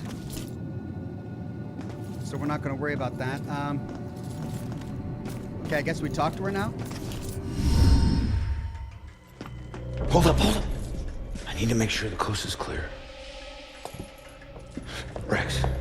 Who's that? Cop you need to avoid. All right, you're gonna need to make a break for that room over there, but wait for my signal. Hey, LT, hold up. You know what this fire drill's all about? Go. Come on. Fire drill. Crew sweeping the building. Was she related to Houdini? Those doors locked from the outside. Yeah, I'll check after we catch her. Hey, LT, I just wanted to say that, Warren, he was top notch. He wore his badge with honor. I hate it when people lie to me. I'm not lying. I just, saw no reason to trample on his grave. You wore the badge because you thought it was intimidating, right? Because he thought it would make up for all the crap he did when he was younger. It would make it right or better, or maybe prove to the guys around here that he wasn't the guy they thought he was. You know what? I heard the rumors, Sarge. I know a lot of the guys thought he lived his life on the wrong side of the prison. Not Sarge, everyone. It's okay. Like Look, I understand. But at least he was honest, huh? He would look you in the eyes and he would tell you exactly what he thought, right? Here to tell you, that sort of bravery is a rare thing these days. Ain't that much to be proud of. At least he didn't try to hide who he was. Yeah, sorry, sir, but it's been hard on everyone. What'd I just say about lying to me?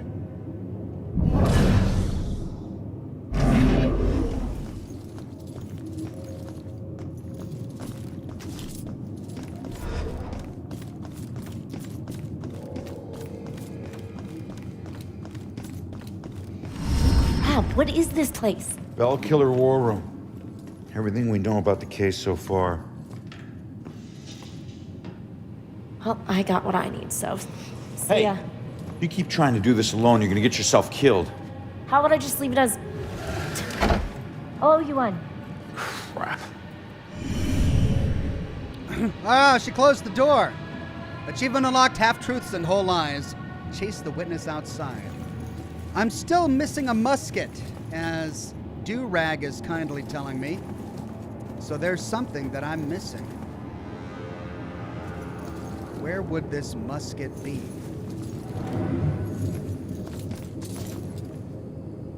Why are those marks on the wall? They led to a musket in here.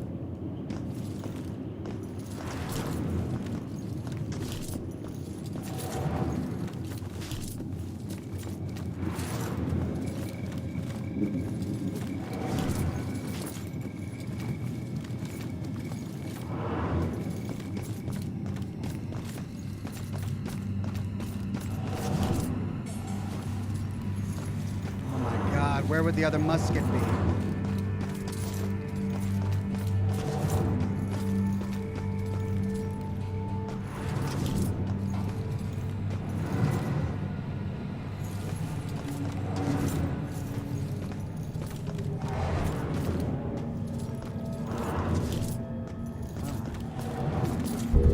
Aha!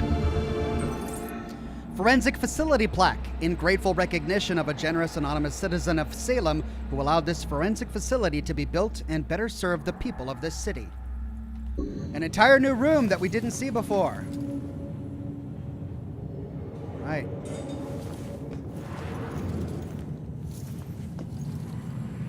No demons. And there's the musket. Look at that. View story. Collected a series of mysterious vestige artifacts. Let's recall the flashback. I can still remember my first day on the force. Salem PD was in this tiny building on the edge of town. It was old, crowded, and completely insufficient to handle the day-to-day operations. Protecting Salem was getting harder and harder. Finally, the city decided to convert the old armory into our new headquarters. And when we finally moved in, I couldn't believe how big and modern the place was. Not bad for one of the first buildings in Salem. Plus, it just felt right. It used to be the city's first line of defense in a wild frontier, and now it had resumed its post once again, only this time in a modern world. The first week was a little chaotic as we settled in. One officer reported that someone had removed his gun from his locker. It took him 20 minutes to track it down, and when he did, he found it leaning against the wall in one of the unoccupied offices. Also, the late-night station operator reported a strange phone malfunction. Occasionally, when someone would call in to report a shooting, the recording would just stop. The call would cut out, and the voice of the panicked caller would just loop over and over again until the phone was unplugged. Soon it was pretty clear that these strange occurrences weren't just honest mistakes or faulty phone lines. One evening, the medical examiner came running down the hall in tears. She noticed that her scalpels and other tools had gone missing. She went to get more from the cabinet, but stopped cold at what she saw in the reflection. A ghostly silhouette of a Civil War soldier was standing over one of the corpses. Oh, God. She spun around. It was gone. She barely noticed how cold the room had gotten before running off. Of course, the guys didn't believe her. Hell, I didn't either. Till I saw it with my own eyes. I was working late and got up to get more coffee. As I rounded the corner, I saw it in the reflection of the trophy case. It was staring right at me. He lifted an old, ghostly rifle and pulled the trigger. The trophy case fractured into a spider web of cracked glass, and I took off running. The captain didn't believe me and docked my next paycheck to replace the glass. I didn't care if people thought I was crazy. I know what I saw. People sometimes ask me if anyone else has seen it since, or if the specter still roams the halls. I always tell them the same thing. I wouldn't know. I transferred to Boston. I'm digging all these ghost stories we find. These are great.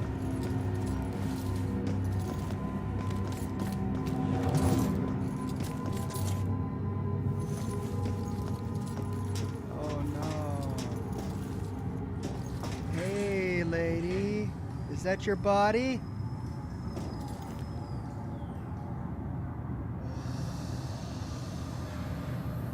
Come on, kid. Why are you watching this? Please, make them stop. That was me. That was my body. I didn't know that I'd have to watch them slice me open. All my organs, they were just sitting out on the table. There was so much blood. I want to take it back. We all wish we could take things back. But there's nothing we can do about it now. You can't think like that. You just have to move forward. Why did I do this to myself? What now? I just want to get out of here. Me too, kid. Me too. Oh. Golly. Well, I mean, if this doesn't put you off to suicide, I don't know what will. Isn't a spiderweb tattoo usually a symbol for time spent in prison? Why would this tattoo have 2 spiders in the web? He got his own tattoo wrong. It's just a tattoo. That's all I know. Focus on your work. And this raven, it's like chained to... Are those prison bars? We don't pay you to analyze tattoos. Yes, sir. Well, here's our own body. Wow. His entire arm looks like a confession of a confession of a lot of stuff.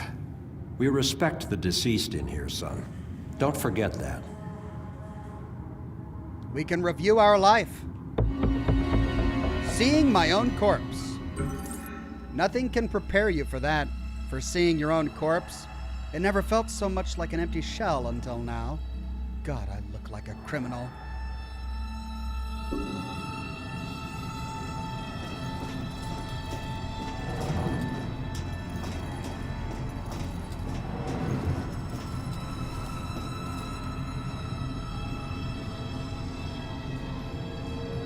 Autopsy tools.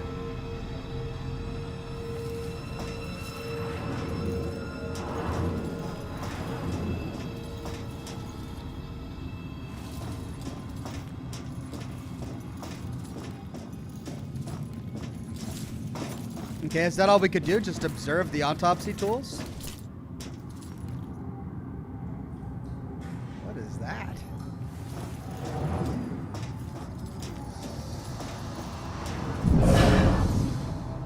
But the tattoos might tell us something. Why is the old guy so harsh? Little respect would be nice. Med school doesn't teach you everything.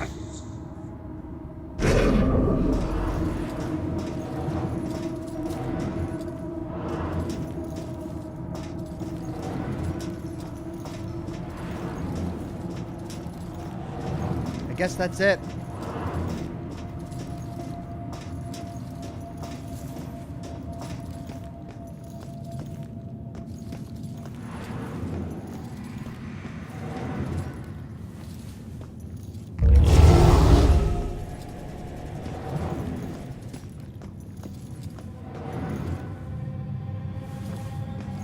Right.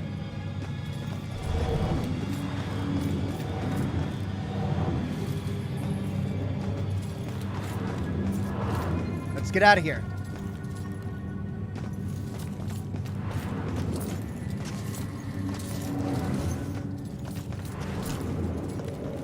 If we can get out of here.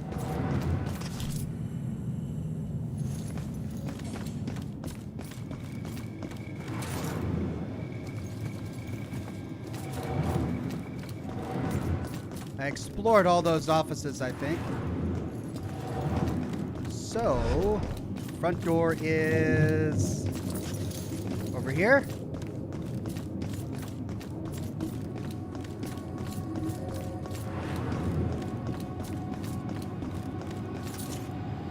Wormy says if the haunting doesn't work, she can play the organ. Touché.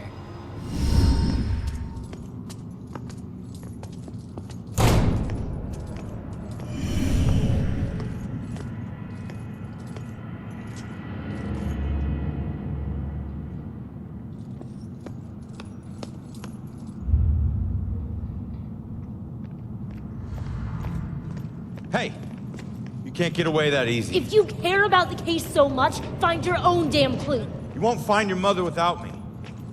What? What would make her help me?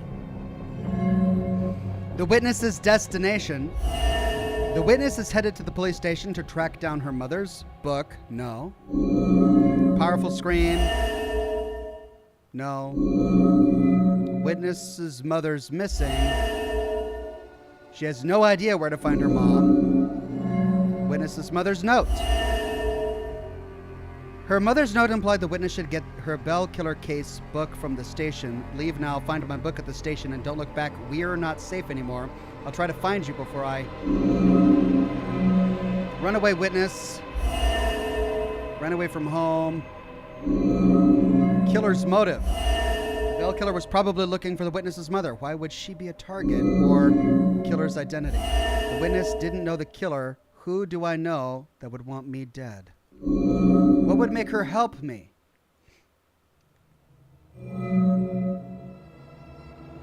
killer's identity, the killer's motive, or the witness's mother is missing, or the witness's mother's note.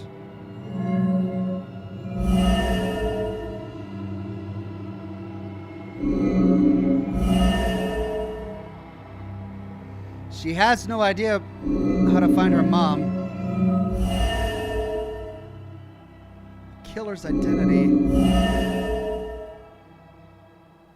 I guess because the mom is a target? Well, she doesn't know where to find her mom. So maybe we can help her with that? No. Let's see, I need to find a clue I could have misinterpreted. A clue I could have misinterpreted?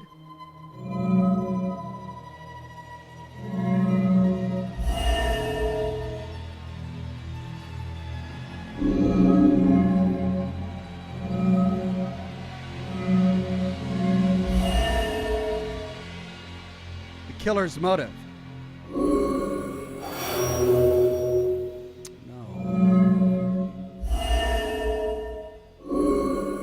Mother's note?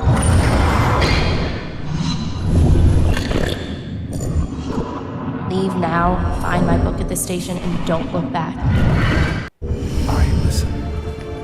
Your mom wrote that book to help find the killer. It's not gonna say what happened to her. The truths we're both searching for can only be answered by finding the killer. I need a pair of hands in the living world, and you need a detective.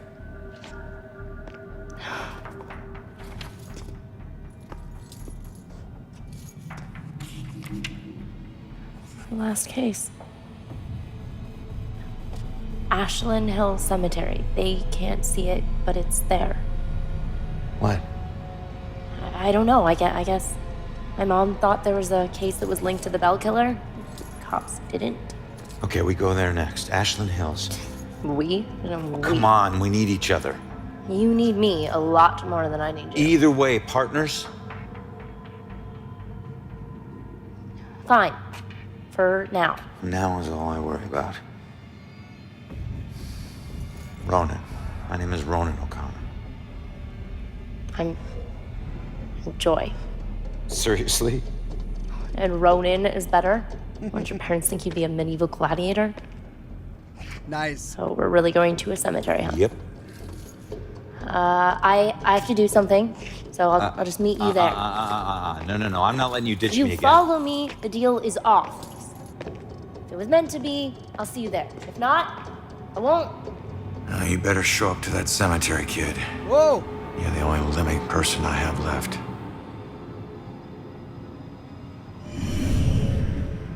Partnership. Joy needs my help to find her missing mother, and she can help me track down the Bell Killer. Ooh, get to the Ashland Cemetery. That little ghost girl was on the roof there. Okay, hold on. Let's see if we can find a way onto the roof. Well, this is the way we came. This is the gas station. Is there a way onto that roof?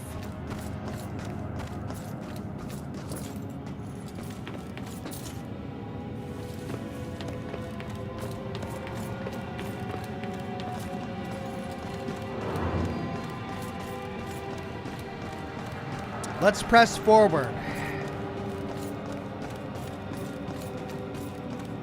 We thoroughly explored everything behind us. Ah. 6 more to uncover the story.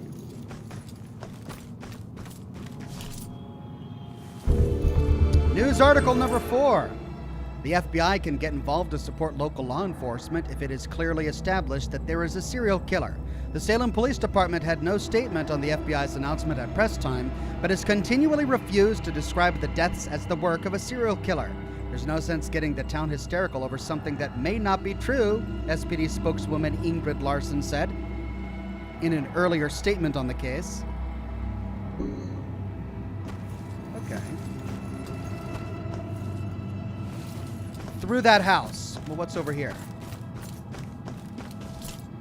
Symbol on the ground.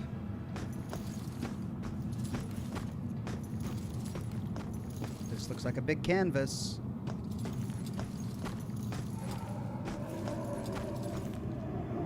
Symbol on the ground.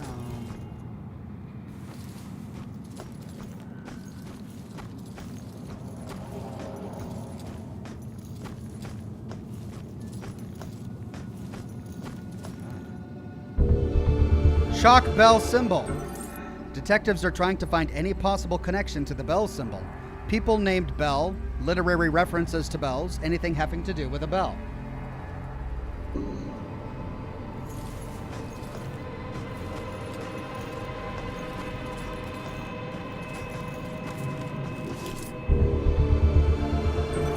Witness trauma report.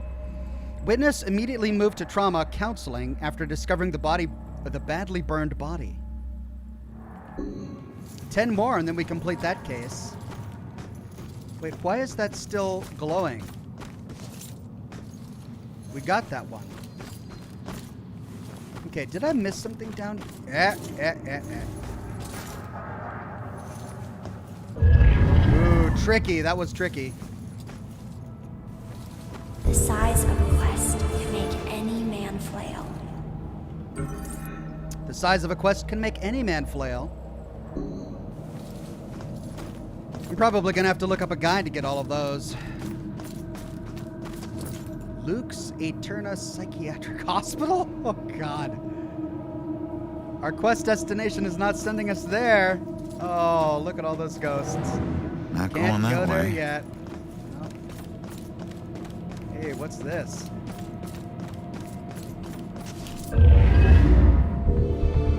Five more.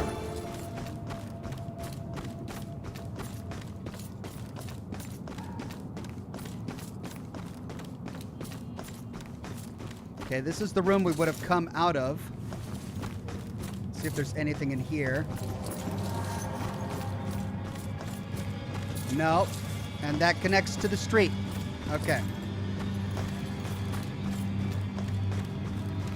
Now, what's down this alley?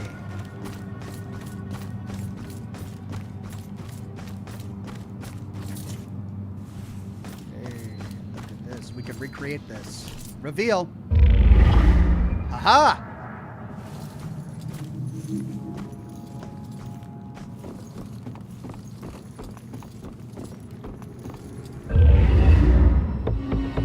Four more. Okay.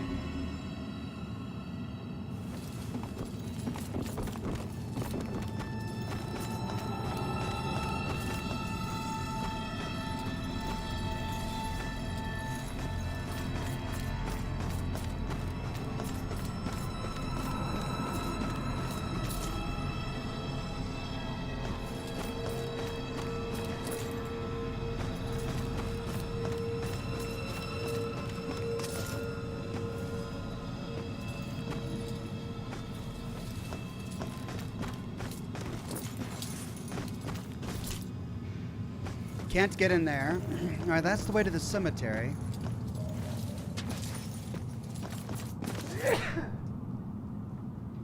Pardon me, chat.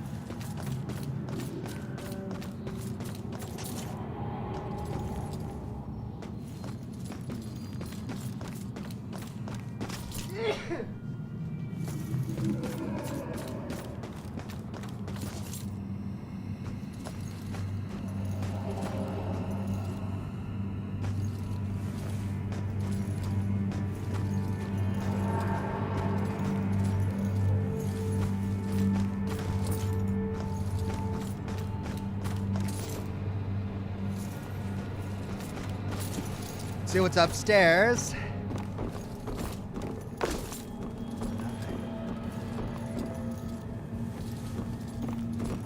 Oh, we've been here before.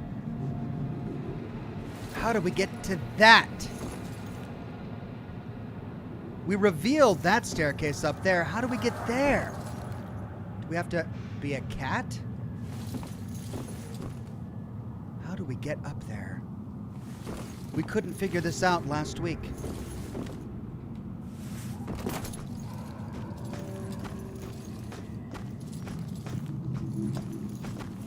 Is there a cat nearby?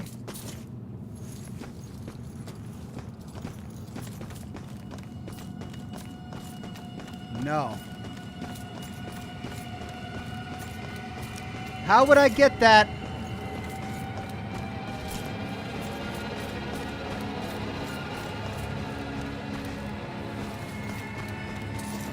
And there's that one too that I needed to get. And I couldn't.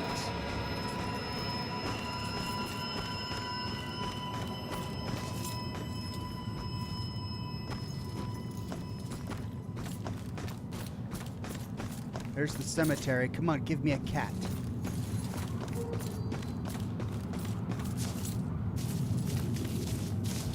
There's this guy we talked to. Ooh, more symbols on the ground, which means we're near something.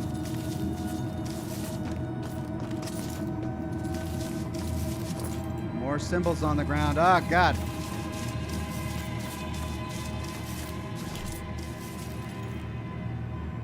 Big area with spooks. Come on, why are the symbols on the ground? Give me something. Ah! Guarded with a tender vengeance. In her hands, guarded with a tender vengeance. Yikes. Okay, but how do we get those clues in the other house? There's no cat. There's some ivy we could climb if we had a cat.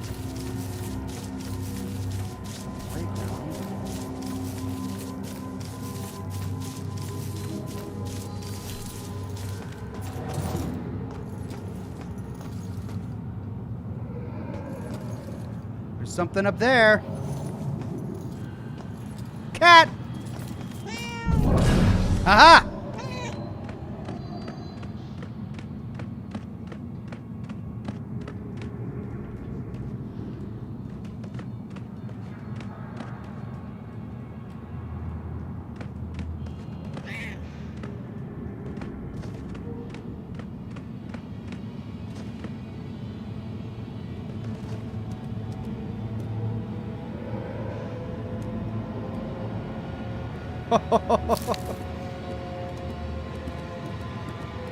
Hey. 3 more. Okay, well, now that we've got the cat, there's another one over there. How do we get over there?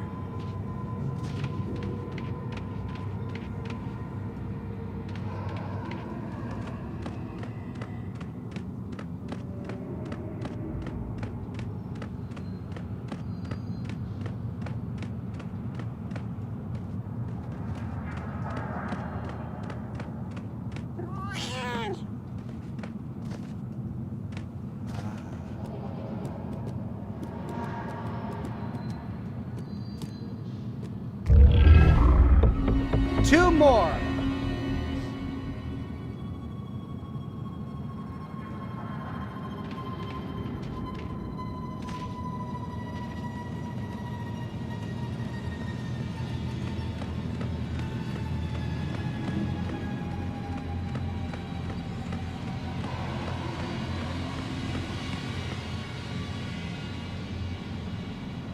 Well, we've got the cat, but we can't seem to get out of this fenced-off area. And we need to get out of this fenced-off area to go get the other ones.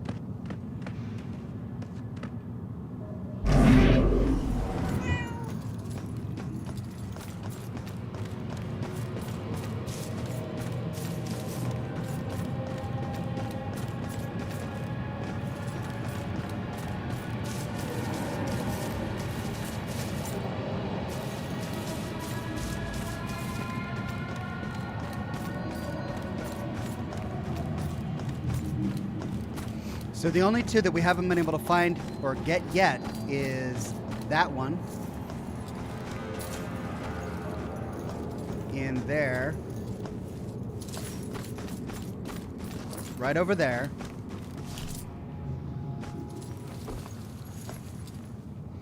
and then that one up there.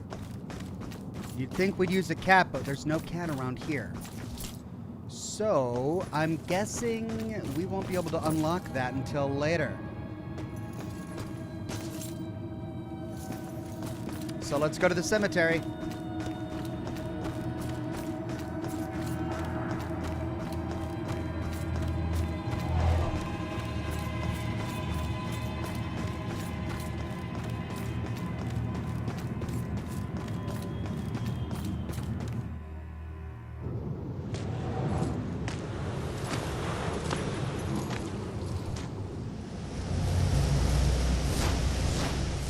I used to see this as Julia's final resting place. Now it's just where her body is buried. Guess I'll be buried here soon. This is home to neither of us. Just a place for others to come and remember what they used to know.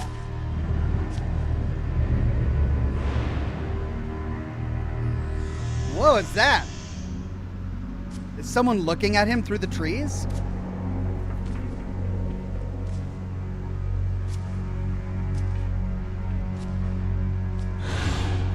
Hello.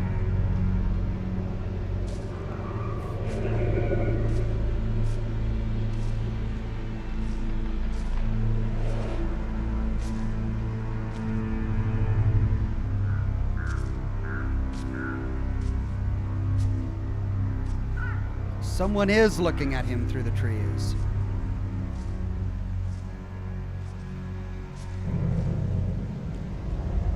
Boo.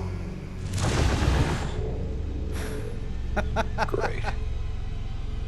Another freaky ghost chick is shadowing me. I mean, you're a freaky ghost too, with 7 bullet holes in your body. Alt Grendel says, we are, Ox. So long, Julia. We are. Thank you, Alt Grendel. Ashland Hills Cemetery.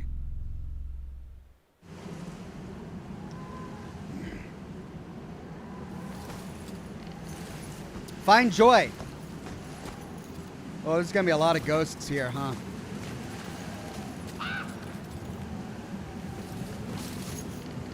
Meaning behind cheated death.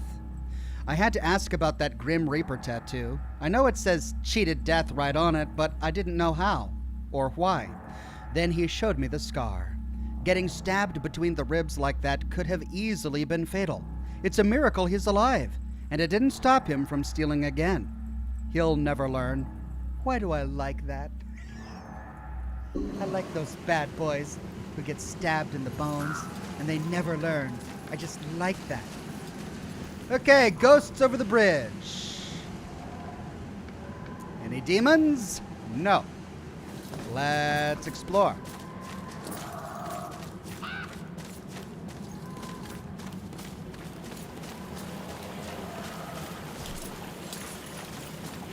Can't go in the water. Okay.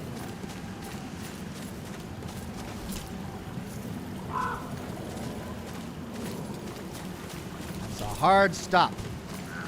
Okay.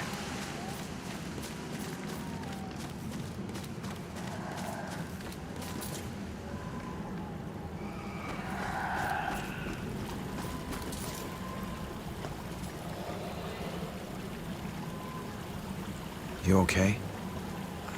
I don't know. I was so drunk. We both were. One minute her hands were all over me, the next, I'm in the water. By the time I got back up here, she was gone. She pushed you? No, nothing like that. Like I said, I had one too many and lost my balance.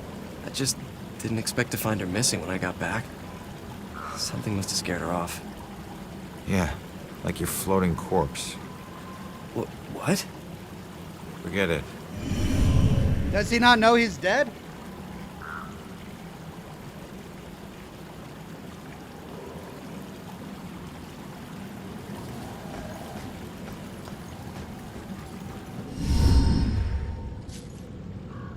It makes you miss the warmth of the police station, doesn't it?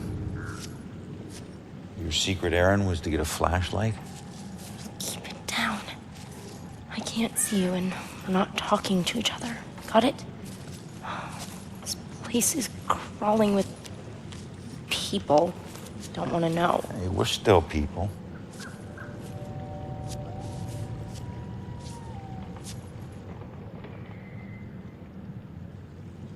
The book says that there's a murder that happened right here. All I see are dead leaves and mud. This can't be a dead end. Not already. What am I gonna do?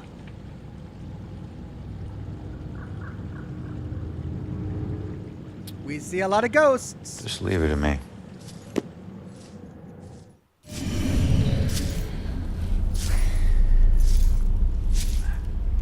Need to determine if there's a link to the Bell Killer murders here.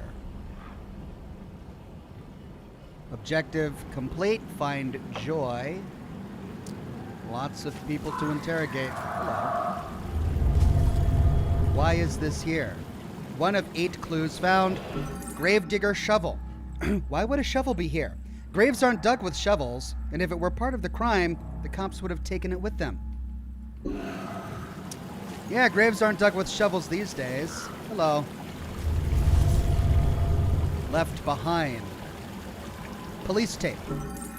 The cops must have left this behind after they finished their investigation here.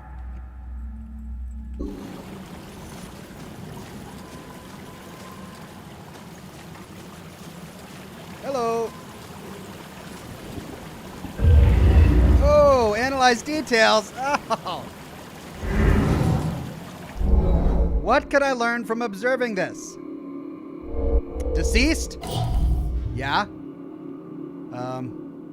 Washed up? Yeah. Tattered? Yeah.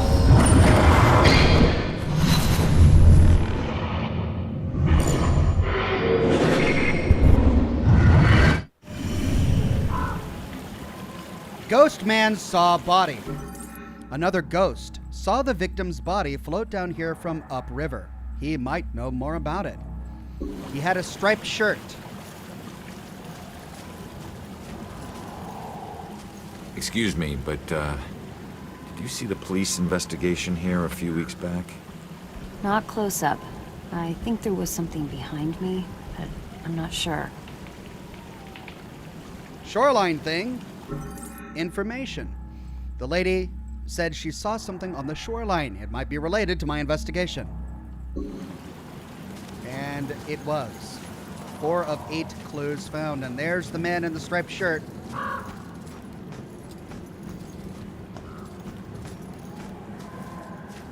What do you know about the girl who washed up here? This thing floated down the river by her body. Think it ended up in the bushes over there. Hidden in the bushes. The witness saw something wash up ashore and ended up in the bushes. Need to find out what it is. Okay, in the bushes by her body.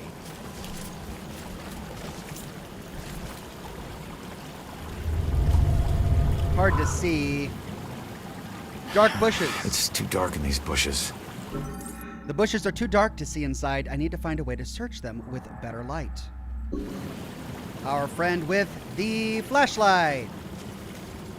Joy, I need your help getting something out of those bushes. Okay.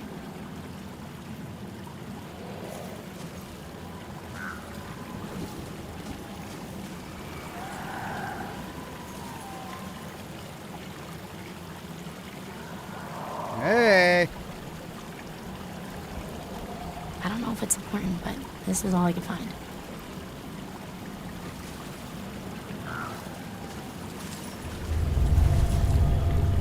This rope seems familiar. Wait a minute. There's something familiar about this. Well, rope was used in all of the victims' deaths. Pattern of victim deaths. All of the victims were bound, tied up before their murder. Check.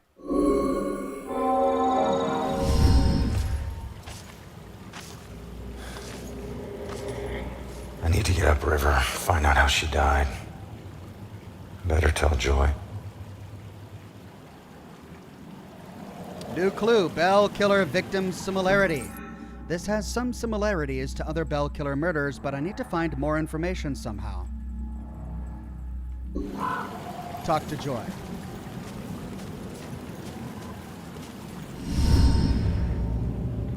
Body washed up on shore, so she was murdered upriver.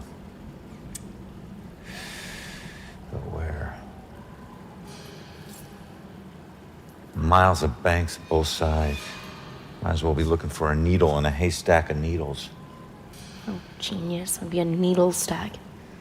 Crawling with ghosts. Wish we could just ask her, Sophia. We saw her earlier. Holy crap, maybe we can. That's that ghost that was watching me. Freaky girl wouldn't leave me alone. There she is. Hey, you. It's her. She's the one in the photo. Damn it, stop doing that to me, will you? I wonder if I could get that power. Don't leave me here with... Did you see that? Yeah, she was talking to that dead. A small favor. Give her a chance. She can help all of us.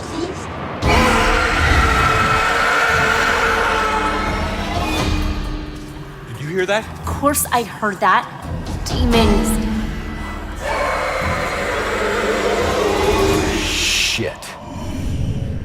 Sophia information. That girl who's been watching me in the cemetery was the murder victim. I need to find her. There she goes. Jeez. Lots of demons. Great. All right, let's explore over here real quick.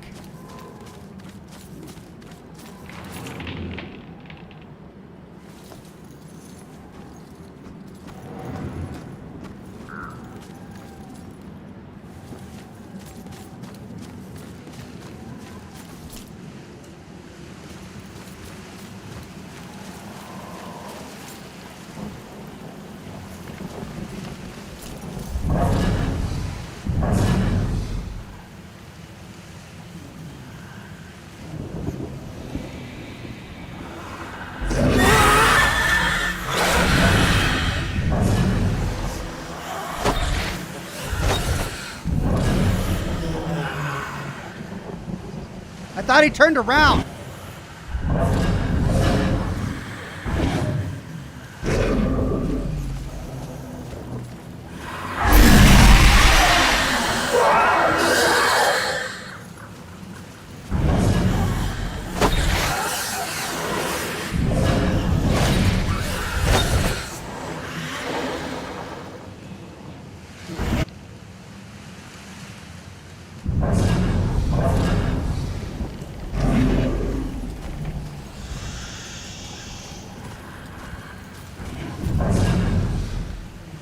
Oh, God.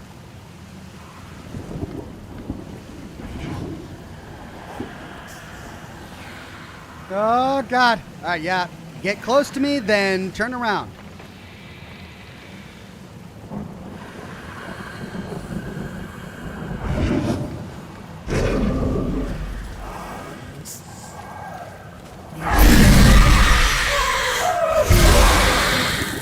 One down.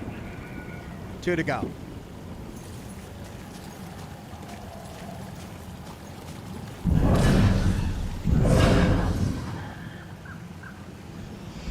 I'm gonna wait till he comes back this way because I don't want to risk it. He could turn around at any moment.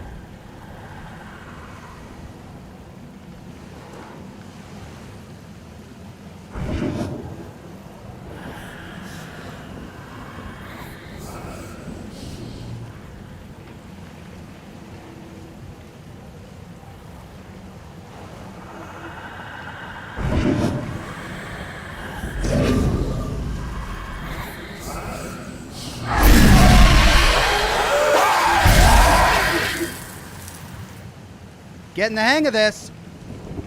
One more.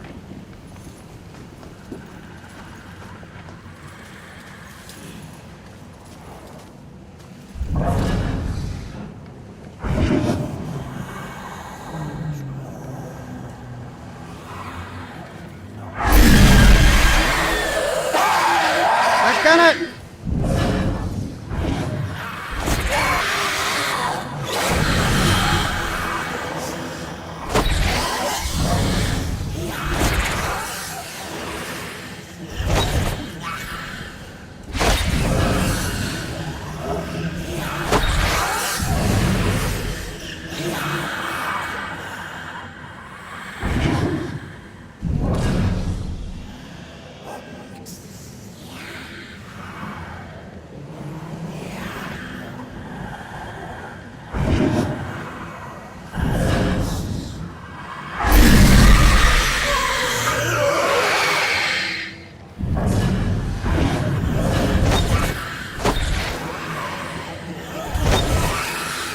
I thought I was getting the hang of it.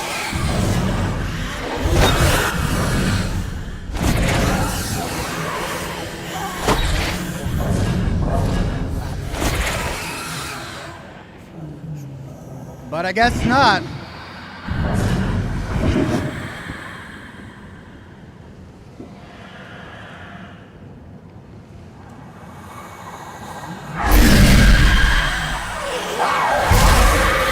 Got him.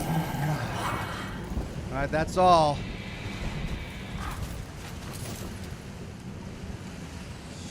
A stroll through the graveyard. Graveyards are fascinating places for me, especially the old parts. I suppose it's like the museum.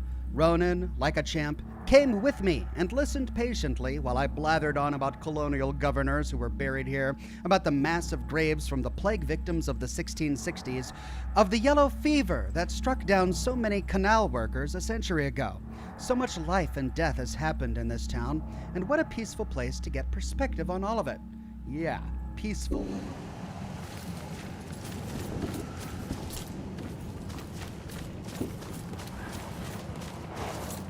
Distract.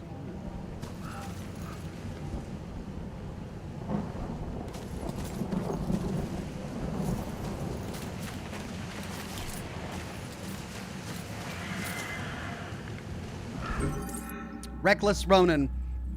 I suppose I should expect it. A man with that many tattoos isn't afraid of pain, and isn't afraid of doing something today he'll regret tomorrow. But if I'm going to be attached to him, I need to have some assurance that he cares if he lives or dies. I hear stories of the chances he takes, and I hope he's just trying to impress me. Yes, that's right, you're the focus. Because if not, one of these days he's going to barge into a situation and come out in a box. Turns out that's exactly what happened. Alright, I think I'm going too far ahead and I haven't finished fully exploring this area yet.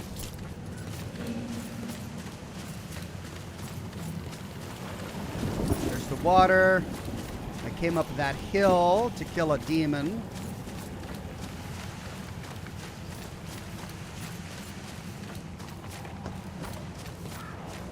And this is where I came from. Okay. That's the crypt I went into. And there was nothing here. Right, now that we've oriented ourselves, let's go over here. I think this is where I killed another demon. And there's no lore here that I didn't already find. So, I haven't missed anything.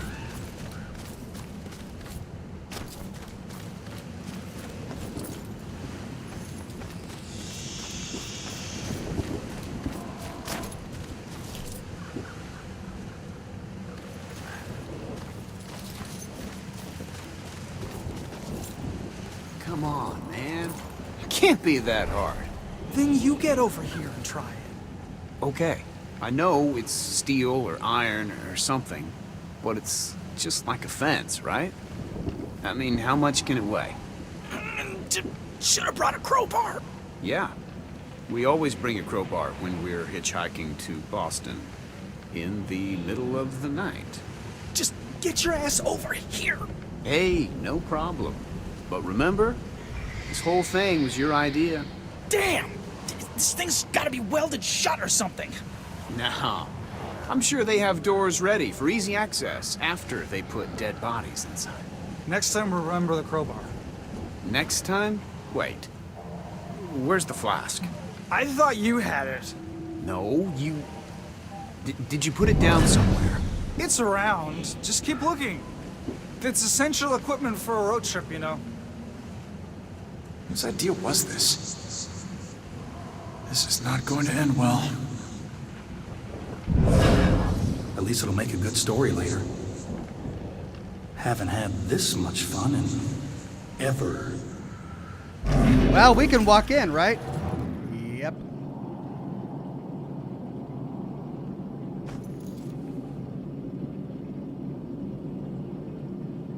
Well. What's with all this crap? Crap? This is my great-grandfather's stuff from the war.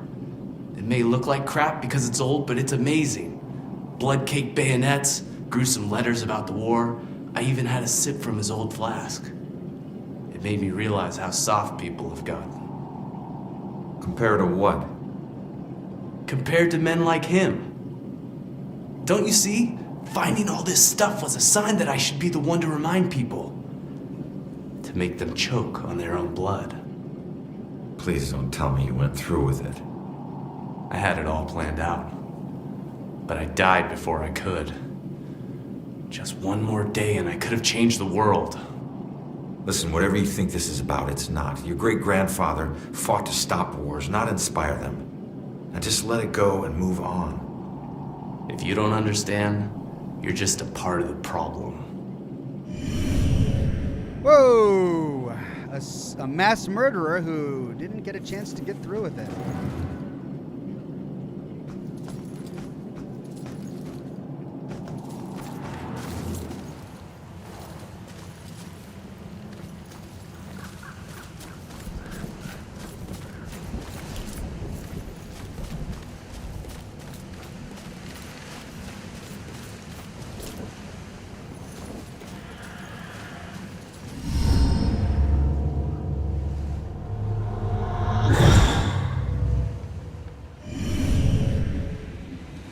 She is.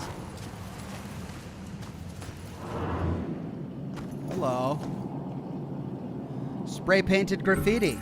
Bell Killer graffiti is unlikely the work of the killer himself.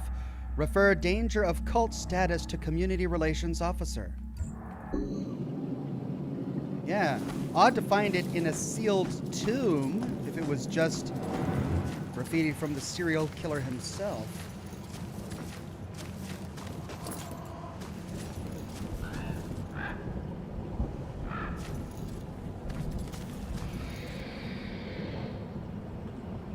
Maybe I can help. Damn it. What's wrong with this thing? What do you mean? It seems to be doing its job just fine. Its job is to let people know who I was, and I was not like this. Not this filthy. I was important and rich and clean. I knew the importance of keeping up appearances. Wow. Which is why this just won't do. It needs to look better than all the others. Not like the rest of these freaks. You'd be surprised. Jeez. A ghost who's not satisfied with the status of her tombstone.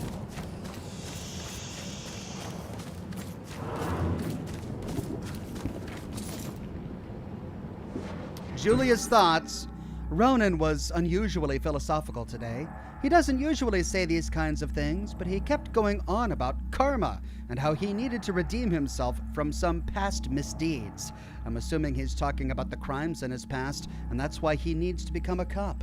To atone, he said. It was the only way he could see fixing his life. Here we are in the oldest part of the graveyard, which was founded in the 1660s. Was that before or after the trials? Oh, good question. Did everyone hear that?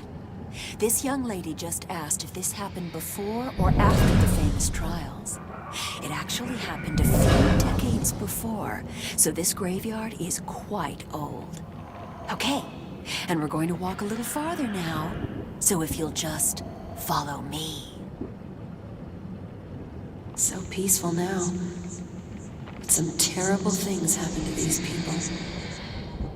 I think they really like this part.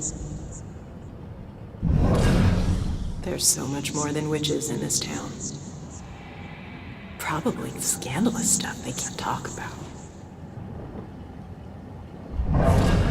Such a small door. Oh, I guess it is late at night. Why did so much sickness happen here? All right, Cleaver guy, why are you haunting these poor people?